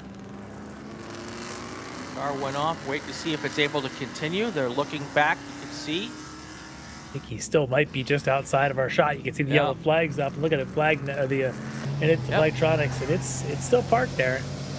Yeah, they just brought the yellow flag down, so it looks like that car has continued on. Yep. Britt Brown asked that Hans-Peter win. Yes is the answer to that question. Hans-Peter was the Formula Atlantic race winner. So, commanding. All right, so our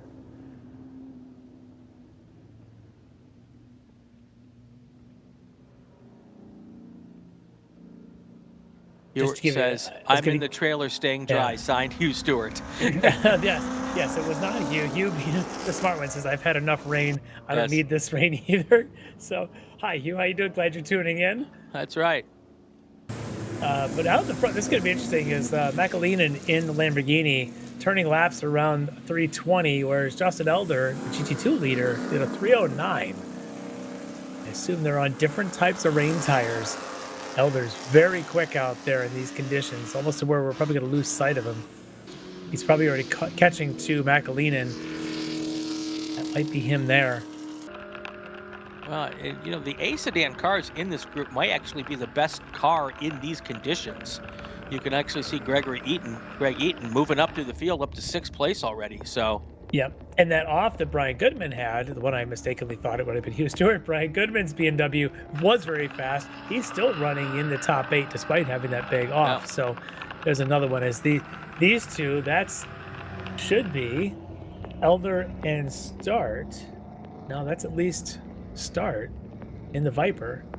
Oh, might be Jared Odrick actually catching up to him. It's hard to tell as they go through the 4 miles, the positions they had from one lap to the next are drastically changing. Yeah, that's Odrick is the faster of those cars. They're already up to 3rd. We're on lap 3 of 15. I don't know that we're going to get to 15 laps here. 45-minute time limit on these races.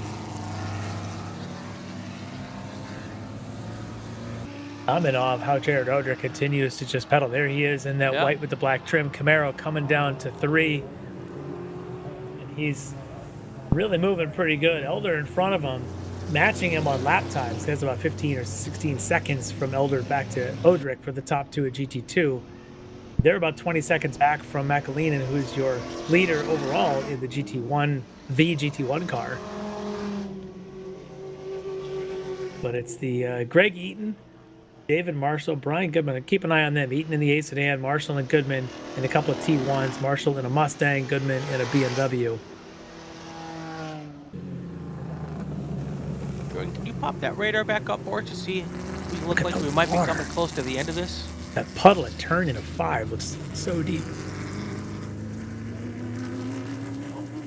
Yeah, that's rain, all right. Yeah, we're not too far.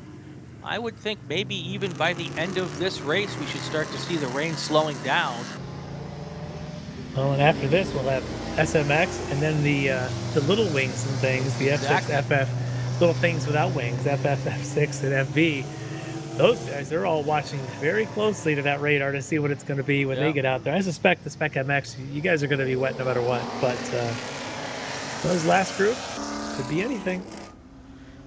Well, it looks like it is slowing down, if nothing else, and that would be good news for the groups behind this, because with these big cars, big heavy cars, that might help start to dry the track out a little bit, so that when the next groups come up, we might have a little chance at some drier weather.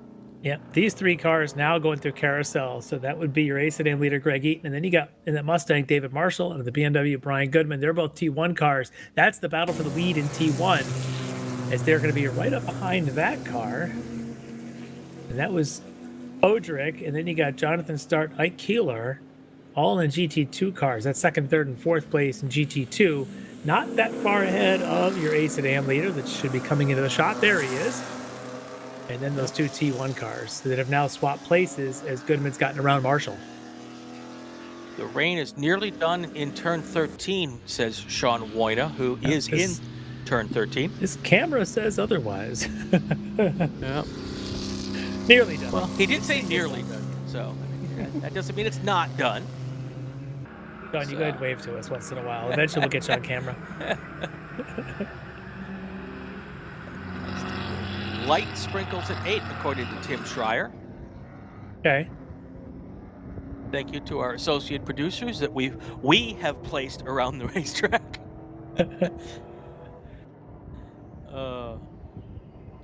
Some of them are sitting in campers and motorhomes watching. That's right. That's right. Smarter than others. Instead of behind the wheel like Hugh Stewart. That's right. Michael McAleenan's got a 20-second lead. And that was, I think, a lot at this moment, really, from the start, because he had already had a pretty good lead by himself out there. Then you've got Justin Eldridge. Jarek Odrick driven all the way up to second place from last. Yeah. That's pretty impressive. He's got 22 seconds, though, to catch Justin Elder. And counting, because Elder is flying. Elder's doing 309s, 310s. Odrick, as fast as he is still only running 317s. Yeah. Whatever tires are on Elder's car, I'll take some of those. Yes. And he's from the hometown of, I can't make this stuff up, Lakeville, Minnesota. There you go. I suspect he's driven in similar conditions if you're from Lakeville. That's right. He's smarty. Took the tires off the tow vehicle and put them on there. Oh, and looks at this. We've got a little battle now for the third spot. GT2, Ike Keeler in the Mustang, and then the Viper of Start, side by side. A couple of Michiganders there fighting that out. Tell you guys, over here in Michigan, it's bright and sunny and clear. We don't have any of this rain. Thanks. So nice of you to share that with us. Those that are getting ready for the NASCAR race wanted to know. That's all. That's right. That's right. That's too good.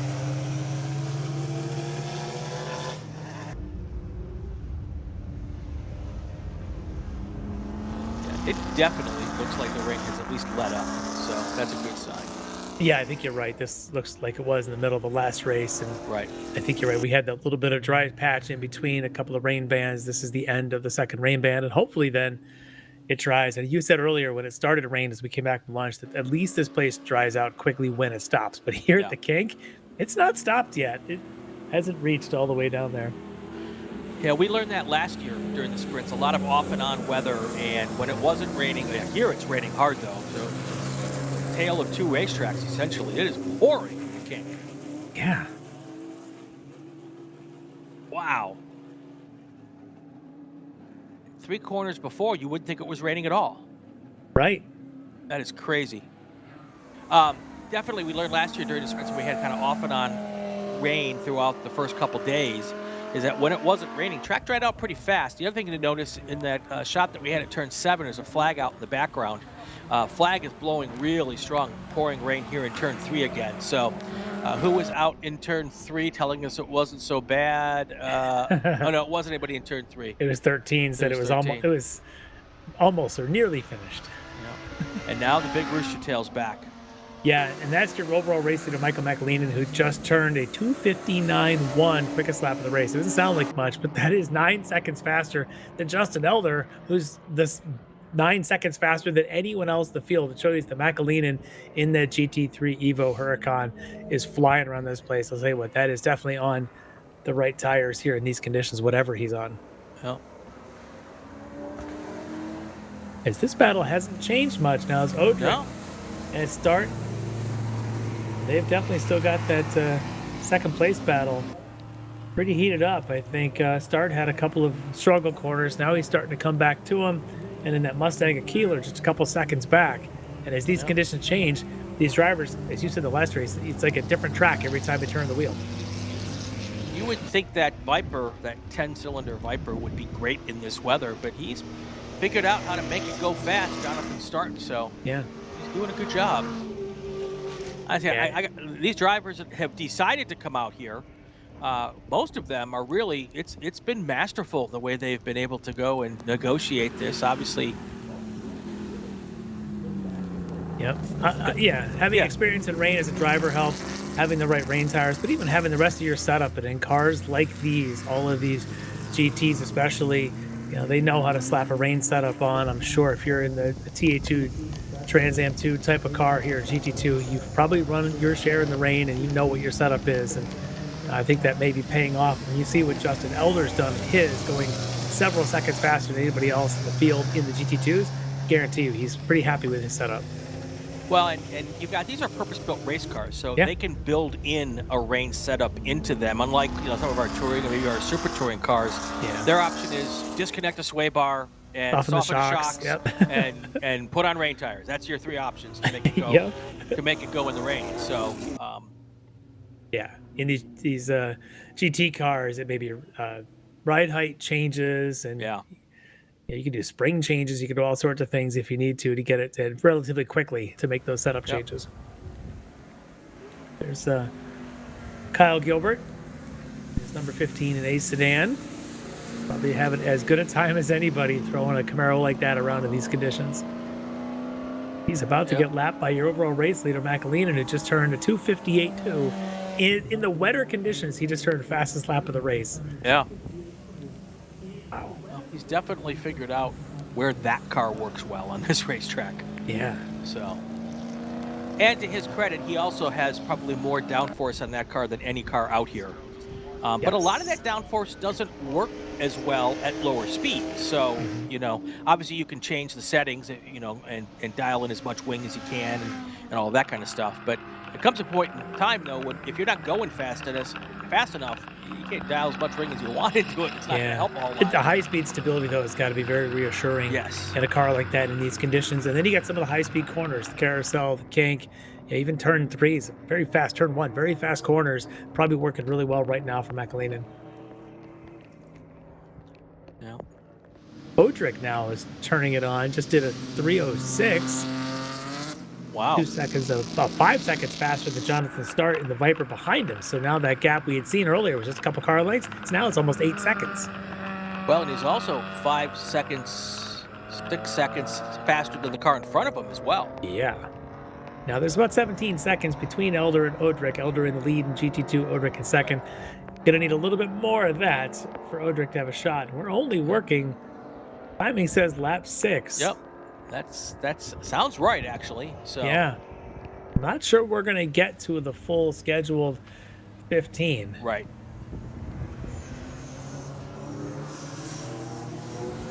The way this works, for those who might not be as familiar with how we do things in the SCCA, we have a lapped race, but we also put a time limit on it because we got to get the rest of the races in also. So today's time limit are 45 minutes on each race. So. All right, well, in the camera there, that's your T1 race. That is Brian Goodman in that red and black BMW M3, David Marshall in the black Mustang with the headlights on. That is it. That's the battle in T1. Just a couple seconds between them. As behind them is an A sedan, Greg Eaton, the leader in that group. In fact, Greg and Kyle Gilbert are the only A sedan cars still out there. The others, well, we saw what happened to Andy McDermott. The other, Matt Regan, did not take the green flag. We just clocked Jared Odrick at 118 miles per hour into the trap. That's it. Yeah, but compared to that's the fastest of any car today in this class into the trap. So, yeah, under this condition. What were the spec Miatas in dry conditions? 130.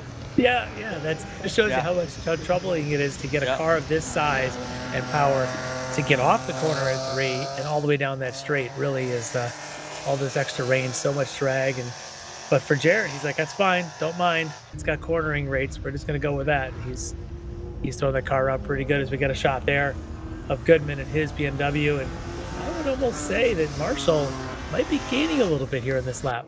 I think he has. About 2 seconds closer than when they started the lap. There's a piece of something between turn 5 and 6 on the racetrack. And there's that debris flag. The debris flag. They'll let people know it's there.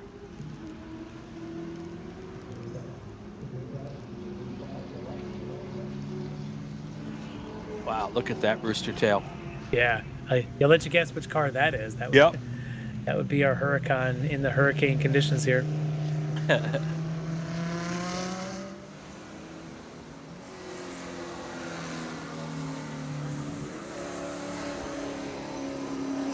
Well, if Spec MX-5 up next had any thoughts of putting dry tires on, they've already, I'm sure, decided that that's not going to be helpful to them. Yeah. Now, but there's always one, though. They'll start in the back. Will put on dries, and if it dries, they will be the smartest race car driver out there. And if it doesn't dry, then they'll just finish last anyway.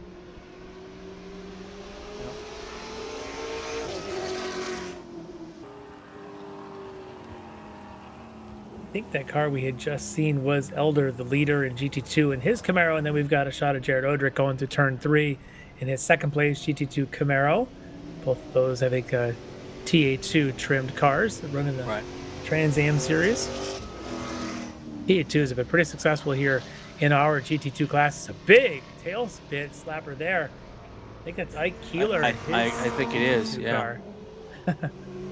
Got into a puddle somewhere in that corner. Yeah. Or just got into that corner. Yeah. Yeah, lots of standing water in different parts of the racetrack.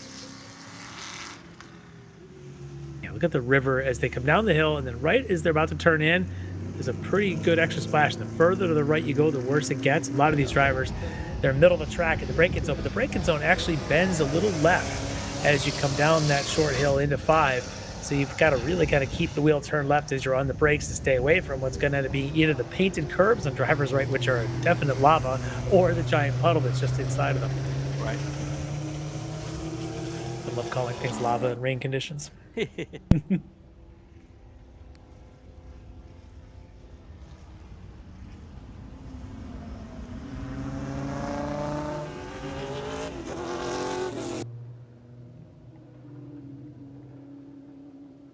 I think that T1 battle might be even getting closer between Goodman and Marshall. Yep, there they are. Marshall continues to chip away sector by sector.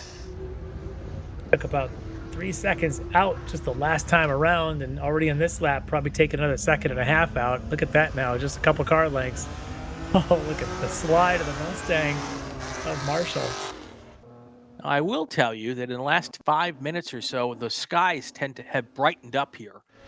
So I'm going to consider that a positive thing.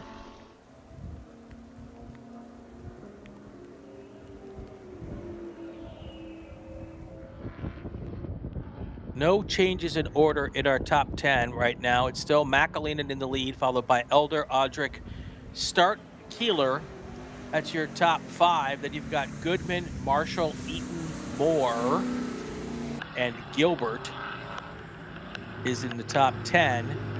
Then you've got 3 cars that started the race, which it does not appear are still on the track. Jason Pierce, Ray Mason, and Andrew McDermott. And we are at the halfway point in this race, so let's do this. Let me do a call to grid, and then we'll take our break, and then when we come back, we'll get you all the way to the finish.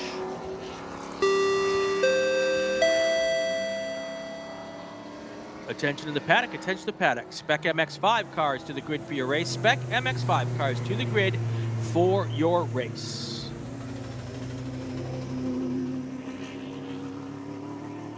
For more than 30 years, championship-winning drivers have demanded the Hawk Performance braking advantage. Now you can experience that same advanced technology on your daily car, truck, or CUV with Hawk Performance street products. With brake pads, rotors, and fluids that deliver smooth braking for muscle cars and tuners, Super Duty solutions for tow vehicles, custom-engineered motorsports friction designed specifically for road racing, autocross, drag, and everything in between, Hawk has all your braking needs covered. Visit hawkperformance.com to learn more. Hawk Performance, what's stopping you? Summit Racing is a proud partner of the SCCA and its nearly 70,000 members. Get more bang for your buck at summitracing.com. Choose from millions of in-stock parts from over 1,500 name brands, parts for racing, street performance, trucks, plus tools, accessories, and more. Shop anytime, anywhere with a Summit Racing app. Ready for a new race trailer? Bravo Trailers is the exclusive trailer partner of the SCCA. Owned by longtime SCCA racers, Bravo Trailers work better, load easier, and tow better because we build them with racers in mind. Visit bravotrailers.com to see your new trailer in aluminum or steel. For more than 100 years, Sunoco, SCCA's official fuel partner since 2001, has been fueling victories on and off the track, which is why Sunoco has trusted the fuel over 50 series of racing, driving, and winning, including the SCCA National Championship Runoffs, SCCA Pro Racing, Trans Am, and NASCAR. To find race gas near you, visit SunocoRaceFuels.com or call Sunoco at 800-RACE-GAS. Want to try SCCA racing, but with an appropriate focus on fun and learning? The SCCA Race Experience program is exactly that, with both short sprint races you can drive by yourself and endurance races you can do with friends. All you need is an SCCA membership, a driver's license, a properly equipped car, and the right driver gear. Visit scca.com/racex to find more information and events near you. It's the 2025 Hoosier Racing Tire SCCA Super Tour, the premier amateur road racing series bringing together top SCCA road racers from across the country. The Hoosier Super Tour visits some of the greatest tracks in North America, showcasing each of our 23 car classes. From production to GT cars, prototypes to Formula cars, the Hoosier SCCA Super Tour packs a ton of wheel-to-wheel racing action into every event.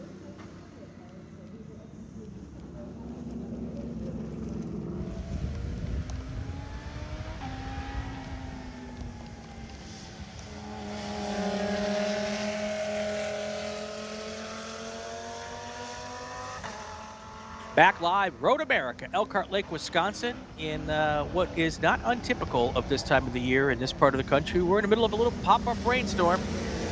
The good news is this should move out. Let's pop up the radar for just a second if we can. If you look, we're the big purple dot in the center, and there's really no rain behind us. So once this clears out of here, I think we're in pretty good shape. But we're still going to be wet for a while. No question here. Brian Bielanski, Larry Lefty McLeod here with me, doing all of the chatting and the talking. We've got Jared Worth on the buttons, making sure we got the right camera up at the right time. Did I say Jared? Jordan. I'm getting everybody's name wrong today, so it's all good. It's all good. Just don't call me Brian. The names have been changed to protect the innocent or the guilty. You can call me Greg, just don't call me Brian. Yeah. Oh, yes. Billy Bielanski and Larry McAdoo. All right, well, we do have a couple of battles, and we've got the cameras on one of them where we did a second ago there, which is the Jonathan Start and Ike Keeler trying to get that last step of the podium. And then you get this battle, which is the T1 lead. Brian Goodman currently has it, but not by much, over David Marshall in the Mustang. Those are the two best battles on the track right now, and about 17 minutes left. It says there's 6 laps. I don't think we're going to get them all in. But fastest car on the track actually has been Jared Odrick the last couple of corners here. Got down to a 2:55.9. He's only about 9 seconds away from his class leader, Justin Elder. So we're going to keep an eye a little bit, kind of peek around and see where Jared is relative to Justin while we keep our eyes on the good battles. Jonathan Start, Ike Keeler in GT2, and Brian Goodman, David Marshall, which is this one, in T1.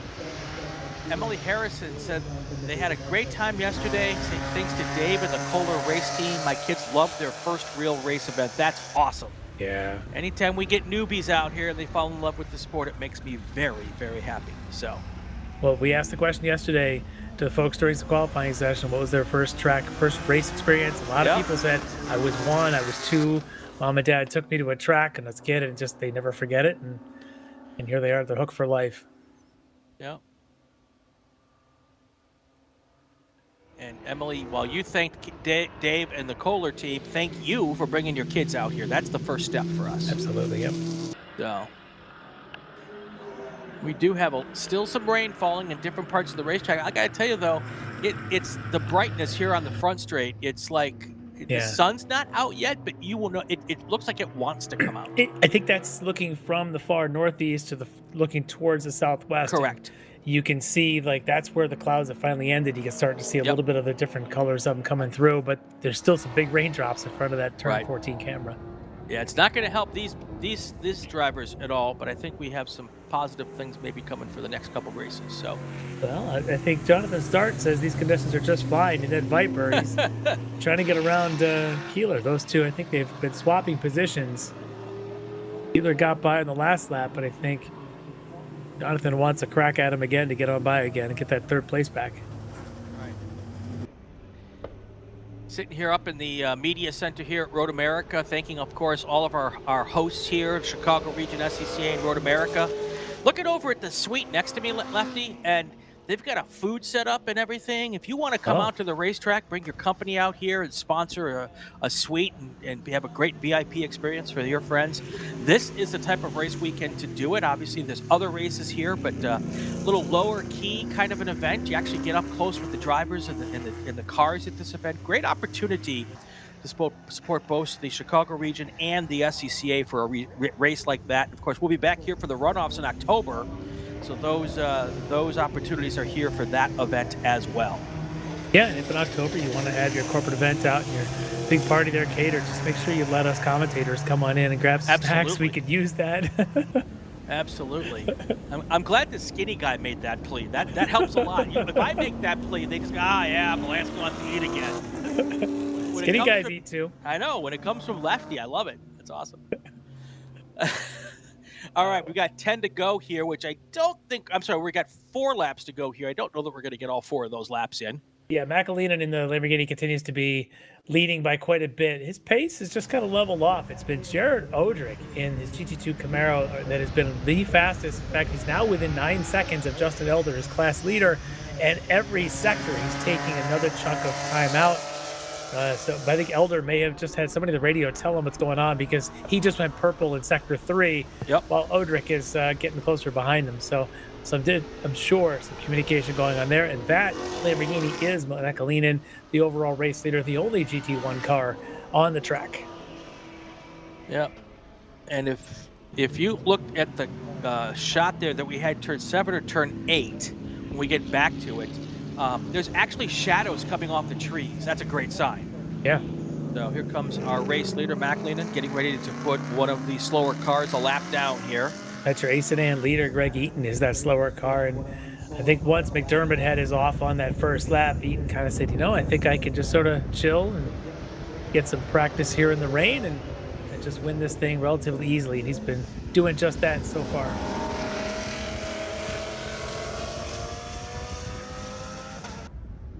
By the way, I was talking about Jared Odrick's pace. Guess who just set fastest lap of the race was Justin Elder, the leader in GT2. I am pretty sure either he saw Jared, somewhere in his mirrors, or someone on the radio got a hold of him and said, hey, it's time to step up. And Elder has done just that. Went purple for the last lap at a 47.1, and now he's gone personal best in the first sector and trap speed.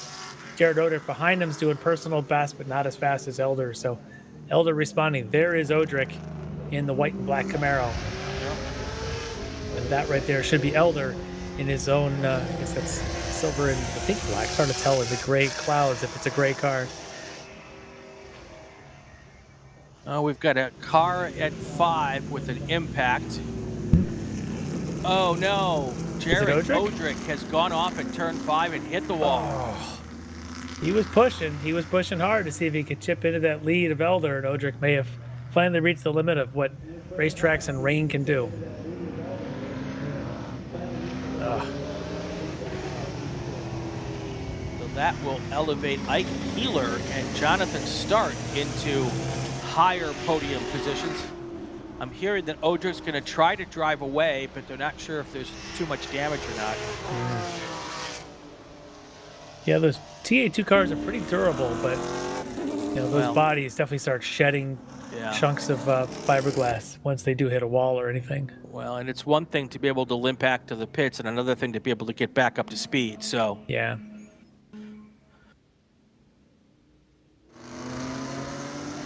I don't think he's moved yet. Safety car is going to go and assess the situation here. See if this vehicle. Yeah, see if this brings out any sort of early end to this. We'll keep our eyes out, as that would be your GT2 leader, Justin Elder. Going through 14. Well, if there was ever a race to be checkered early, this might be the one. Yeah. Although David Marshall in that Mustang is still chasing the BMW of Brian Goodman. Marshall might have something. There he is. He wouldn't mind one more lap of this thing. Sure.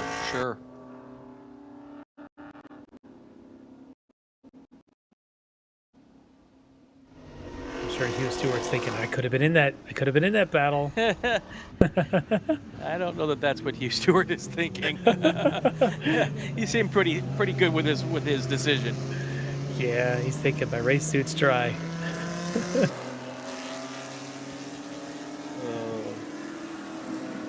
As you can see, that almost looks like the Wow. sun is out at the kink.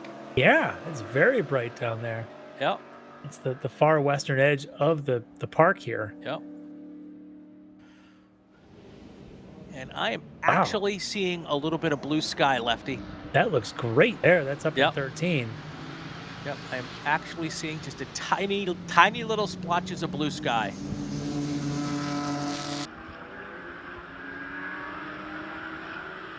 Looks like they're going to grab Jared Ordrick out of the car, which you can't do very easily. He's a big guy. He is, yeah. If you're not familiar with Jared, he actually played in the NFL as, I believe, a defensive end, I think was his. So he's not a small man. So, but they're gonna get him in the safety car, get him to a safe position, and leave the car there till the end of the session. So that is the attempt, anyway. I'm sure he's physically fit enough to do whatever he's asked. Exactly. Exactly. Yeah. Hugh Stewart, there's no possibility of body damage in the trailer. You've never seen me put a car in a trailer, have you, Who? Depends on which body we're talking about. We're talking about the car or the owner. It's me getting out of the car where you get the body damage. That's good stuff. Thank you, Hugh, for playing along and being a good sport here. Yeah. He's one of the guys I always go find in the paddock at the runoffs and have a good chat with. He's fun. Yeah. But I'll tell you, he's missing a good race. Look at these two. That's right. Absolutely. The rest of T1 are still at it. Goodman and Marshall. They're about to go through that wave of yellow there, so it's going to hold this battle for just another corner or two.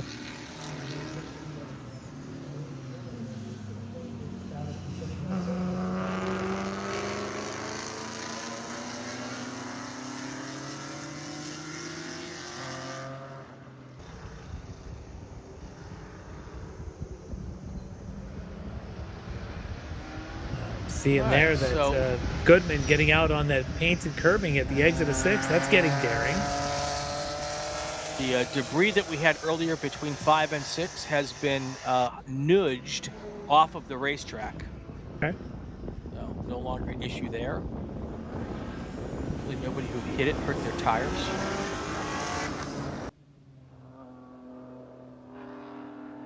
It's a great little battle here, I got to tell you.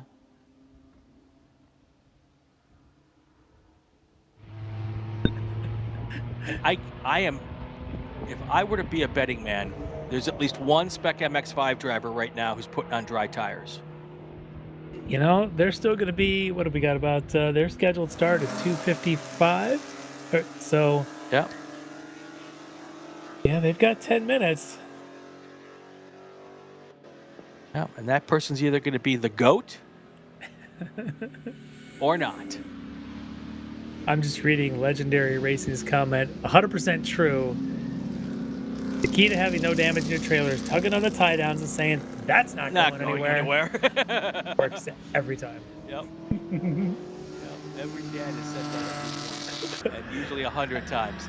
I said that in the trailer when I put that new tire rack up, and then about 10 miles later, that tire rack came crashing down. Oh, gosh. Luckily, it was only kart tires.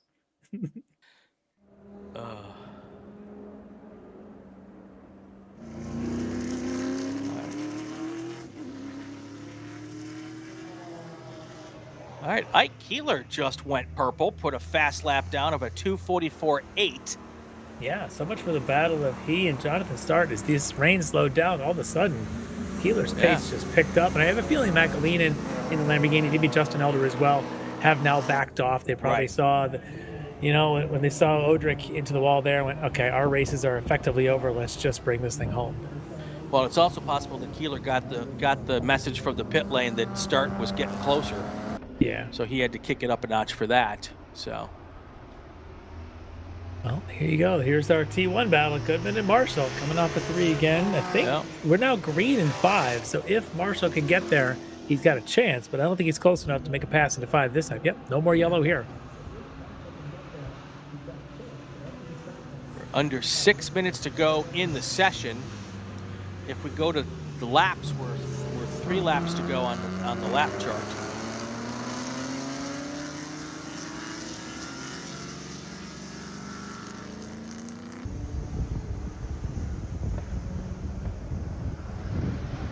The other Camaro we just saw a moment ago, I think that was William Moore. White flag next time by, I'm hearing from race control. Okay. Yeah, I think that's William there in the, is that a Hawk livery there on his Camaro? Yeah.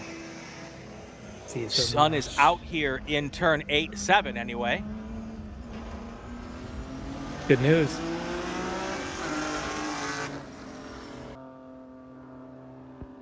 All right, well, if David Marshall's got anything in him, he's going to have to find it on this ever-changing track conditions.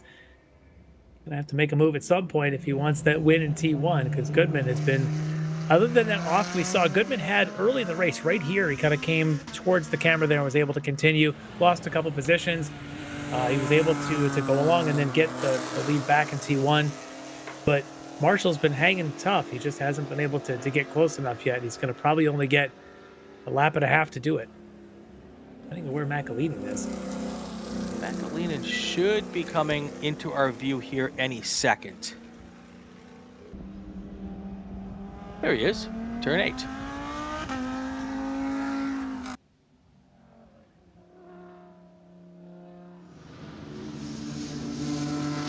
That does mean this T1 battle is going to go on for another. Yep, one more lap. They should get 2. I don't think they'll get the white flag quite yet. Yes, you're right. Imagine that McAleenan's going to lap them from where he's at. No, and I think McAleenan, although he is going faster, I think he's visibly taken the general pace back. Whereas Ike Keeler in his GT2 car is running 243s, McAleenan's only running 247s the last time. Right. I think that's still a conservative time considering how much less water there is now than there was 10 minutes ago. Look at this, though.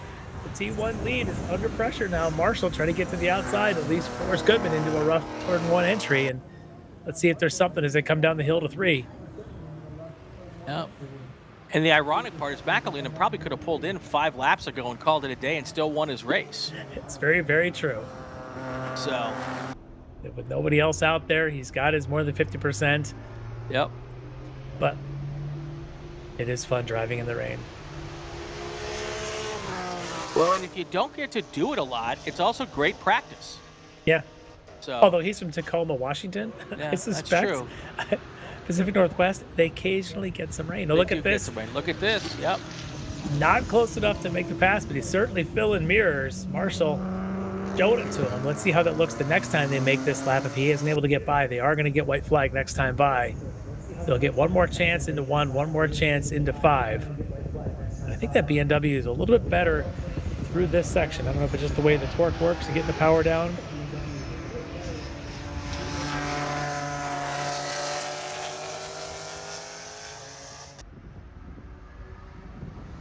As I was saying, McAleenan backing off his last lap, a 241.4.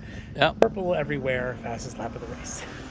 I got to think now with a lap and a half to go that Marshall is kind of decided where he wants to make this move. Yeah. And he can kind of make one last shot in the one spot he thinks is best right now. And I think that what we just saw going into 5 might have been his bit of practice for that. He now he knows, well, I wasn't close enough and I was maybe 2 car lengths coming off at 3. I got to be 1.5 car lengths at 3 if I'm going to make this pass into 5. Right. That's that math you start running. Correct. So right now he's just got to figure that out and get down the front straight and be close enough coming down from 1 to 3. Been a really good race though between these two. Yeah, this has been fun to watch. While McAleenan continues to turn purple sectors everywhere. But with as little rain now and as little water on the track, I'm just not surprised everybody at this point is turning personal bests. Now, I will say, I don't know that Marshall's close enough now. No, he's going to have to get a good exit at 14, get up. Oh, look really at the wiggle close. there. Yeah, he's got to get real close now on the front straight. And here he is looking for some sort of drier pavement to do it. Let's see how they are going through 1 and then down the hill. I have a feeling that if he's not close enough off of 3... We see on this camera any second, we're going to see the leader coming through turn 12 and up through 13. There he is. Just a couple corners to go. Michael McAleenan, probably the easiest race he's ever won in the rain.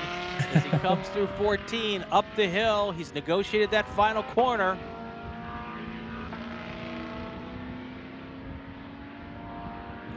And the checkered flag in the air for your race winner, Michael McAleenan. Let's see if we can go back and catch back up to that T1 battle now. McAleenan resets fastest lap of the race. They're on the final go round, 2-minute 40.3. But yeah, let's see where these are now. It doesn't look like he was able to get close he's enough. He's going to try to throw it in. He is. A bit of defensive line there for Goodman, taking center of track. Corner workers love it. Well, if he can stay there, though, he can make one more try going into 14. It's probably the best shot he's got. He just hasn't lap for lap been close enough there. Right. That's always been his best chances there at the end of 5. As they come off of 8 and then around Carousel, it seems the BMW gets a little better bite on those corners than the Mustang does. Important here for Goodman just to get a good clean exit and stay off of the rumbles. Well, he's much closer now going into 8th than he was the lap before, so he's going to have one more shot at this. Goodman might be a little bit too conservative on the brakes going to 8 that time, knowing he can get an exit, but almost cost him. You see him here around the carousel, and as they get through the kink, we'll see if he's pulling away from Marshall.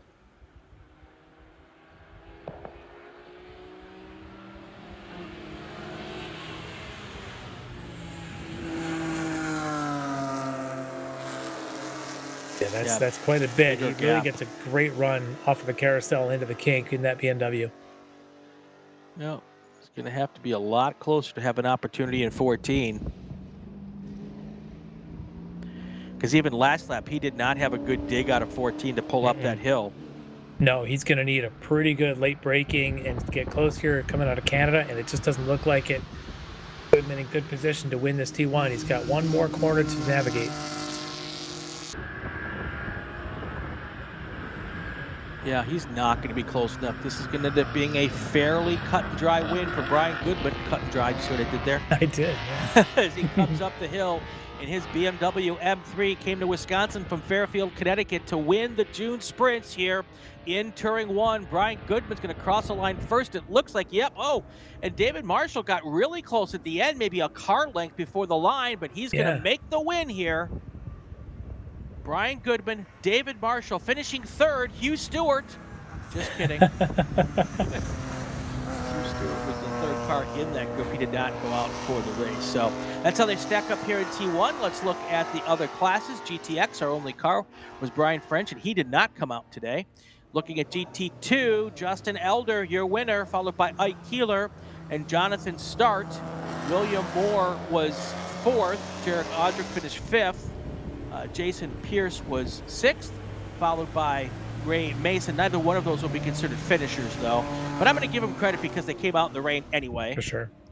One car in GT1, that was Michael McAleenan. He was the only one that came out there. And in A sedan, Gregory Eaton won the race. Kyle Gilbert 2nd. Andrew McDermott came out, ran a couple laps, and he was 3rd on the list. But again, he won't be considered a finisher because he didn't get to halfway. All right, we'll do a call to grid when we come back. 2 more races. Stay with us, everyone. Attention to the paddock. Attention to the paddock. Group 9 cars to the grid. Group 9 cars to the grid for your race. Group 9 to the grid.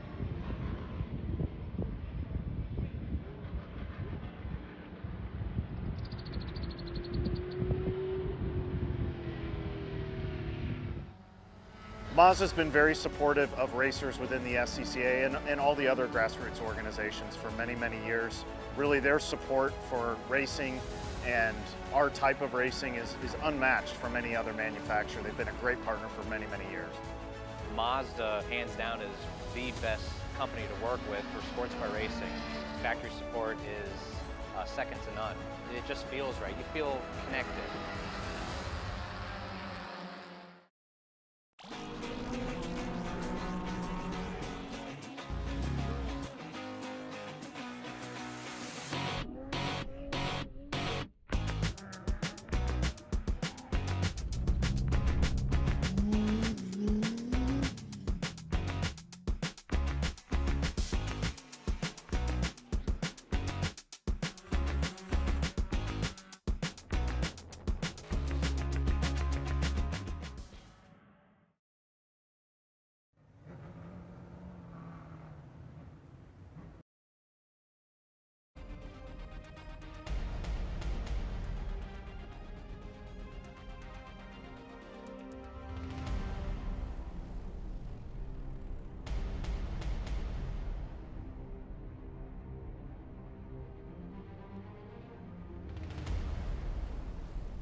Welcome back to Road America. Spec MX5 is coming up right now, the Advanced Auto Sports Challenge. 13 laps on a drying racetrack. Let's get right to our starting lineups. This is going to be interesting. All kinds of tires. We'll get to that in a second, but let's talk about the drivers. On the front row in Spec MX5 on the pole, Ethan Barker will take pole, line up alongside Skylar Cottrell. Skylar, it sounds like mom's down at Canada Corner. She's in the chat. On row 2 on the inside, it says Cam Ibben, but we're hearing that he may be starting from the back. We'll get to that in a minute. On the outside of row 2 should be Matthew Novak. On row 3 on the inside should be Ethan Jacobs. On the inside of row 3, line up alongside Logan Stretch. On the outside of row 3. On row 4, we should see Vinny Mescalis running on the inside. Camden Gruber will be on the outside, net number 24. Row 5, you've made up of Weston Duchek and Sebastian Mateo Naranjo. Row 6, Michelle Squarick and Emmy Kissick making up row 6. Let's go to row 7, last row of the grid. Michael Newmeyer on the inside and Matteo Azzari on the outside. But as I mentioned, I think we got reports of Cam Ibben. So yes, he starting from the back because he was changing the dry tires and he wasn't done before the grid rolled off. So he had to wait for everyone to go by, and then he gets to start from the back of the field. Also heard that it's quite possible that Matthew Novak is starting on dry tires, and maybe Ethan Jacobs. That's the other one that might be on dries. So that's the situation. That's why the 55 car, which is Cam Ibben, was rolling to the back of the field. Because if you're not ready to roll when the 1 minute warning goes, you get held, and his car was still in the air, still on the jack at that point in time. Yes, let's talk a little bit about what these tires are. They are on a spec Toyo, whether it's a wet or a dry. It's a particular spec tire that they can switch between. I believe that their dry tire is actually a DOT streetable tire, even if it's their dry tire, which makes it kind of a really good tire from any intermediate condition all the way through dry. And I think that's what, as you mentioned, perhaps Novak Jacobs and now Cam Ibben have done. And I'm watching our pole sitter, Ethan Barker, testing things out there coming off of 8. Yep. So anyone who does start the dry, you end up being the GOAT, possibly, or not the GOAT. So we'll see what happens here. On board with Vinny Mescalis here. What a beautiful camera shot out of his car. Fantastic there, thank you. Yeah. Is that his aim right there in front of us? Yep. I love seeing, you can actually see the driver's hands, you can actually see his helmet, you can see his almost, I really understand where his eyes are looking left to right, and then the foot cam, we get to see him doing a little bit of warming the brakes up there. Yep. Really cool. Lost signal there as he went underneath the bridge there, coming into carousel. There's a driver improvement. Sounds like there's... That's the 55 of Ibben. Oh, what's happening right now, Cam Ibben going back to his original starting spot. He is going to get black flagged here. I'm almost certain he is not allowed to go back to his original starting spot. He should know that. You would think, yeah. That's very unusual, and it didn't look like the drivers around him realized what was going on, as they were still weaving, warming tires while he was trying to go up there to the kettle bottoms. And that's it's going to be interesting to see what the stewards do with that. Yeah, if you're not ready at 1 to go, that should be an automatic black flag. We'll see what they do. They might take care of it at the end of the race, but usually they'll take care of that right now. We'll see what happens here. Our field's going to come up here through turn 13.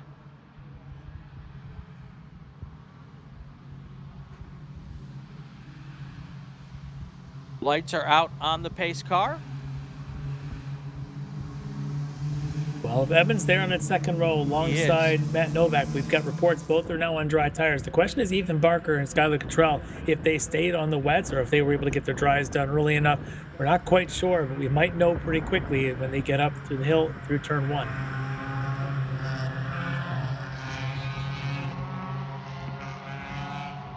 right, here they come up the hill.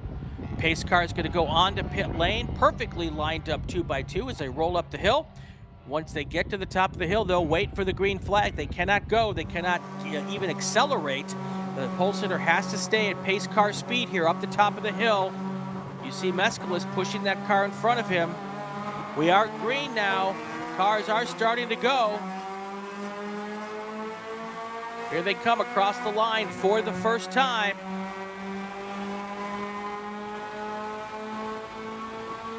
A lot of bumping and pushing to get them moving down the straightaway. Let's see how it looks with Cottrell and Barker going into one. Looks like Barker's got the advantage. Yep, got the car from the third row already around up behind and past the second row of cars here. That's that green car. I believe that's Ethan Jacobs coming from row 3 in the green car. He's now up to second place. Ooh, 3 wide going in through 3. There's some dry pavement, but I don't think the dry pavement 3 cars wide. Right, the pink and black car, that is Skylar Cottrell. Now you see a bunch of cars going around Vinny Mescalis as they come out of 3 and head down towards turn 4 here. A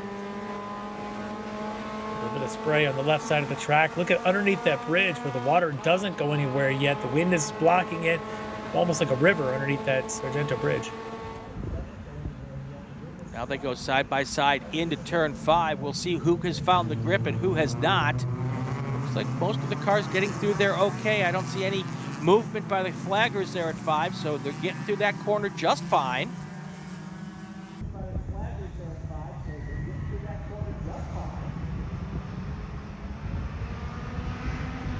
Now the pack single file through turn 7.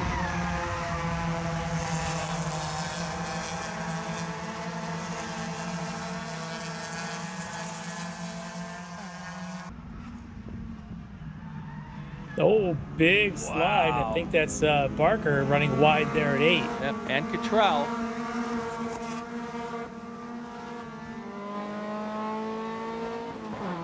Now Mescalis is, we're back on board with him as he goes through the carousel onto the long, kind of half bendy straight. Yeah, it really is a straightaway with a kink in it, and I don't know how else to phrase it, but there they go. The first time here. All the sliding through the kink, right where that river runs across from the exit curving back to the inside of the track. Yeah, that should be pretty dry. We saw in the earlier race where we had a flash of rain and then it stopped. That dried probably 2 laps in, so let's see if that's gone maybe the next 2 times they go by. Planet Miata, that was an I was 7th moment all over again. Well, if you know, you know. Yep. Look at the big gap already. I have to wonder if that is Ethan Jacobs and if he is on dry tires, because he has got a definite advantage over the rest of the field here. Yeah, let's see on timing when they come across who is who. I think I see Cam Evans sort of back there in that 5th spot. We saw him earlier trying to pass the field there before we even went green, so I can identify who that is. The rest of them around, let's just see. Well, it is definitely Ethan Jacobs. The question still is he on dries or on wets? Tim Schreier in the chat says he is on wets. Okay. So that means things could change if the wets are suddenly not the optimal tire. Now, with 12 laps to go is a lot of racing. Right. And right now, no more rain in the forecast. It's Ethan Jacobs, Ethan Barker, Matthew Novak, Logan Stratz, Cam Eben. And we had thought Novak may have switched to dries. We know that Eben did. And they're in 3rd and 5th, so keep your eyes on those 3rd and 5th place cars. They'll be the ones that maybe, as things dry out a little bit, might have an advantage. Vinny Mescalis on board again. Yeah, Vinny Mescalis on board. That's a big gap up to Weston Duchik in the front of him there.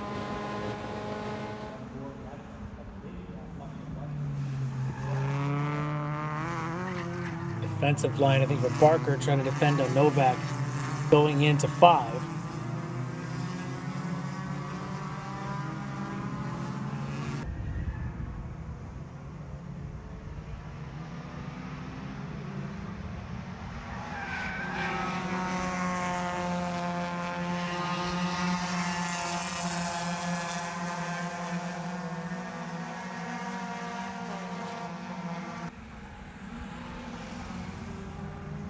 Well, willing to use all the pavement there coming off 8. Jacobs not too worried about it at this point.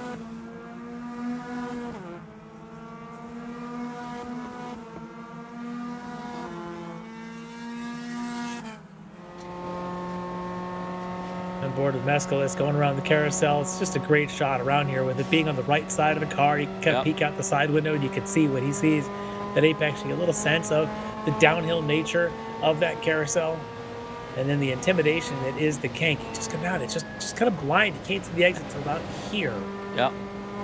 Oh, look at that river still on the track. And teams, if you have an in-car camera, it doesn't matter what system you use. This is the camera shot you want. Yes. So take a screenshot of this and put that on, and even look at where they've got the second camera at the feet. It's in the perfect spot where our little pylon's not going to cover it up. So take a screenshot and do this. Yep, because we can see the flagtronics, you can see driver's hands, you can see out the car, you can see obviously everything in front. This is a great shot, And so you can hats off. actually see out the rear view mirror to see the car behind him as well. So the second camera. Yeah, it's a pretty close to perfect as you're going to get for an in-car camera shot. So I don't care which system you use. You know, I don't want to advocate for a particular system, but if you could point your camera to look like that, point it to look like that. So yeah. All right, we've got lap 2 in the books now, and we're waiting for the timing tree here to line up.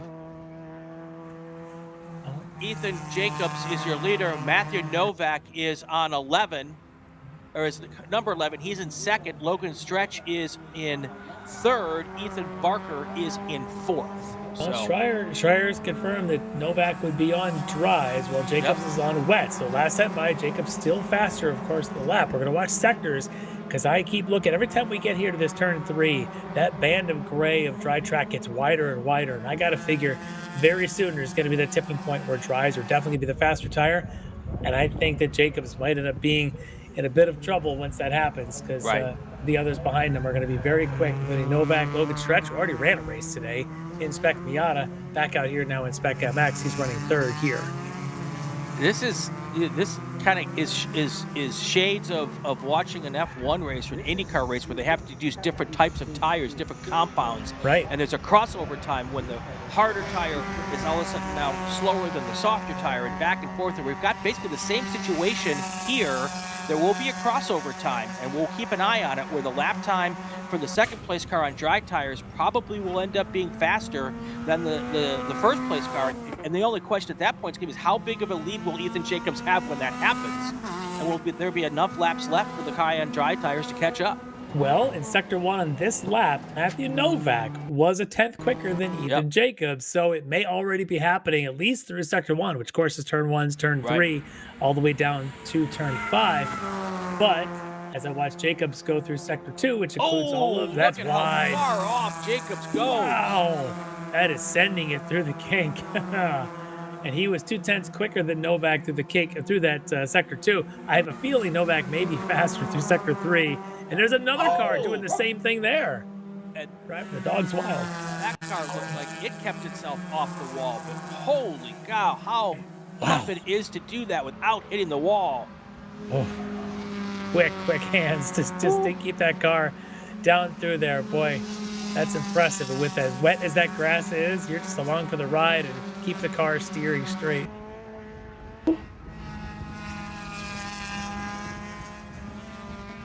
Vladimir Meskalis says Vinny's carrying a heart monitor, which is really cool, and it's on his graphics.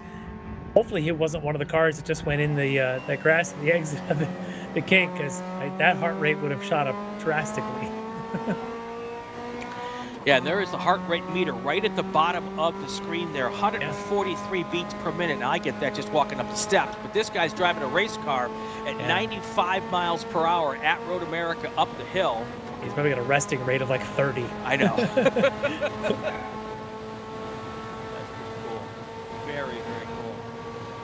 So just to go back to the original discussion at the pace lap with the 55 car retaking its position on the grid, I don't know whether it's going to be adjudicated during the race or at the end of the race, but I do know from the discussions that the stewards are discussing it, and they know it has happened, and they're putting into action whatever their plan is going to be for that. So. Okay.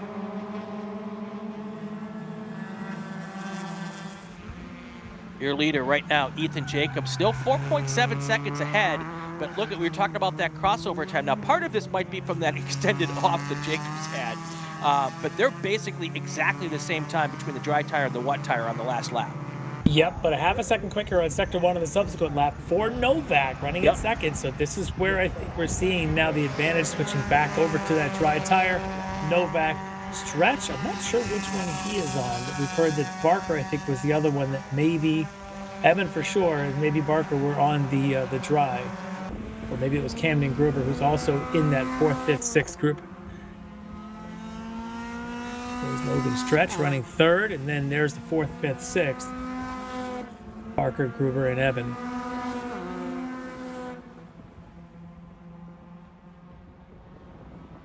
Tight racing a little further back in the pack. Look at this group of 4 cars. Is that Mescalis in that group as well? I think it is. I believe it is at the front of that group. Yeah, he's they're side by side now. Oh, look at the slide. Oh, wow. My goodness. I think that might be Weston Duchek that's on his outside. And Vinny and Weston having a good little scrap there around the carousel. Vinny ends up getting the advantage. Let's watch him go through the kink. Yeah, and he is being a little cautious there, lifting into the kink. No harm in doing that with these weather conditions. No, but his heart rate jumped to 155, and I completely understand. No question. No question at all. Stretches on wets, according to Dylan David. Okay. Keep your eye on him then if Gruber or Barker are on dries behind him.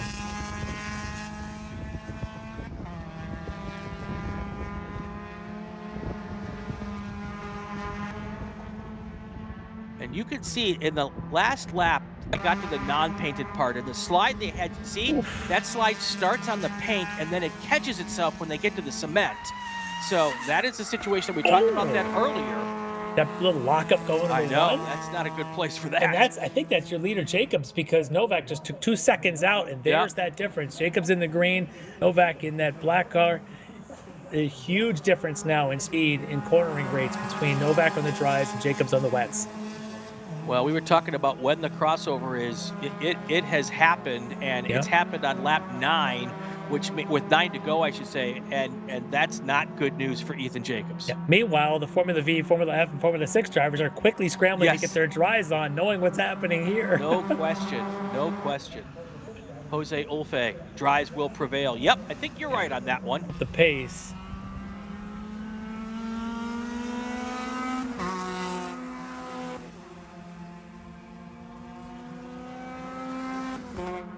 And there you go, Evans around Gruber now, but we're not quite sure how the stewards are going to handle that yet as he moves up to 4th, at least for the time being. And if he's the next one on dries, it'll at least make the race interesting.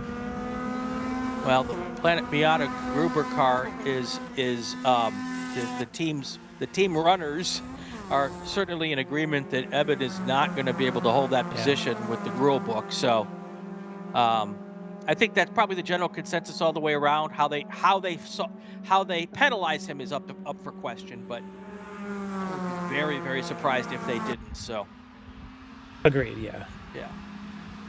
Look at that already. The gap that Novak has on Jacobs.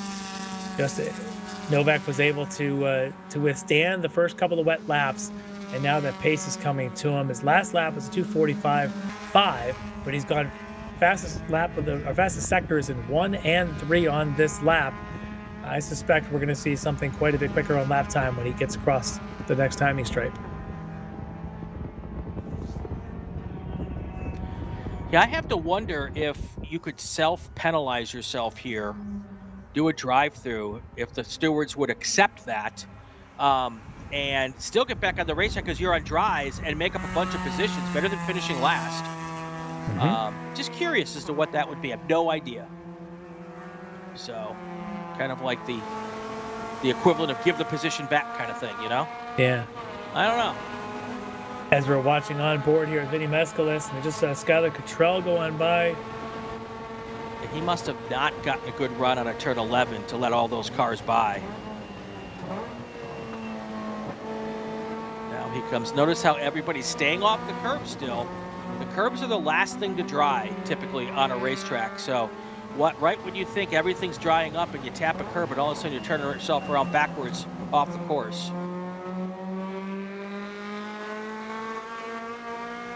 Interesting observation from Trevor in the chat here. Jacobs may be having just a general issue with his right front.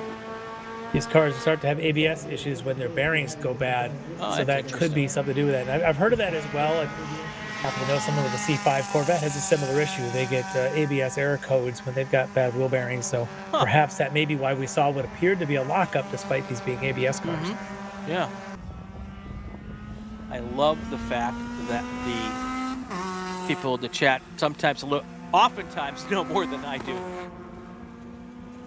Well, we got a couple of Skylar's fans in the chat. We know that his mom was on here. I'm just wondering if anybody could tell us if Skylar's on dries or wets, because did not have a very good start. Having started up on the front row, Skylar's down in 9th, and I'm just wondering if we're going to start seeing Skylar moving through the field here if he happens to be on dries. Now, I will tell you that earlier this year, I believe it was Road Atlanta, Skylar Cottrell made a wet, dry tire call. I don't remember which direction it was. It very much turned out to be the wrong call. So Jacqueline and Emma both just said that he is on wets. Okay, he's on wets. So I think he went dries at Road Atlanta, and that was the wrong call. So maybe that's why he's on wets now. May not have worked out for him either, but he's in the middle of a heck of a battle with Mateo Naranjo, Vinny Mascalis, Michael Newmeyer. All of those are essentially all nose to tail. While race leader Novak just continues to run away, just personal best or sector or race best laps here. Probably going to be into the 42s this time by. Skylar's fans all wishing that he was on dries. Yeah, understand that.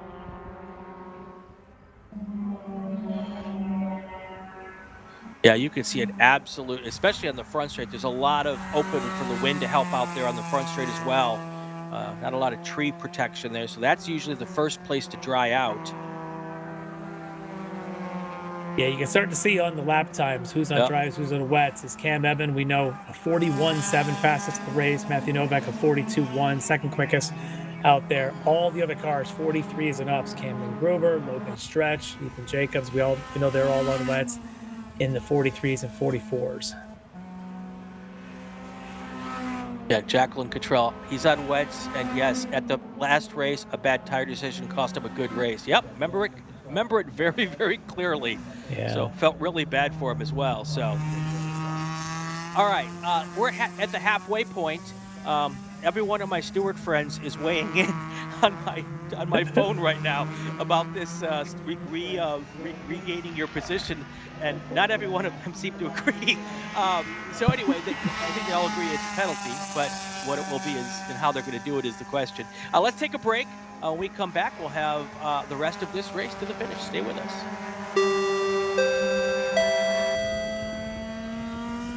Attention in the paddock, attention to the paddock.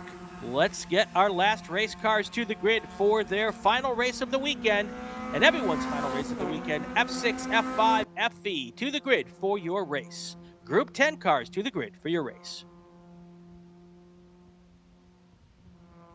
Hoosier Racing Tire is proud to be the presenting sponsor of this year's Hoosier Racing Tire SCCA Super Tour. As the world's largest race tire manufacturer, Hoosier has been at the forefront of motorsports innovation for more than 65 years. From local tracks to the global stage, Hoosier is dedicated to delivering high-performance tires that meet the demands of champions. Whether you're a seasoned competitor or an aspiring racer, Hoosier tires are engineered to help you push the limits. For more information, visit us online at HoosierTire.com or visit us trackside, and remember to connect with us on social media. Summit Racing is a proud partner of the SCCA and its nearly 70,000 members. Get more bang for your buck at summitracing.com. Choose from millions of in-stock parts from over 1,500 name brands, parts for racing, street performance, trucks, plus tools, accessories, and more. Shop anytime, anywhere with the Summit Racing app. Hagerty is the official and exclusive insurance partner for SCCA. Hagerty provides affordable off-track insurance protection for motorsports vehicles while in the paddock, in transit, in storage, and at the shop. They provide guaranteed value coverage and even have protection for your trailers. SCCA members can save. Get more bang for your buck at summitracing.com. Choose from millions of in-stock parts. Value coverage and even have protection for your trailers. SCCA members can save 5% on insurance through Hagerty. Hagerty, let's drive together. Learn more at Hagerty.com. Mazza Vineyards is the exclusive sparkling wine for podium celebrations at the Hoosier Racing Tire SCCA Super Tour, SCCA Runoffs, and Tire Rack SCCA Pro Solo. Celebrate your racing weekend with Mazza Vineyards and learn more at enjoymazza.com. For more than 30 years, championship-winning drivers have demanded the Hawk Performance braking advantage. Now you can experience that same advanced technology on your daily car, truck, or CUV with Hawk Performance Street products. With brake pads, rotors, and fluids that deliver smooth braking for muscle cars and tuners, Super Duty solutions for tow vehicles, custom-engineered motorsports friction designed specifically for road racing, autocross, drag, and everything in between, Hawk has all your braking needs covered. Visit hawkperformance.com to learn more. Hawk Performance, what's stopping you? If you like what you see today, become part of the action by joining the Sports Car Club of America. Whether you want to drive, flag, organize, officiate, have fun with cars, or meet 65,000 enthusiast friends, SCCA offers plenty to feed your motorsports obsession. Ask someone trackside how to get involved, or visit scca.com for more information.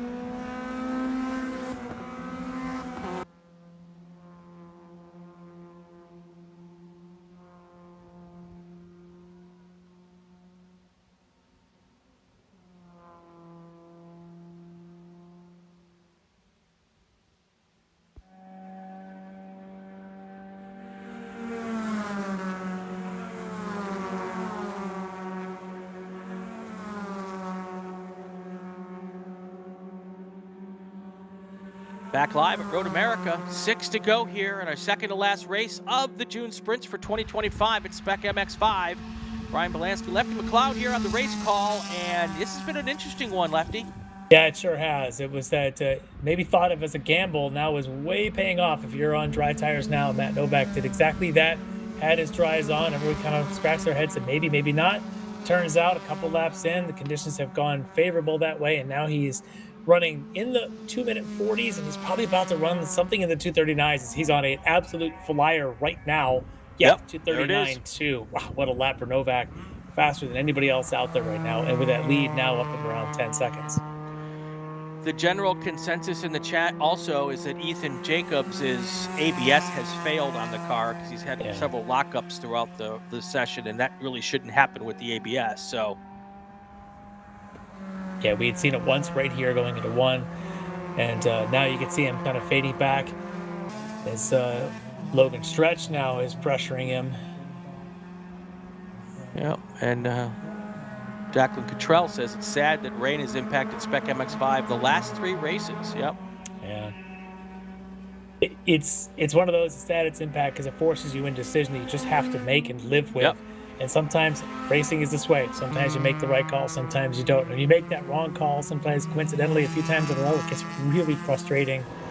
But when done right, oh, there you go. Got Ben Jacobs with a good update for us. ABS failure. Yeah. So there's confirmation of that. Look at how dirty the windshield is now from when it started in this race. That's not the fault of the camera position. Although it could be the camera fog, it could be just fogging up the windshield in these conditions too. It might not be dirt. It may be, but as it starts to dry out, get a lot of that oils and grease that were sitting in the water, suddenly they collect and then they spit up on the windshields. They just sort of make a mess out of everything. It's kind of greasy. Tracks are interesting. There's a wet condition, then you get that mix, which gets a little greasy, and then it really starts to dry when the grease gets pushed away. And but boy, does it make a mess. Oh, we do have another driver. Yeah, this is Emmy Kissick. Yeah. And in the, let's see, trying to figure out where she is at the racetrack here. Going down towards the kink. Yep, there you go. Yeah, another good job here. A little bit of the 1960s Batman thing going with the angle, but I appreciate that. Again, you can sort of see the driver's helmet, you can see the driver's hands, you can see out the sides. This is really great. Decent backwards camera as well. We're going to start a whole new channel just critiquing in-car camera angles like they did when they were critiquing Zoom cameras during the pandemic. Zoom backgrounds.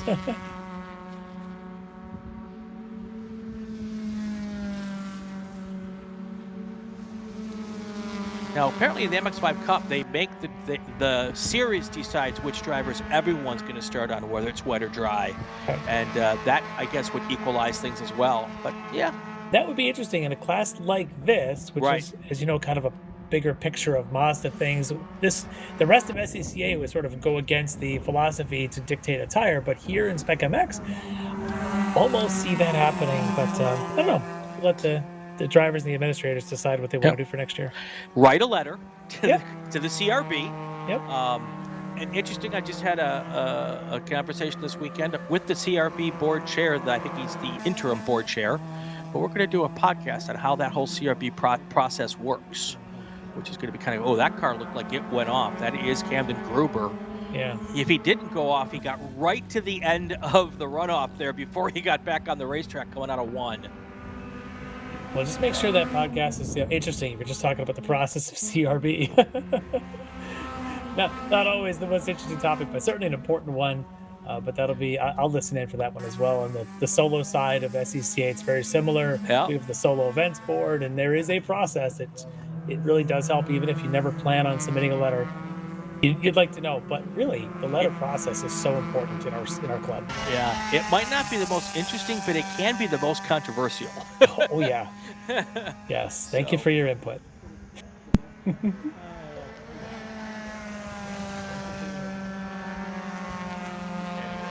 got 4 to go here. One more race to go here as we wrap up our 70th edition of the June Sprints here this weekend.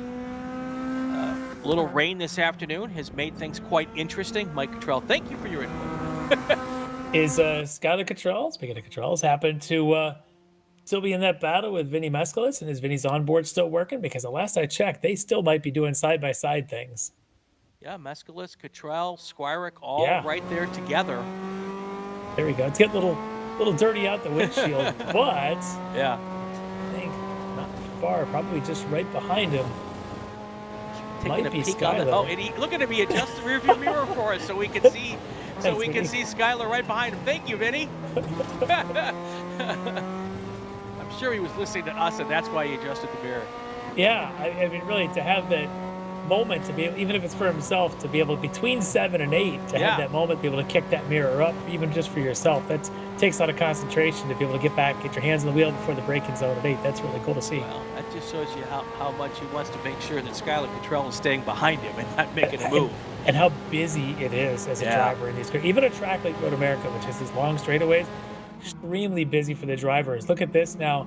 This is that group, that 3, 4, 5, Jacob Stretch and Gruber now coming through 14. Whoa. That was interesting. The camera's getting moved while we're watching it. That's the first moving camera we've ever had on DriversEye Live. If he could just stay out there for the next race, that'd be great. Right. Look at this. The problem is that we want to not take him when he's moving it back. Oh, I love it. Good job.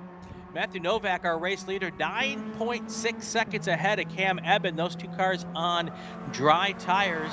The 55 car, though, I think is going to have some issues with the stewards afterwards. He didn't make the start of the race to be ready when the grid rolled off, and then he took his position back. So that is a no-no in the GCR. So at least going to be a long conversation that he's going to be a part of. It might be a very short conversation, actually. I was trying to be nice to him. Yeah. Ethan Jacobs in third. He's got ABS problems. It sounds like it might even be a complete ABS failure. So if you consider that, he's doing a great job staying in third place. I think you're absolutely right. Yeah, to start out this race with ABS starting to fail as it was still very wet conditions, and now as it's changed conditions, he's been in a fight under pressure from Camden Gruber and Logan Stretch, and right now Ethan's still hanging on to that podium spot. Still got 3 laps to go. Yeah, Vinny Mescalis now. That might be Skylar Cottrell that has just gotten around Vinny. I believe also, it is. we're hearing that Logan Stretch may have gone off, so it could be he could be dropping back as well. That doesn't look like one of those Wheels America cars, though. So no, I think this is Mescalis obviously on board. I think that's Skylar Cottrell that's right definitely in front of him. Skylar Cottrell right in front. And I think Michelle Squirick, is still right in the mirrors of Mescalis. So this 3-way battle is continuing. We've already seen them swap positions a couple times. Let's see if Mescalis is adjust the mirror again for us as we go down through 7. I don't know, with a car in front and a car behind, I'm thinking 2 hands on the wheels, probably the smart move to make here. And 2 feet on the pedals. That. He's got pressure from behind, a car in front, and 135 beats per minute in heart rate. That is just cool as a cucumber. And I'm watching the foot dance. There's the clutch back to the left foot braking. So interesting, a left foot braker right here in full view of us. You can really see how that works and how disciplined he is to get the clutching done for the shifts and then get back over. But under the heavy braking zone at 8, it was right foot on the brakes, left foot doing the clutching for the downshift. So you watch that dance. To me, it's just fascinating, that footwork. Yep. And there's Camden Gruber starting to make pace on Ethan Jacobs here. And he is probably, with the problems that that Jacobs is having with the ABS, probably in a pretty good spot to at least get that position. I'm hearing the call to the start. It's going to be probably white flag next time by. And there's Gruber trying to make that move on Jacobs for third. He's got the inside and probably the better brakes. Yeah, definitely.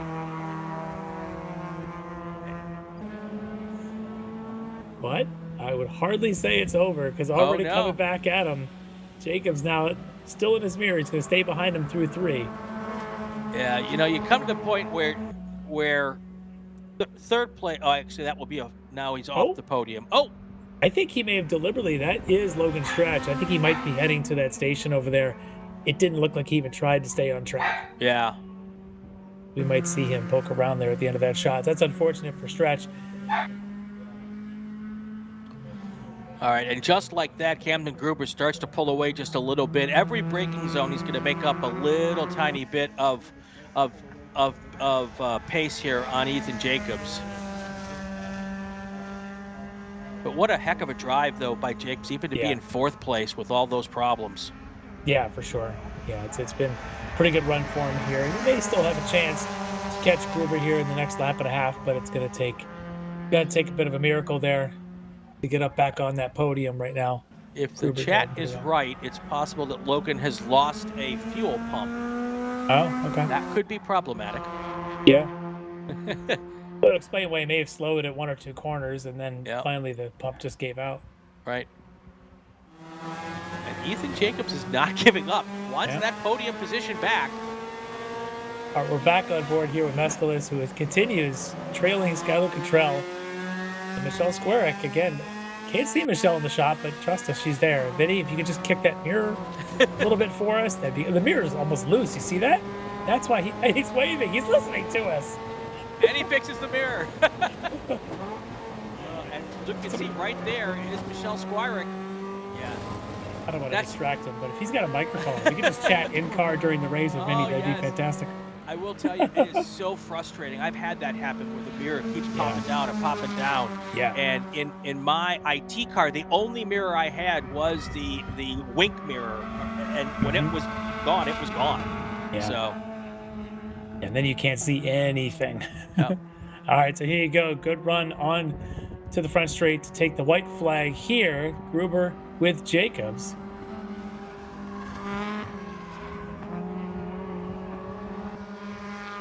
And I will tell you, that happened during an endurance race, which is why I only had that mirror, because we're supposed to have the side mirrors, even in an IT car. Don't ask me.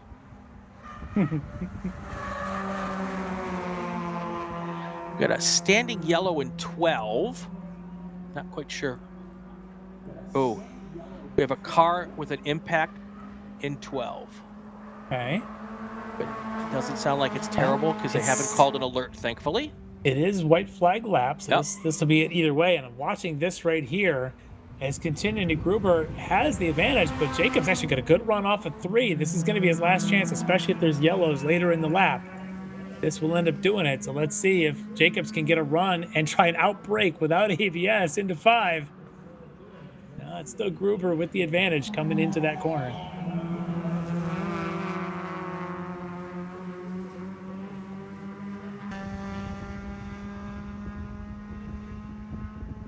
Jacobs is not going to give up until there's checkered flag falls, just keeping the pressure on Gruber, hoping Gruber makes a mistake. He can put that nose in there and just get just a little bit of an advantage. Well, if he doesn't make the pass here, he may not be able to. That's running wide, may have hurt his chances. They're going to get to Canada, and there's a waving yellow down there, so that'll take out that passing zone. Gruber, unless he has any struggles through the kink, should be able to hold off Jacobs. We'll see, as Novak should be making the final couple of corners, and I think that's him right there. Here comes your leader, up through 13 into 14, final time. All he's got to do is negotiate one final term and then mash the gas to the checkered flag, and there he goes. straight up the hill, no problems at all. Probably as easy a run as you're going to get here. Matthew Novak going to take the checkered flag and the win. Cam Eben will cross the line second. Look at this. Look at this. Ethan Jacobs all over the back bumper of Camden Gruber. Both really loose to that. Jacobs gets a run side by side. This is going to be a drag race probably for second place here as they come up the hill. Is it going to be Jacobs or is it going to be Gruber? Who's it going to be at the line coming across? It'll be Camden Gruber for second or third on the track. Ethan Jacobs fourth. Wow. But that could be different once the stewards take care of the adjudication on the positions gained at the start of the race by Cam Eben. Wow, good race there between Gruber and Jacobs. And you can see there side by side into 14. And I think I still saw a little bit of lockup from Jacobs' car going into 14 in that little bit of fight that may have cost his run up the hill. But that was fantastic. Respectful racing, too. That was cool. Yeah, and I don't think they ever touched in all of that. It was really, really well done. So. And this should be Cottrell, Mescalis, and Squarick now coming in, all three of them up the hill the final time to see the checker. There you go.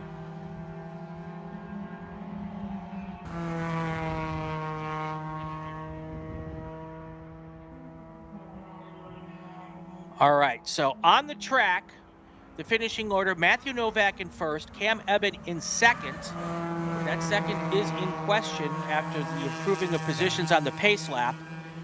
The third place car on the track, Camden Gruber. The fourth place car, Ethan Jacobs. So great finish there. Let's look at 6 through 10 or 5 through 10 on the track. Ethan Barker, followed by Weston Duchik, Michael Newmeyer, Skylar Cottrell, Vinny Miskelis, and Michelle Squirick. That's how they finished on the track. We'll have to wait for the final results to come out to see what exactly is the final results of this race. That was exciting stuff. Oh, go ahead, Lefty. That was super exciting stuff. I just love the way these drivers, respectful racing, on board here with Vinny. Appreciate that, and everybody else, and as well as with Emmy, really appreciate them putting the cameras in the cars. We need to see more of that. All right. Here we go. It is time for one more call to the grid for the weekend. Then we will go and get our last race underway. Attention in the paddock, attention to the paddock. Group 10 cars to the grid. Group 10 cars. Formula F, Formula V, and Formula 6. Group 10 cars to the grid.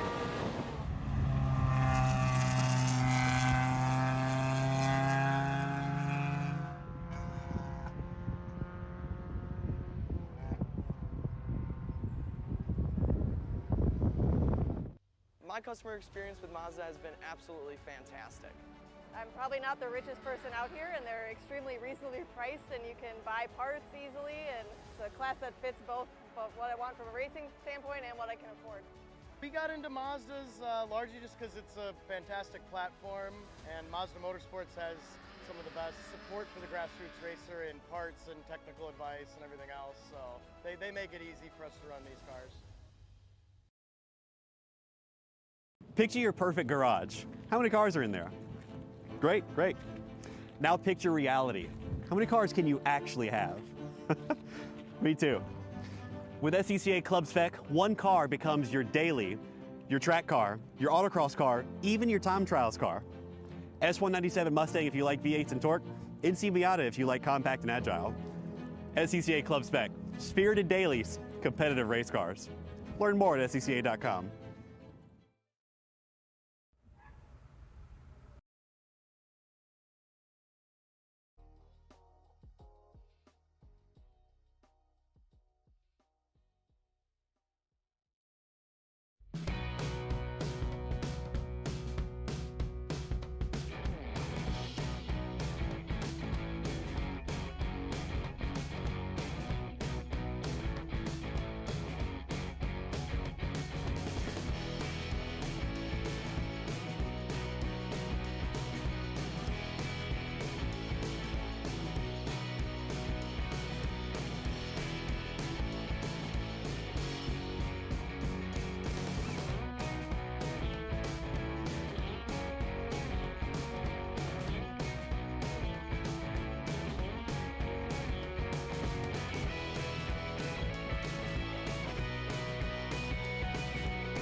Back here live at the America's National Park of Speed. Brian Bielanski, Larry Lefty McLeod here. Final race of the weekend. Final race of the 70th running of the June Sprints, the Hoosier Racing Tire SCCA Super Tour. I've got all the names in this time.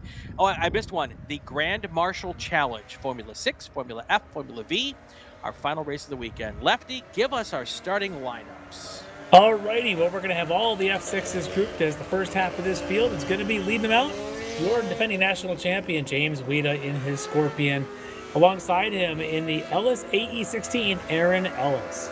On row 2 with a great time from this morning's qualifying, Keith Jocelyn will be on the inside in the Scorpion, alongside a 2-time national champ, Cal Stewart, in the Nova car.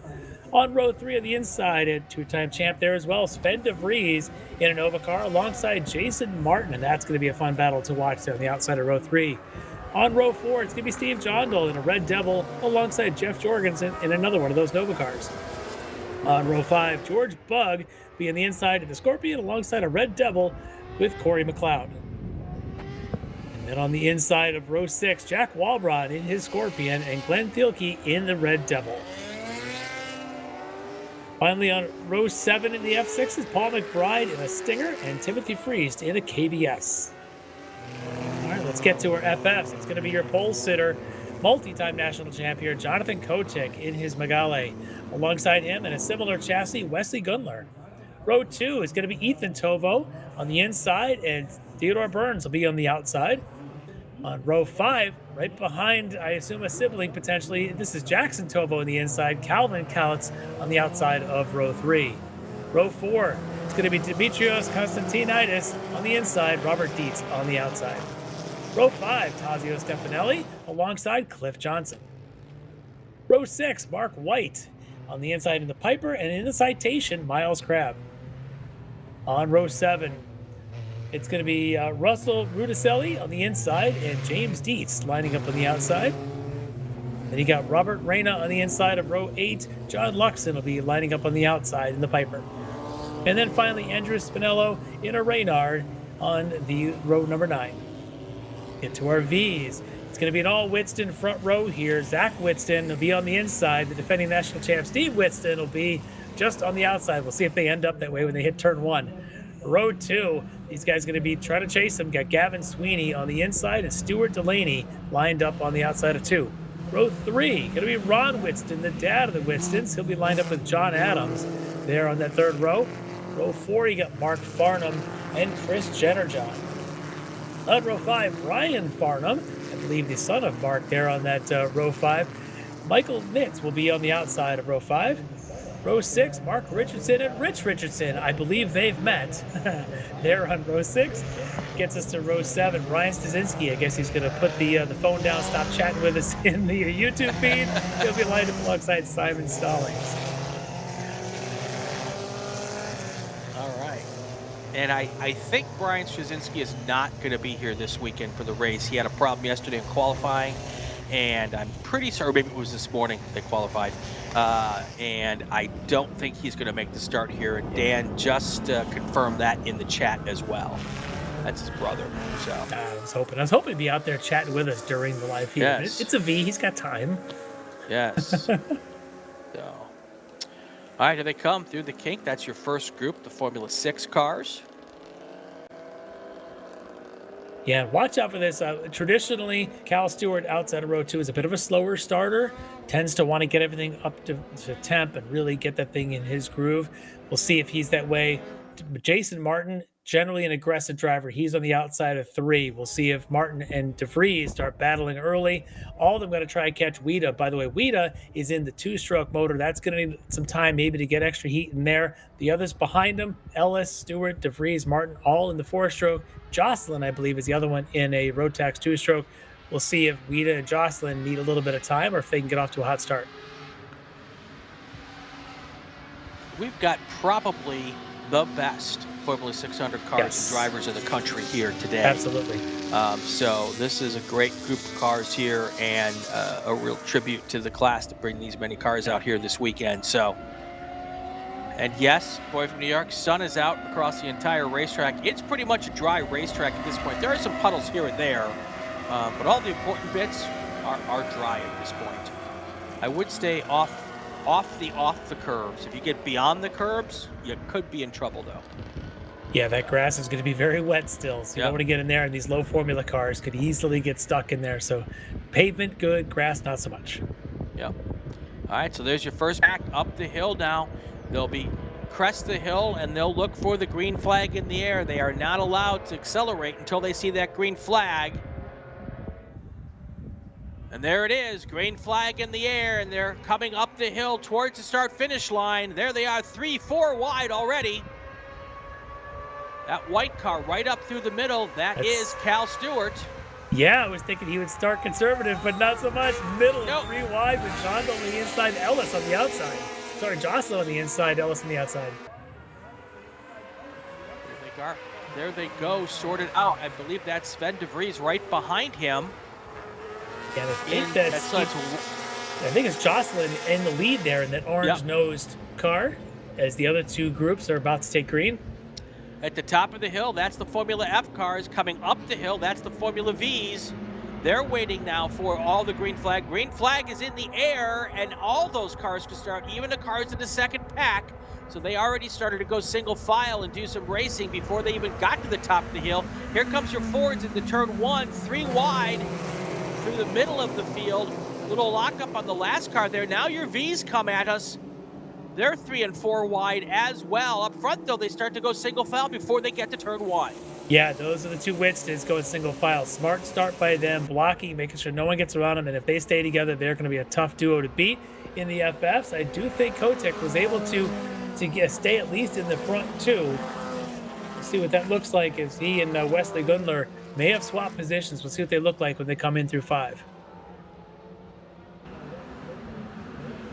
I think that's Kotick maybe popping out to try to make the pass. Yeah. Cars looking nice and clean through 5, and just over the top of the hill, we should start to see our Formula Vs coming into the picture, and there they are. I believe that's the yellow car of Steve Whitston out front.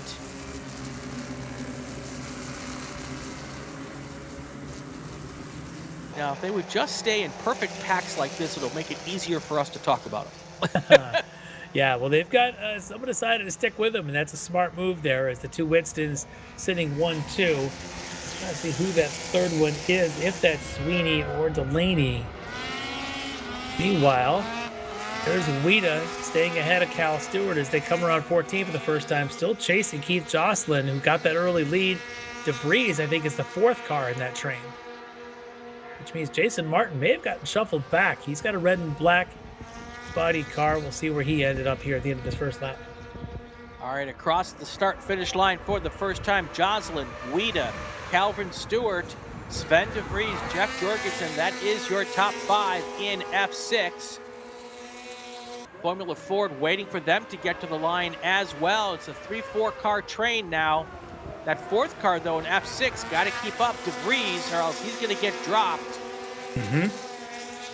Yeah, and this next pack there, I think that's going to be Jason Martin, Aaron Ellis, I think, is part of that next group. And maybe Steve Jondal is the 3rd in that pack.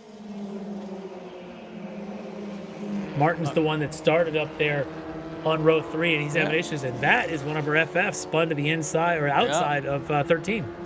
That car is certainly pointing in the wrong direction. We also have a car off at turn 3 as well, snuck out. That happened somewhere on the first lap. Right there, that's also a Formula V. In as good a position, I think, as you could hope for. Yeah, clearly he had a mechanical problem and knew that was the best place to be. Now you've got your Formula Fs going past a slower Formula 600 car. Yeah, there might be Glenn Thielke there in that F6 with the leaders of FF going by. Kotick, Tovo, Burns, Gundler, all of them pretty much together. And look at this fight as they pop out to the inside again, going into 5. All 4 now, 5, 6, 7 of them. All right, we are going to be going double yellow to pick up that car in turn 11 right there. Yeah, it's a tough position, but at least it should be quick right there at the escape road. Yeah.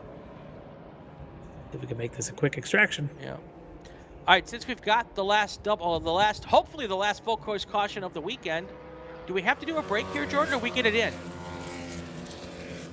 we don't have any more breaks left, and I don't have to do any more call to grid, so we could talk more about Group 11 to the grid. Just kidding. No Group 11s today. So well, this will be interesting now because we had a bit of a break there, a breakaway in the F6s. The front Ford started pulling off, and now it's going to give a chance for Jorgensen, Ellis, and maybe in particular in there would be Jason Martin, who had that rough start. Let's see if they can make something out of it as they all get bunched up. And in the FFs, they're already bunched. They're ready to go racing. But in the Vs, those front three, I think, have started to pull away. Steve Whitson, Zach Whitson, and Gavin Sweeney. Now it's going to give Mark Farnham, Ron Whitston, Brian Farnham, Chris Jenner-John, a whole bunch of them now a chance to catch back up. So, yeah, these yellows sometimes breed really tight racing once we get everything queued up. As they all queue up behind our pace car Corvette. Yep.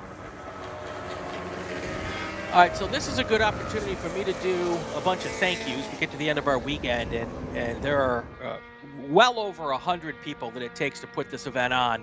The vast majority of them are volunteers.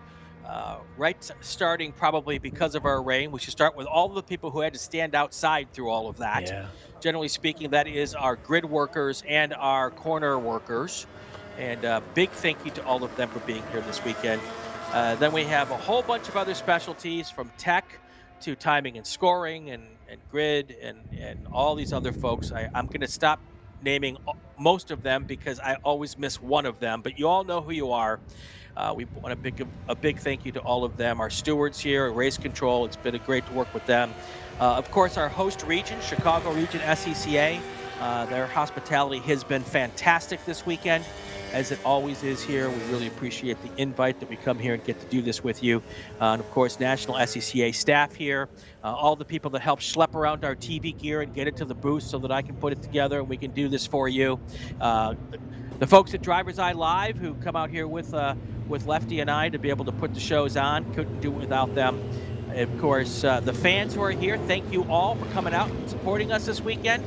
If you want to become members and become volunteers and get even closer to the action, go to scca.com and check out everything that you have there. Also, if you want to drive this racetrack, we have a very cool thing called Track Night in America. Go to tracknightinamerica.com, and there is a date later this year. I think it's in September. Lefty sent it to me. Yeah. And you can come out here on an evening and get some laps in on your streetcar on this fantastic racetrack and many racetracks around the country. So if you're not here, you can find a racetrack closer to you. Go to tracknightinamerica.com for that. I think there's actually a track night, and they're doing like a track sprint and an autocross and some other things on a weekend in September. I don't recall which one. It's somewhere between Solo Nationals and the Runoffs. Somewhere in those open weekends. And Time Trial Nationals is also around there, but it's one of those weekends here at Road America, which, by the way, thanks to the folks of this track here at Road America that did a great job prepping this place. It has looked gorgeous here in the feeds. I wish I was there. And emergency services, honestly, they've done a fantastic job recovering cars, getting us back to green. You can see them working here, getting this one on the tow strap to get us back to green as quickly as they can. They've done a great job. All right, of course. Thank you, Jordan. Watkins Glen up next. That's coming up on the weekend of June 27th, 28th, and 29th. I'll be spending my birthday weekend with all of you, calling the races from Watkins Glen. Cannot wait for that. And this is a good sign. Services are going to be done, I think. The front pack, this is the FFs just coming into 5. I believe the S6s are behind the pace car through the carousel now. So I think we should be able to get started. Fingers are crossed. Yep. I don't know if they'll wait till the FFs catch the back of the 6s, or if they'll obviously maintain a gap like we had a split start. I think maybe they'll just keep maintaining the gap. What a great job by the safety crew to pick that car up and get it out of the way fast. We're still going to have 11 laps to go here, probably 10 to go now when we go back to green flag action. That might be the only puddle left on the racetrack right there at turn 11. I think that's Steve Jondal that just drove right through it. Yeah, but that is about it. Look at that sun. Look at the shadows. Yep. This is the only time of day that actually sun comes down here on this part of the track. Yep. All right, well, we got all the thank yous out of the way.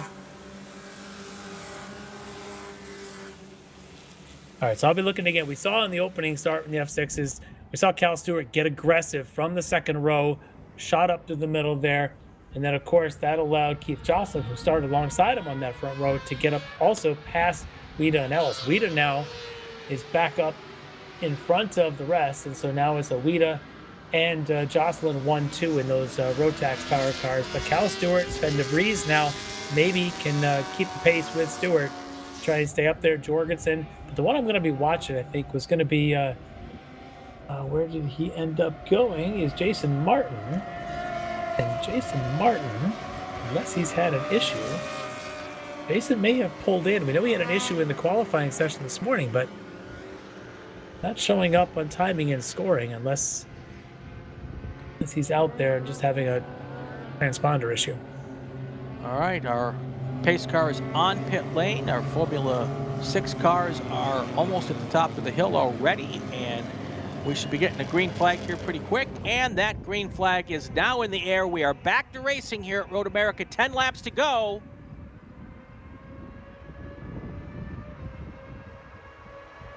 Here we go again. Cal Stewart this time not able to stick his nose between there. Jocelyn and Weeda staying just right in the middle of the track side by side. But look at the FFs picking up right where they left off as they'll be coming into 1, 2, maybe 3 wide. Yep, there's de Vries. There's your 3. Taking a look on the inside of Cal Stewart. Now we've got our second pack coming into turn 1. And look at that, 3 wide almost, 2, 3 wide here going into turn 3.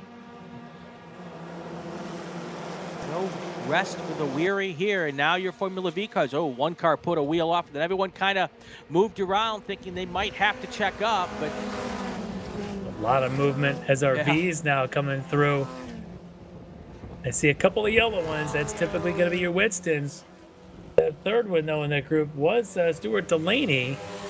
That may have changed a little bit, as I think there may even be a Ron Whitston may have gotten himself up there. I'm not sure if he was able to get that far up. We'll see. Yeah. There's the end of your Formula F pack, and right behind him is Formula V. Wow, 2, 3 wide still now. Lots of action here in the Formula F group as they come through turn 7. They're putting on a great show at the moment. Yeah, Wesley Gundler in there. Kotick, of course. Theodore Burns. Might even have Calvin Kautz, who's typically in the chrome with the red trim. He's going to be up in that group as well. Taking a big peek here at Formula V. Whitston, Sweeney, Jennerjohn, and Whitston, and then another Whitston. So it's Steve Whitston, Gavin Sweeney, Chris Jennerjohn, then Zach and Ron Whitston in 4th and 5th. That's how they stand right now on the track in Formula V. As it looks here in the F6s, good opening lap after the yellow for James Weeda, the defending champ, showing folks why he is the champ. He's got a huge lead. He's left Keith Jocelyn now to fight it out with de Vries and Cal Stewart. De Vries a much better start this time than he did on the first green flag we had earlier. But look at the FFs. Now they're in line, coming on to the front straight this time. I see Gundler in there, Burns, Kotick.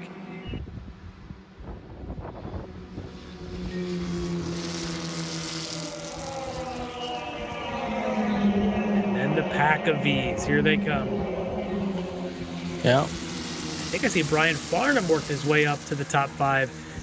He'll be a force to be reckoned with. Yeah, you can see him right there in that orange one in that 5th spot. It's Chris Jennerjohn, I think, is the number 48 in the middle of this group.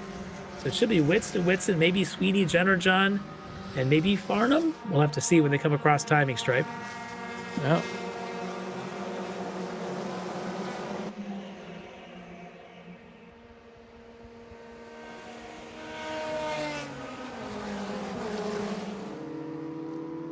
All right, so Kotick, Gundler, Tovo, Ethan Tovo, 3rd now in FF, Theodore Burns, Demetrius, and then Jackson Tovo, Calvin Kautz in the 7th spot there, as they're all kind of in a line in the FFs.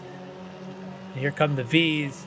The V's, when they came across the stripe, were Steve Whitson, Zach Whitson, Chris Jennerjohn, Gavin Sweeney, Mark Farnham, Ron Whitston, John Adams, and then Brian Farnham back in 8th. When they crossed the stripe, and who knows what order they're in now, we'll try and spot it. Less than a second and a half covering 1st through 6th place in Formula V. Pretty impressive there. Yeah, that 8 or 9 pack all bunched up, and that's where they always end up. When you got 2 Whitstons in there, 2 Farnhams in there, and a Jenner John, that's a lot of familiarity between them. That's Brian, I believe, in the orange with the black trim, jumping up a couple spots there in the brakes.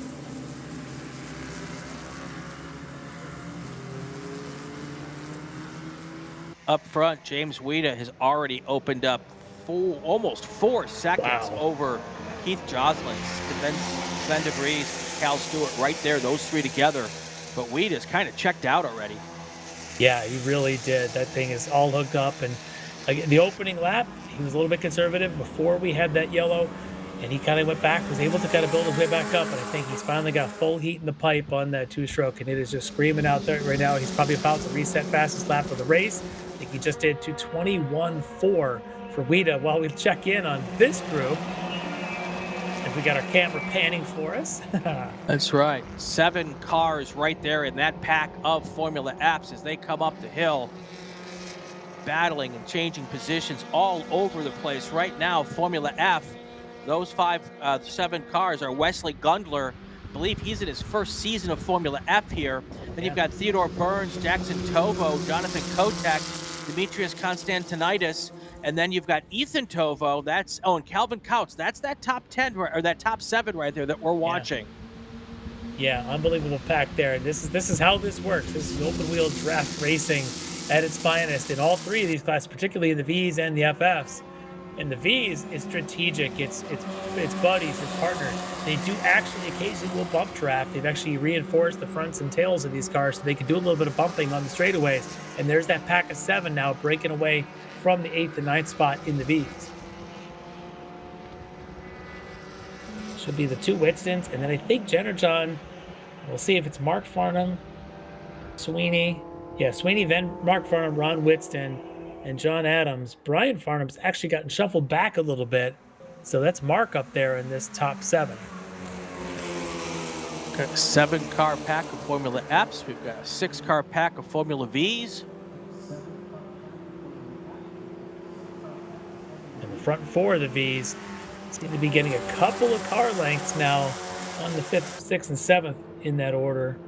I think the 5th, 6th, 7th might be Mark Farnham, Ron Whitston, and John Adams. But it's the group in front, Whitston, Jenner John, Sweeney, that seem to be able to pull away just a little bit. Yeah. Talked earlier, I think yesterday, about John Adams and that Adams V2, that chassis that he built. That's going to be that yellow car at the tail end of this group. One that looks a little bit taller, that's the Adams. Yep.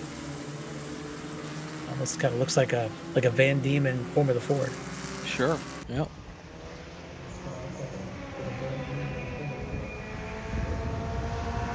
Couple different lines in that Formula V group as they come out of 6 and go down towards 7.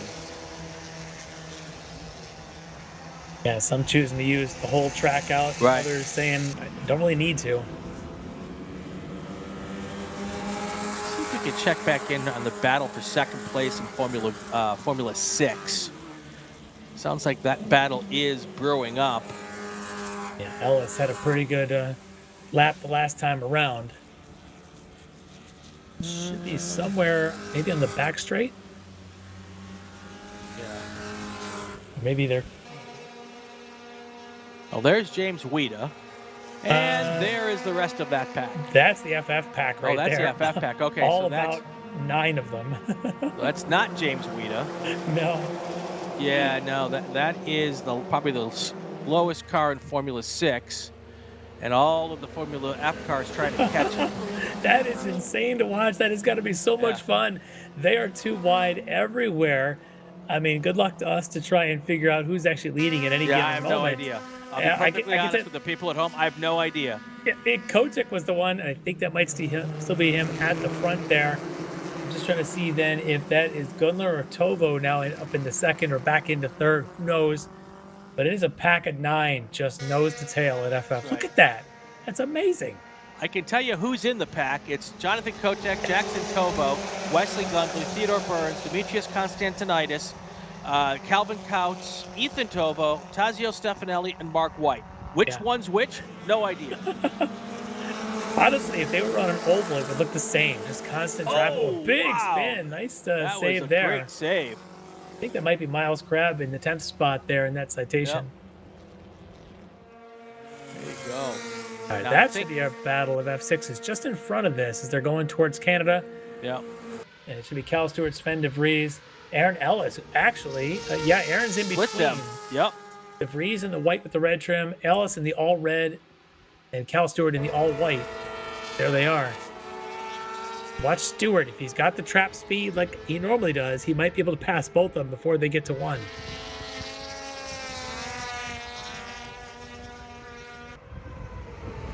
Ellis, also a very slippery car. That's Weeda. Yes. And there's behind the single Formula V, you've got our three, now a lap to F6. But look at this. Three of them wide. That's Ellis, then DeVries, then Stewart. So Ellis has gone to second place now. Pulling away a little bit, taking a little draft off that Formula V. Yeah, trying to strategically put the V between he and the other two. Very smart move. Or lucky. As Stewart now taking the draft off the back of DeVries. Stewart's going to pop to the inside now as they head down towards 5, but I know DeVries is pretty good late on the brakes. It's Jocelyn and Jorgensen battling it out there for 5th, but look at this. Stewart does make the pass going into 5, now up into 4th spot.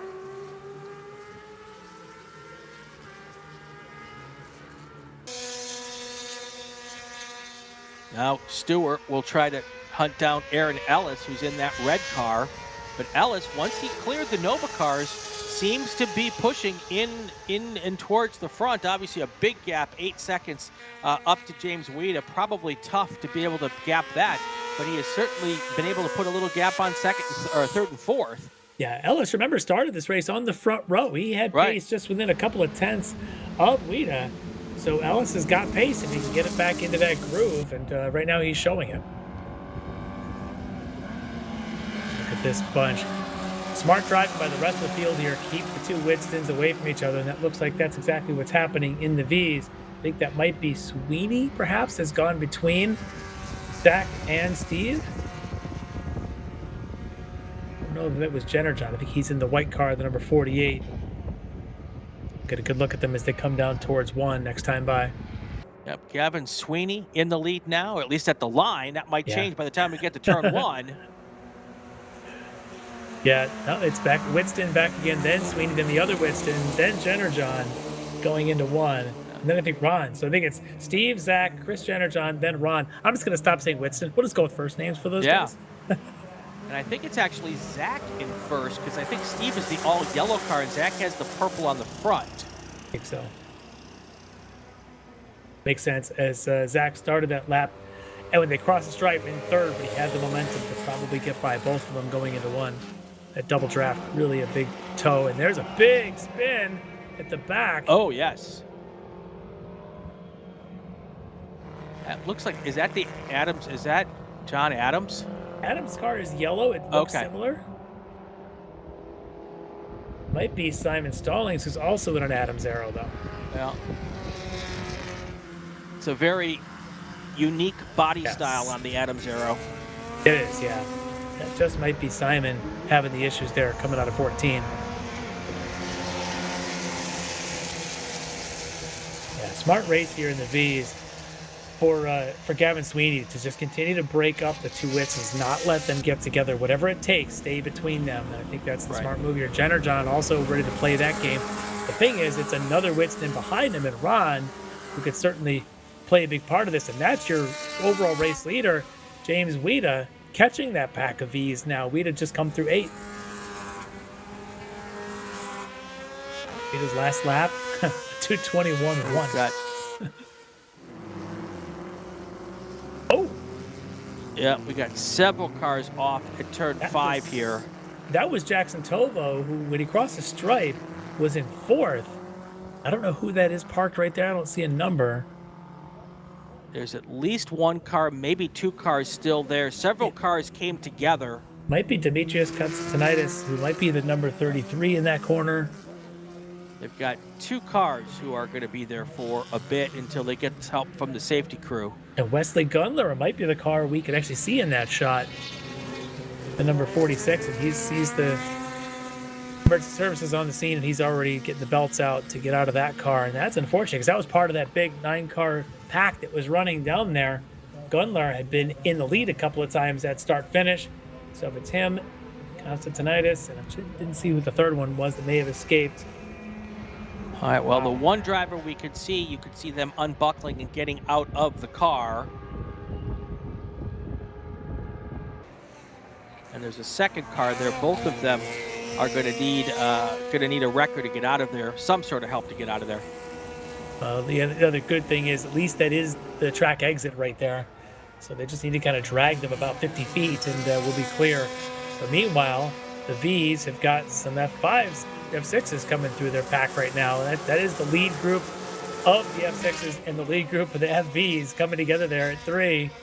That's Aaron Ellis, the red one out in front. There goes Cal Stewart. And these could be passes for final positions here. Yeah. If they end up having to go full course yellow here with 4 laps to go, there's a good chance that this could be very, very important position jockeying here. Yeah, and this takes a passing zone out anyway, at least here coming into 5. It is still just a local yellow. Is there also a 13 yellow waving right now? I don't know about 13. There's also a car off between 6 and 7. Okay, so the problem between 6 and 7 has been cleared. Okay. All right, 13 at least on Flagtronic shows green again, so might just be what we're dealing with there at 5. Meanwhile, Stewart goes wide, might have missed a downshift there at 8, allowing DeVries to get back around. That's the battle for 3rd place in F6 with Wida 6 seconds up the road, Ellis and the red one there, and then DeVries and Stewart.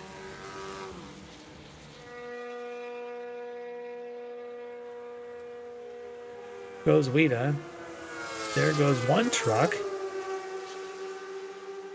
And then Ellis, DeVries, Stewart. All right, we are going to go full course yellow here.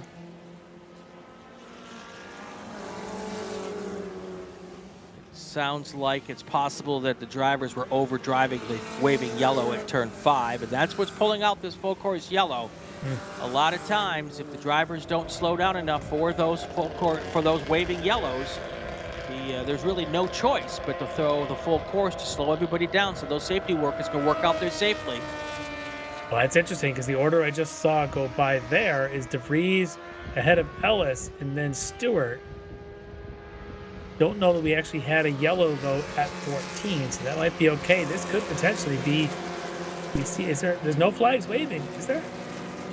Oh, that is waving there. It's our tower was in front, so if that happened before they reached the yellow zone, you just might see DeVries ahead of Ellis on the order. All right, so as they sit right now, your top 5 in Formula 6 are James Wida, Sven DeVries, Aaron Ellis, Cal Stewart, Keith Joslin, and H. Corey McLeod. And then you've got in Formula F, your top 5 are Jonathan Kotek, Ethan Tovo, Calvin Couch, Tazio Stefanelli, and Mark White.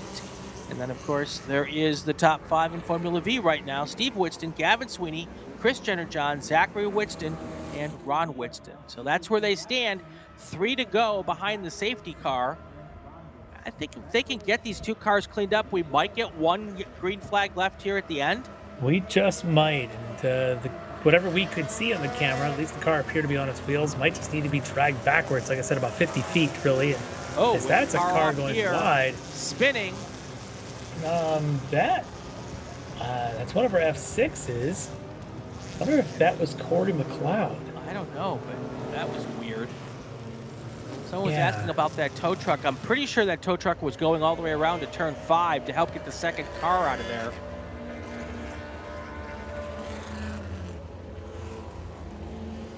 Let's hope this is quick if they're able to just pull that one backwards out of there.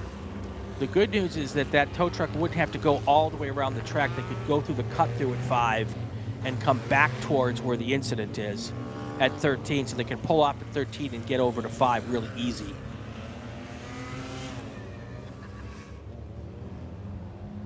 Yep, the pack now just coming into 5 at this point, and there is the record with one of those cars. Now, let's see if the second car is cleared out of there.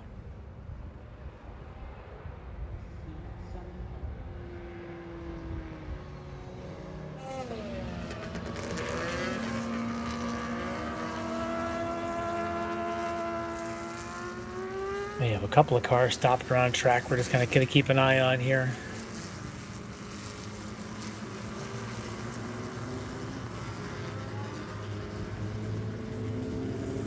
I'm a little quiet because I'm trying to listen to race control to see if I get some indication here.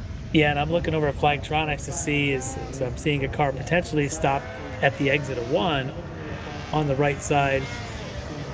And there may already be services on the scene there at 1, so don't know what was going on there, but... So that car that we saw on the wrecker is the 33 of Demetrius Konstantinidis. Okay. Thank you, Graham Loghead, for helping us with that. Don't know if anybody's still remaining to be taken from the scene there at 5. Now all I know is we've got services down at the exit of 1. Is there another one? I'm watching. It's...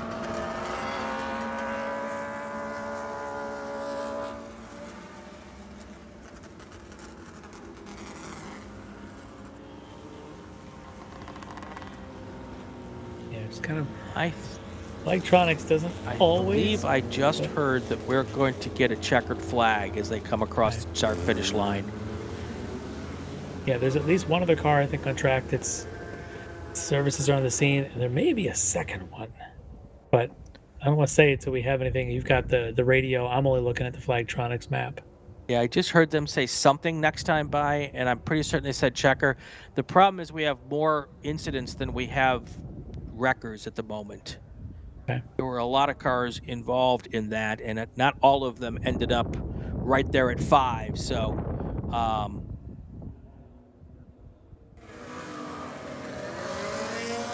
there is the pace car. yeah, lights are still on the pace car. So. Well, it was a good race there if we do end up going checker here. Yeah. Within the V's, that was some great racing there. Right now it is Steve Witston over Gavin Sweeney. I would say to Sweeney, great job. Even though the pace and qualifying didn't look like to be a race, it turned out to be a great one. Sweeney did a really good job of staying between the Witston brothers. Steve Witston's going to probably get the win if we go checker here. Sweeney's probably going to have second. Chris Jenner, John, good job there to pull up into 3rd. And then the F6's Wida, very strong run there. DeVries may have gotten by Ellis and Stewart right at the end before yellow came out to get himself up to 2nd spot. Ellis right now running 3rd. Cal Stewart sitting in 4th. And the FFs, you mentioned them, but that was part of the melee that may have led to this. In that group of 9 that was just so impossible to figure out who was leading and who was second, may have ended in tears there. But right now it is Ethan Tovo, Jonathan Kotick, Calvin Couts, your front 3. It appears that we had another incident while we were under the first full course yellow, and we had to have more wreckers to take care of that, and we don't. So that is the situation here. And they are going to take the checker on the racetrack, so they're going to get one more lap under the pace car, but it will be the cool down lap, at least the official cool down lap. So we will wait till everybody gets to cross the finish line here, and then we'll give you the top 5 in each race group. Like Lawrence in the chat, pace car missed his turn into pit lane. Trust me, I wish. Yeah, absolutely. One or 2 laps, even of green, would have been fantastic, but I think we still have emergency services. I think they're at the exit of 1 that has got us on this hold, and there, I believe, is the checker waving. And that is the case here. So as they cross the line, everybody together here, that is going to put the postage stamp on our last race here at the 70th running of the June Sprints. Let's go through our top 5 in each race, in each class here. If I can get my computer to work out. There we go. In Formula F, your race winner for the June Sprints is going to be Ethan Tovo, followed by Jonathan Kotick. Calvin Couch. That's your podium. Tazio Stefanelli was 4th, and Mark White finished 5th. In F6, your overall race winner is James Weida, and your Formula 6 race winner is James Weida, followed by Spence de Vries and Aaron Ellis. That's your podium. Calvin Stewart will finish 4th, and Keith Joslin will finish 5th. And then in Formula V, Steve Whitston takes the win. 2nd place will go to Gavin Sweeney. Your 3rd place finisher, final on the podium, Chris Jennerjohn, followed by Zachary Whitston and Ron Whitston. Well, that's going to do it for this running of the June sprints. Lefty, thanks for joining me this weekend. I appreciate this opportunity. You know, I love this track. I love the entire Super Tour, but I do love these classes as well. But it has been a lot of fun this weekend. I'm looking forward to doing it again. I'll be tuning in to when you guys are calling it from the Glen in a couple of weeks. Sorry I can't make that one, but I definitely will be joining it by listening in. There you go. Our director this weekend, the fantastic job done by Jordan Worth. Appreciate everything that he has done. Of course, we have Ryan West, who's taking care of our cameras and our producing this weekend. A big thank you to him as well. And a big thank you to all the fans, all the folks here at the racetrack for coming out and having a good time with us here at the America's National Park of Speed, Road America.